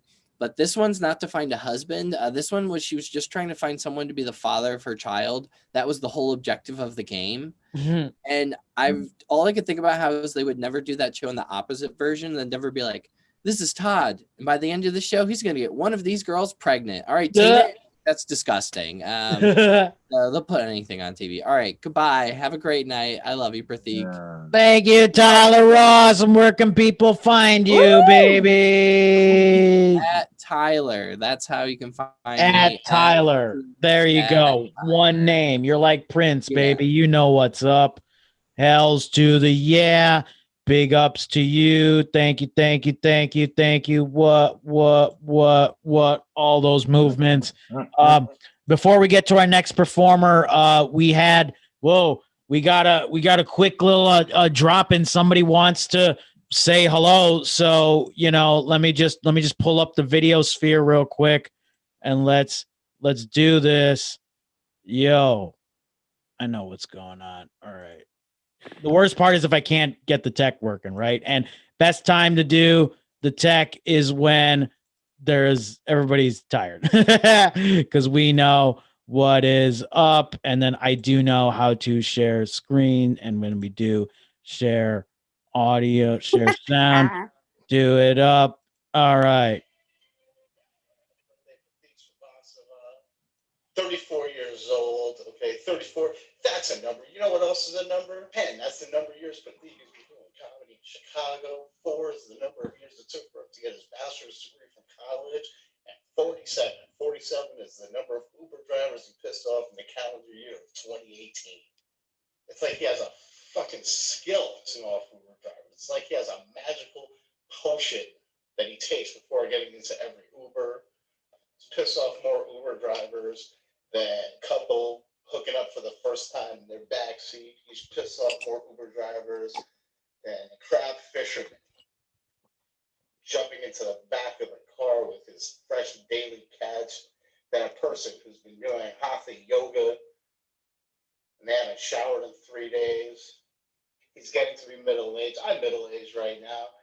And I hear that you're supposed to be exercising. You want to hear some exercise advice from somebody who's middle-aged? I'll give you some exercise advice from somebody who's middle-aged. Maybe don't take exercise advice by somebody who has tits who probably shouldn't have tits. You know what tits are supposed to be filled with? They're supposed to be filled with mammary glands and giblets and all that fun stuff, maybe a little bit of silicone. Mine are filled with bacon grease and yet to cry. It's the holiday season too. Ho ho, merry fucking ho. I'm a Jew. It's the holiday times. Doesn't it feel like we're getting our stocking stuffed with a dildo made out of coal? I think I should be happier and I should be singing some kind of, I don't know, Christmas carol or something. You want a Christmas carol? How about this? How about you take that dildo made out of coal that Santa gave you this year and shove it in your bung and tickle your cheer button until you sing out? You want me to get into the Christmas spirit, huh? You want me to sing some Christmas carols? Go fuck yourself. Been there. How about you do that for your fucking Christmas carol? Ho, ho, ho. You know what? I know what you want in your stocking. I know what you want for the 3rd, 4th, or 5th nights of Hanukkah. You want that COVID vaccine. Do you trust that bullshit? I don't trust that bullshit. Mine sent me a meme that said people will trust putting like a rib in their body, but not the vaccine. What the side effects are yet, okay? Side effects like diabetes, diarrhea, maybe a little baby's foot growing out of the side of your neck. And those are just the side effects of the McRib. But at least we know what those side effects are. Like this holiday season is a bit underutilized by the fast food industry at large. White Castle, you know what White Castle does for Valentine's Day? They do a whole thing for Valentine's Day. They should do things for every holiday. I don't know, like maybe have vodka sliders for Hanukkah. Give you extra napkins for 8 nights of diarrhea. They should do samosa and paneer bites for Diwali. The Indian, especially plumbers that are located in and around an Old Country Buffet or a Denny's. People are worried about getting a stimulus check so they get their holiday-themed clothes for kids that they hate and pets that they're eventually going to have to put down. What they should do? They should take their money and they should invest it in a holiday-themed noose. Maybe one that's shaped like a candy cane with all the colors, maybe a little tinsel thrown on it to make it more festive. Maybe have it smell like pine cones or some shit. New Year's right around the corner. And you should probably do this New Year's. Instead of setting your New Year's resolution to be to lose weight or be more productive or figure out what your passion is, maybe you should figure out a way to be nicer to retail employees, okay? I bet losing weight, how about losing 10 pounds of being a cocksucker? Instead of losing weight... Oh my god, what the fuck? so glad that you guys are here with me today. Hit it! We will pick up our pace. We are in this together. We are in this together, lady. We are so in this together. Are you fucking kidding me? It's good that the fine people at Peloton support that message. So apparently our good friend Derek Strong, he's been coming in hot from QAnon headquarters. That was definitely sponsored by QAnon, Proud Boys, and all that good stuff. Yeah, he's interesting. But yeah, Derek Strong is a good friend. He gets a little angry sometimes, but that's him in a good mood. That's the best part of that. That is the happiest he has ever been. Yeah. He did I watch this before? I watched most of it. I watched enough. You had to explain to people what this is. I watched it enough. Yeah, we need to play that. It was important to do that. Yeah, I watched it enough. Again, hey, we're not here to talk about latke, samosas and paneer chutney things. We're not here to talk about escape rooms. We're not here to talk about brick walls. We're not here to talk about wardrobe changes. Kevin Cullen, do you know why we were here? You know why we were here? We were here to promote the children, St. Jude's Children's Hospital. Yeah, that's right. This is for charity, and there are no restrictions on this charity show. Yeah, they said go to 1 hour. No, we went so many hours, baby. we know what is up. I had to do the 34 was important. And you know what the crazy part is? Next year it's going to be even longer because it's going to be 35 for 35, baby. We'll do this until I have the mental capacity to not do it anymore. But yeah, big ups to Derek Strong, Epic Cheat Day Podcast, all that good stuff. All right. Coming up next into the Zoom sphere. Yeah, he's been in here. He's been going. Yeah, he's been giving us some laughs. He's been giving us some coughs. He's been giving us some of that East Coast energy. We've been kind of in Chicago right now, but we're going back to the East Coast. I believe it's our final out of towner comic for the evening, ladies and gentlemen. Give it up for Ralph Anthony. Hello. Welcome to Prateek's birthday hostage situation. Yeah. That's what this is, baby. That's what this is. This is a birthday hostage. Oh my God, dude. Thank God you got the energy, man. I was like, when you said you started at 8 o'clock, I was like, oh, this is not. Yeah. 4 hours. I feel like you could have drank about 4 bottles of Jolt. You guys remember Jolt? It was like double the caffeine soda. Yeah. Tyler's like, yep. Tyler's living off that Jolt, baby. Yeah. I used to mainline Jolt with Pixie Sticks and then Red Bull and Coke. Yeah, that's when you just want your heart to explode. You're like, I need to wake up and stay up for the rest of the year. Yeah, Prateek said I was coming from New York. Yes, I am in New York City. Yes, this is a basement apartment. And no, this is not a manifesto behind me. Okay? I know what this looks like. White guy living in a basement, little suspect, a little dark, a little dingy, writing on the wall. Maybe the writing really is on the wall. What's he going to do next? What's he going to say? I'm going to say that this is just so interesting. I love being from New York, but New York's not the place. We're not built for pandemics. We're not built for lockdowns. This is the place that's built for insane asylums.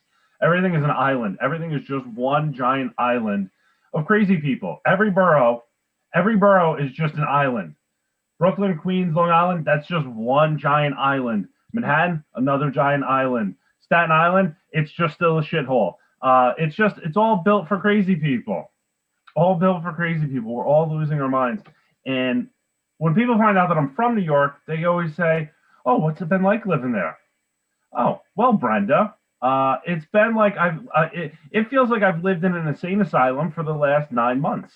That's what it feels like. I feel like I'm in an escape room with 8 million other people right now. That's what this is.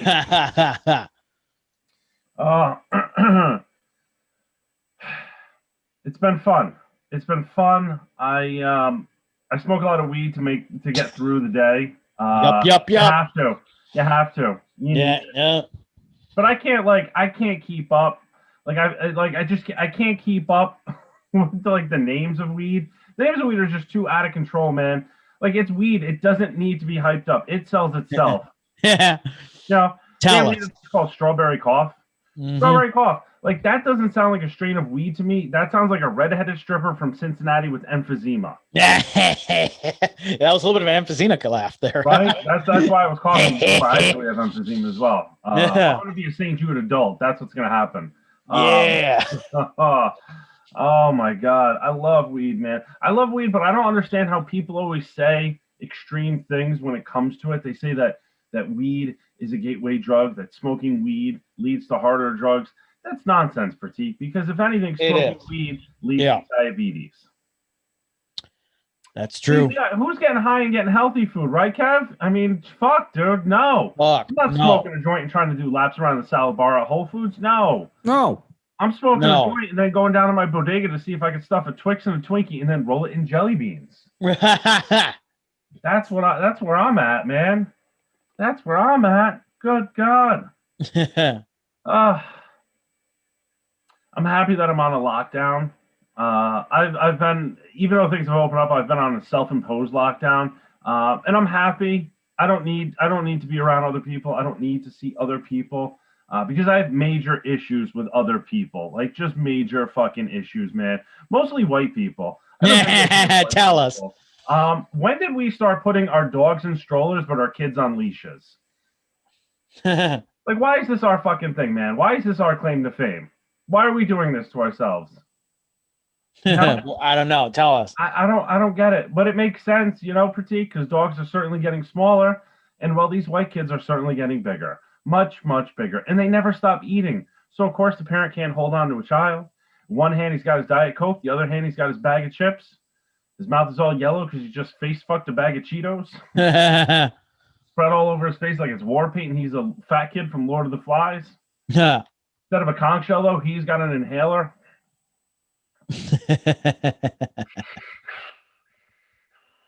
Do it up. Yeah, I know I don't look like I read books, Mary. I know. Yeah. I think I'm actually at 5 minutes, dude. I didn't want to blow the light on the show. This has been fun, man. Hell yeah, we learned a lot in this. I thought somebody was coming up the stairs.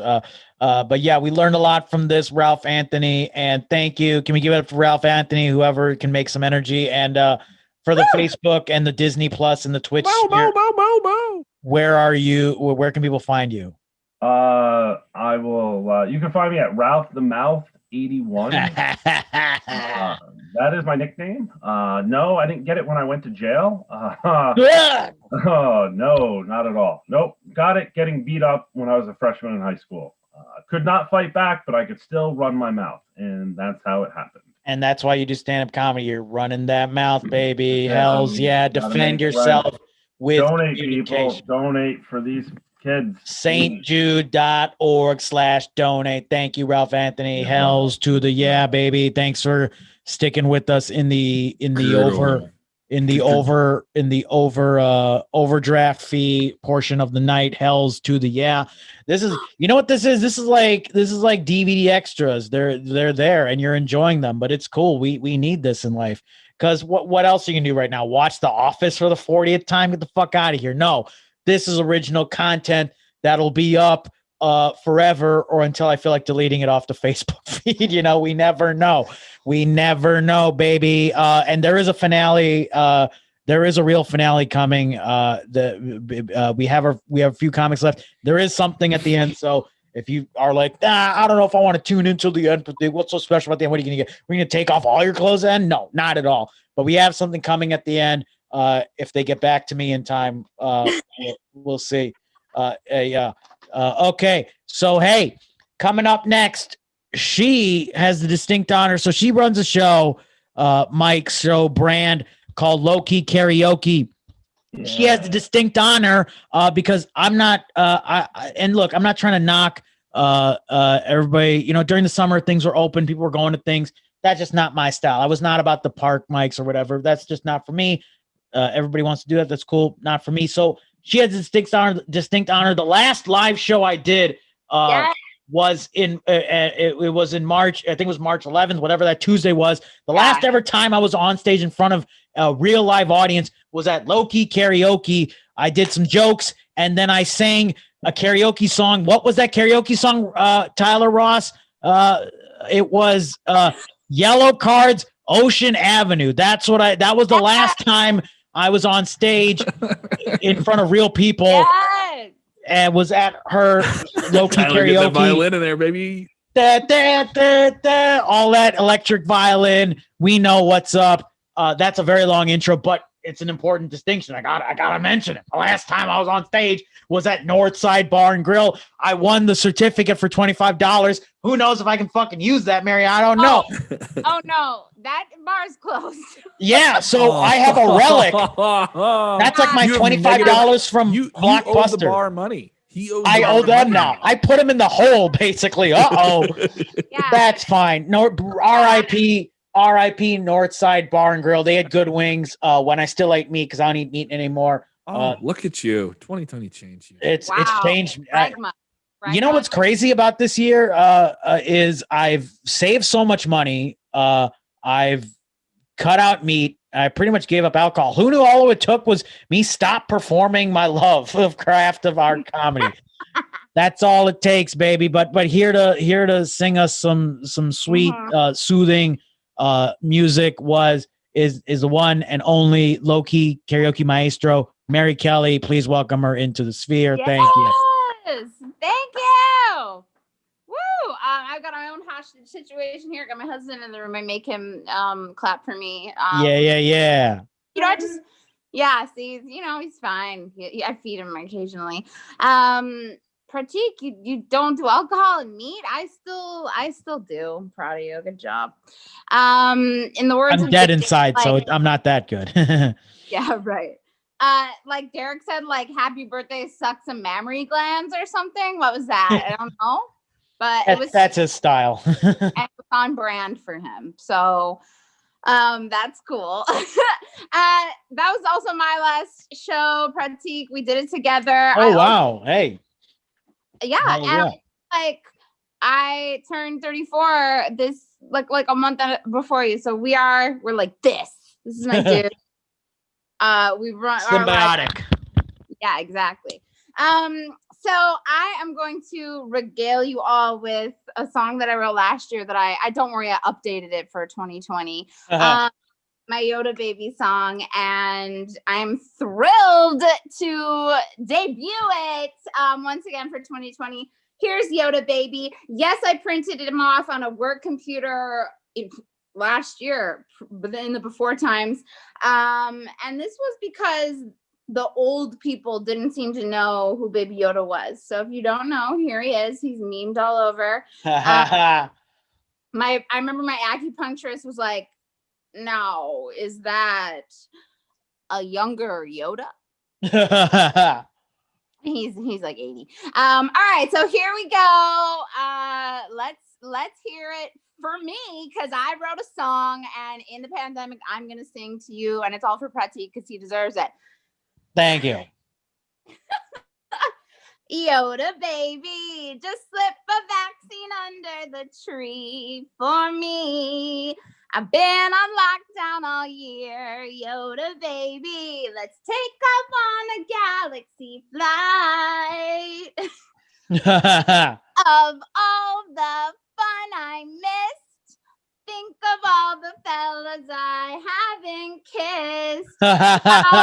I thought I'd have to change the lyrics, but actually that was not satiric. Photo. Yoda baby, you're so adorable to me, cutie. Obi-Wan Kenobi'd agree. Yoda baby, let's take off on a galaxy flight. Okay, a few more stanzas. Here we go. We got this. I think I know how to strike a chord. A kid's a thing millennials can't afford. Maybe Joe can fix the economy too, but maybe Baby Yoda will have to do. Boom. Yoda Yoda baby. And next year, can you bring me some hope? Oh, no, because I'm at the end of my rope. Yoda baby, let's take off on a galaxy flight. Yes. Your cuteness be a distraction from our current president's total inaction. Yeah. Although you lack the power of speech, I wish you were in charge. You wouldn't ever drink bleach. Yoda baby. Hey, they just revealed your real name. A shame. In my head, it's cashew. Yoda baby. Let's take off on a galaxy flight.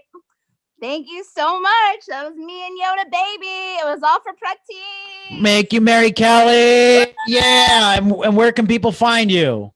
I'm on Instagram, Twitter, Mary Kelly with 4 A's. Why? Mary Kelly with 4 A's. Loki karaoke. Maybe it'll come back in some form. Loki Karaoke has an Instagram, and Yeah. Prateek heavily featured. I am heavily featured. Hells yeah. I am a winner of the Northside Bar and Grill. I'm going to keep that certificate. I don't care. You need to keep it for like the next iteration. I'm going to keep it There with will my... be another bar that'll be called Northside Grill because they won't know.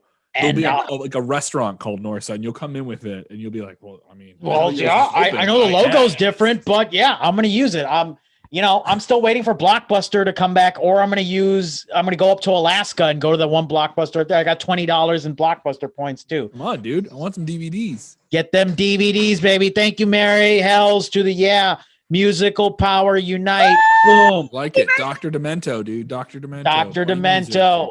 I was and then the hat, the coat and all that good stuff. When Ralph was performing, I was trying to do this to be like, hey, are you still high? Because look at the colors coming off of the jacket, floaty color baby thing. Hells to the So this whole night, if I had to sum it up in an analogy of another art form, professional wrestling, I would call this night the Royal Rumble, which is coming up in January. It's a 30-person free-for-all where people just come in. We had more than 30, but the coveted spot of the Royal Rumble is the last spot. So coming in at the last spot of the Prateek Srivastava Royal Rumble, 34 for 34 Battle Royal Extravaganza, coming in hot, host of WrestleZone, WKQX, all that stuff. He pretty much knew he was going last because I told him that on the WrestleZone show that I was on. If you want to hear a preview of for all our people still listening, if you made it this far in the cast or the video or whatever, if you're a fan of WWE pay-per-view talk, pre-talk show, breakdown, all that good stuff, TLC pay-per-view on Sunday, but there's a preview of that on WrestleZone. Check that out. I'm on there, all that good stuff. Give it up right now. Southside sensation himself, Kevin Keller. Hey, what's up, Taker? How you doing? Taker? They're pretty good. I like that about Teak. First time I introduced Prateek to people, it was definitely like some hidden, like they were just some people at an open mic or something like that. And they're like, who's coming up next? This was Prateek. And then somebody said, is that Patrick? Because he doesn't sound, they were outside and they didn't see him. And he's like, nah, it sounds like a pad. Like, no, yeah. I sound like a Patty O'Houlihan. Hey, we come from a mixed race family. All right. There we go. Exactly. There you go. You're Armenian. You're Armenian, right? Yes. Here comes Dasha O'Flannery. Can you just say my buddy, please? Yeah. Speaking of family, I love this about the new album. It's all about family, and we all feel shame. This is what you're doing. This is all the shame. It's you're grinding the axe of your soul and just trying to not hate yourself that much. And so with me, the family thing is going to be a big thing because they all want to get together for COVID this year. All right, that is the monster truck that they want to take out on the normal road, and just see what happens, man. And if they crush us a day on, it's worth it. And so that's where we all are, and it's okay because I don't think I really have the say in the matter. There are 5 Kellum kids. Yeah. Ralph, you still there? Ralph hiding in the shadows, like he's about to. He's eating dinner, I think. The glow of the TV is on, just like another jerk. All right. So Prateek, how many you got siblings? Don't you have a brother or sister? I have a younger sister. Yes. All right. So there's two of you. Who Nick and Sheila love more? I mean, I talk about in the album. I have a track titled "The Better Siblings," so Okay, it's there. So I don't have that. I'm the fourth of 5 kids. Ooh. Fourth of 5. Yeah. I know. I'm not even in the top 5, dude. Like, I'm not even in that. There are dead pets in my family. That cat. There is a hamster that my mom was impressed that I knew the name Roland from a book in kindergarten, and I named it. The hamster died. She buried the hamster. All right. My mom was a part of a whack job on a pet. All right. But somehow I'm still not even in the top 5. Come on, Mom. Everybody, he's 5 years younger than me. 5 years younger than me. He has a master's in chemical engineering. Ooh, that's a lot. Okay. He's Walter White. He can turn this Dr. Pepper into a Mountain Dew for fun. All right. I probably overdrafted to buy this can. Let's put that into perspective. This is ridiculous. He's gonna make a car run on farts. Okay. I've been here for 4 hours. I couldn't write a good fart joke in that time. That's ridiculous. And then the one that's controversial, this one upsets people because you're not supposed to tell anybody you do this. You're not supposed to be proud of this. A couple of years ago, I used to go on stage and I would say that my brother was a veteran of the police department. Chicago Police Department, and people would clap. And you notice there's not many people in this Zoom right now, but if there was a room full of people, all of their buttholes would pucker at the same time. Yeah. Hey, maybe on Facebook. There's we're on the Twitch and this Facebook and Disney. Yeah, Plus. exactly. They're puckering up on Disney Plus. Exactly. And here's the thing: you don't have to worry. You don't have to worry about Officer Bob Kellum. You want to know why? Why? Okay. I mean, I get it. People worry about the police because they read the news, right? Yeah. But you don't have to worry about my brother because you don't read about him in the news. He just does his job. Also, he's not even just like, oh, he's a good cop. He's a cop. Like you take the duty, you should be good. That's the idea. Like just like you shouldn't be a bad fireman, you should be a good fireman, right? And so he's like a Pro Bowl cop. He's like on the all-star team. He's had a couple of good seasons. He's put up some stats. He ran into a burning building and saved a family of 7 people. Yeah, such a good cop. He's doing a firefighter's job at the same time. Kicked down the door, shot at the fire, and like that would put it out. Another time, he tackled a man with a machine gun in a liquor store. Which was also a scene in the movie RoboCop. Yeah. All right. So making him a better cop than RoboCop. This has been fantastic, Teak. Happy for the album coming out on Tuesday. RoboCop album, charity, WrestleZone. Boom. Where can social medias and all that good shit? Dude, at Kev Kellum on the Twitter machine. If you know anyone likes wrestling, send them over to WrestleZone. It's be pretty sweet. And you can hear me on the radios on 101 WK. And I love how you said it's outside the radios, the plurals, radios. You got one in the garage. In the garage, O'Reilly Auto Part. O'Reilly. Very specific references. Thank you, Kevin Kellum. Give it up for Kevin Kellum.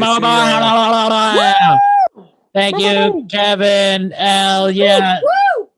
And almost pushed the wrong one. Almost push end show, which we could because we've reached the end of the 34 for 34, but we have one last surprise for you. Some people were asking, hey, are Nick and Sheila, you're in the same house, can they come on? Well, guess what? They don't want to be on camera, so what I'm going to do is I'm going to call them and they're going to be on audio. So how about that? And let's see if it works. What they need to do is turn off the stream on their room.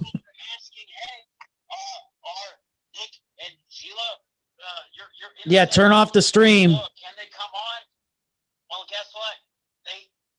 They don't want to be This is so wild, dude. This is so wild. What? Inception. It is Inception, right? Right? Can they turn off the stream, or can they go in another room? Or I'll try calling the other number. Maybe that'll go better. This is the big finish, baby. This is like where the mariachis go off and the fireworks go off and the fishes fly out. Free Willy crosses the fence. Hello. Yeah. So yeah, I think I should have texted you guys that, but I was so enraptured and Kevin Kellum said I forgot to text you guys to say that turn off the stream because then there'll be a weird echo. So are you there, both of you? Yes. Okay.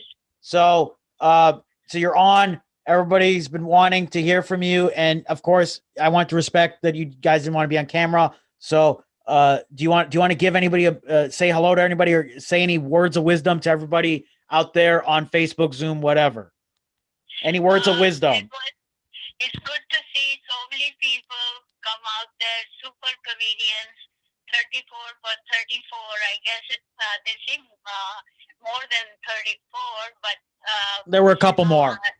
Yes, and I saw part of the show, not the entire show, but yes, a lot of them, they sounded really excited. They're keeping really well during pandemic. Keep that good spirit going and keep donating to stjudes.org directly. That's our favorite charity, and it is good for the children who are not well. And it seems like a very nice show. And thank you so much for putting up this good show. And thank you all the comedians for your time and effort and such funny stuff that you put on today. Now Nick wants to say something too. Okay. I'll just echo what Sheila said. So, in short, I know you're running late, so, but I do appreciate all of them supporting you and for the supporting of very good cause. So, my hats off to all of you guys, and be safe and happy holidays. Really good birthday marathon. I've never seen anything like this before, and seems like this could be every year's thing going. Yeah, I don't think anyone has seen anything like this before. This is we're breaking new ground here. I don't know. It's weird. Like when I talk to them, I say mom and dad, but when I talk to them in front of public, I say Nick and I address them like Nick and Sheila, like they're the entity. But yeah, mom and dad. So you appreciate everybody on the sphere. And then we have some comments coming in from the comedians. They're saying, can you adopt us? The question is, Nick, mom and dad, aka Nick and Sheila, would you adopt 34 performers? Yeah, if I win the lottery, definitely I'll adopt you guys and give you BMW and give you houses and everything. Whoa. BMW! Whoa.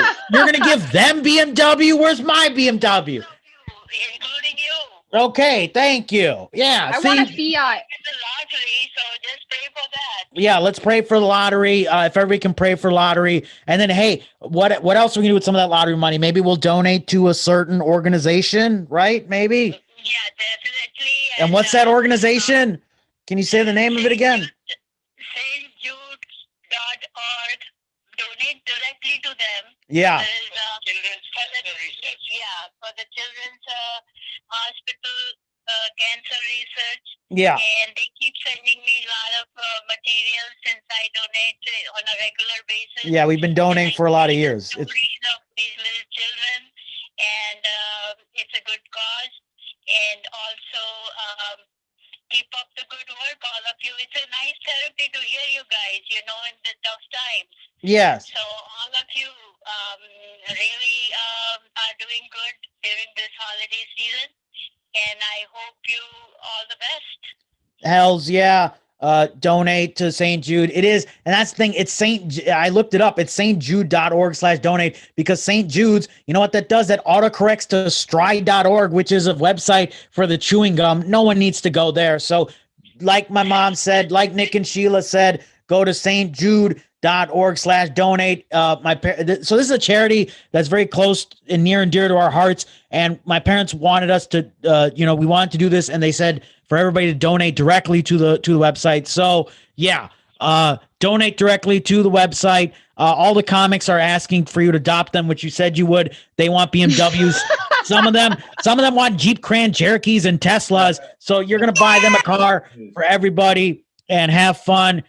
Nick and Sheila. And also, anything else? Super excited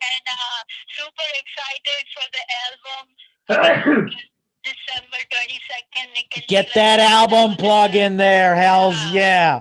Okay, real quick before we go, because we do need to wrap up. We're reaching hour 5. This is longer than every Lord of the Rings movie put together. This is longer than a cricket match, you guys. But we're going for it.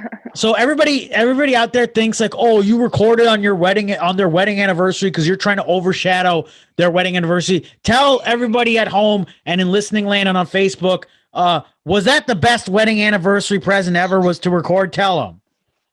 Yes, it was. And 100%. After that, we went out to a restaurant that was still open, I guess. Oh, yeah. So we had a good dinner, and we went home, and it was really nice to hear you guys. You know, it's one of the pleasant evenings we had. So I guess that was one of the best wedding anniversary for us. Yeah. Yeah, and like you guys said, laughter is the best medicine. That's what this show was about. It was about, we had some fun. We talked about things that maybe weren't the cleanest things, but you know what? We had some fun. We made some people feel good. We raised some money for a good charity. Again, St. Jude's Children's Hospital. Big ups to them. Big ups to Nick and Sheila. Big ups to 34 for 34. So Woo! Mom and Dad, the verdict is in. Do I do this again next year? Do I do 35 for 35? Yes, and really you worked hard on it. So I have to clap for you also, Prateek. No matter, it's been a long day for you. And happy birthday to you and many happy returns of the day. Thank you so much, Mom and Dad. Big ups to Nick and Sheila. Okay. I'm going to let go now. So we did it. We didn't have to put you on image or anything, and you guys are great. And I will see you guys soon. Take care. Bye-bye. Bye, Mom and Dad. Bye. Nick and Sheila. Bye-bye. Okay. Yeah. 34 for 35, and we did 33 for 33 last year. And next year, 2021, we are doing, it is official. Mary Kelly is saying, love you, Nick and Sheila. I think Mary Kelly agrees. All the comics agree. Who doesn't love Nick and Sheila? Anyone who doesn't love Nick and Sheila, get out. Go away. Woo! Yeah, we don't need you. Everybody loves Nick and Sheila. Who doesn't love them? Everybody. So big ups Nick and Sheila. Big ups 34 for 34. St. Jude's Children's Hospital. And you know what? We are going to do it again next year. And maybe it'll go 17 hours. Who knows? 24 hours. Doesn't matter. We'll figure it out. And if there is if we can do in-person shows, maybe we'll do it in person. We will see. We'll figure it out. But this has been the 34 for 34 comedy experience. See, did I lose energy out there? No, I was the same consistent energy the whole time. We did it. Raised some money for St. Jude's Children's Hospital. Facebook, Twitch, Disney Plus, MTV2, MTV Trace, Me TV, ZTV, Zoo TV, all the TVs out there. We streamed everybody and we won comedy. And for everybody else out there, if you're listening, if you're watching this later, you can still donate. You can go to stjude.org/donate anytime, because that is their permanent donation link. Give money to them. And if you're listening to this, watching this, and you weren't, in a greatest mood or whatever, so we hope we made you feel good. Feel good for yourselves out there. Have a good holiday. Hold close with your loved ones. You may, whatever type of family domain you might have some fun with them. Hold your loved ones close. Feel good. Have some laughs and support live or virtual art, whether it may be comedy, wrestling, fire juggling, fire breathing, sword juggling, chainsaw juggling. Support live art. That's what's important. For 34 for 34, I am Prateek Srivastava, a.k.a. Prateek Sriracha, a.k.a. Kritik Sayatika, a.k.a. Mesquite Kurosawa. I am signing off, everybody. Thank you so much for tuning in, watching, or listening, or putting it on the background, whatever you did. We will see you next year, and we will see you soon. Get home safe, or if you're home, have a good night. Lay high. Merry Christmas, happy holidays. Good night, everybody.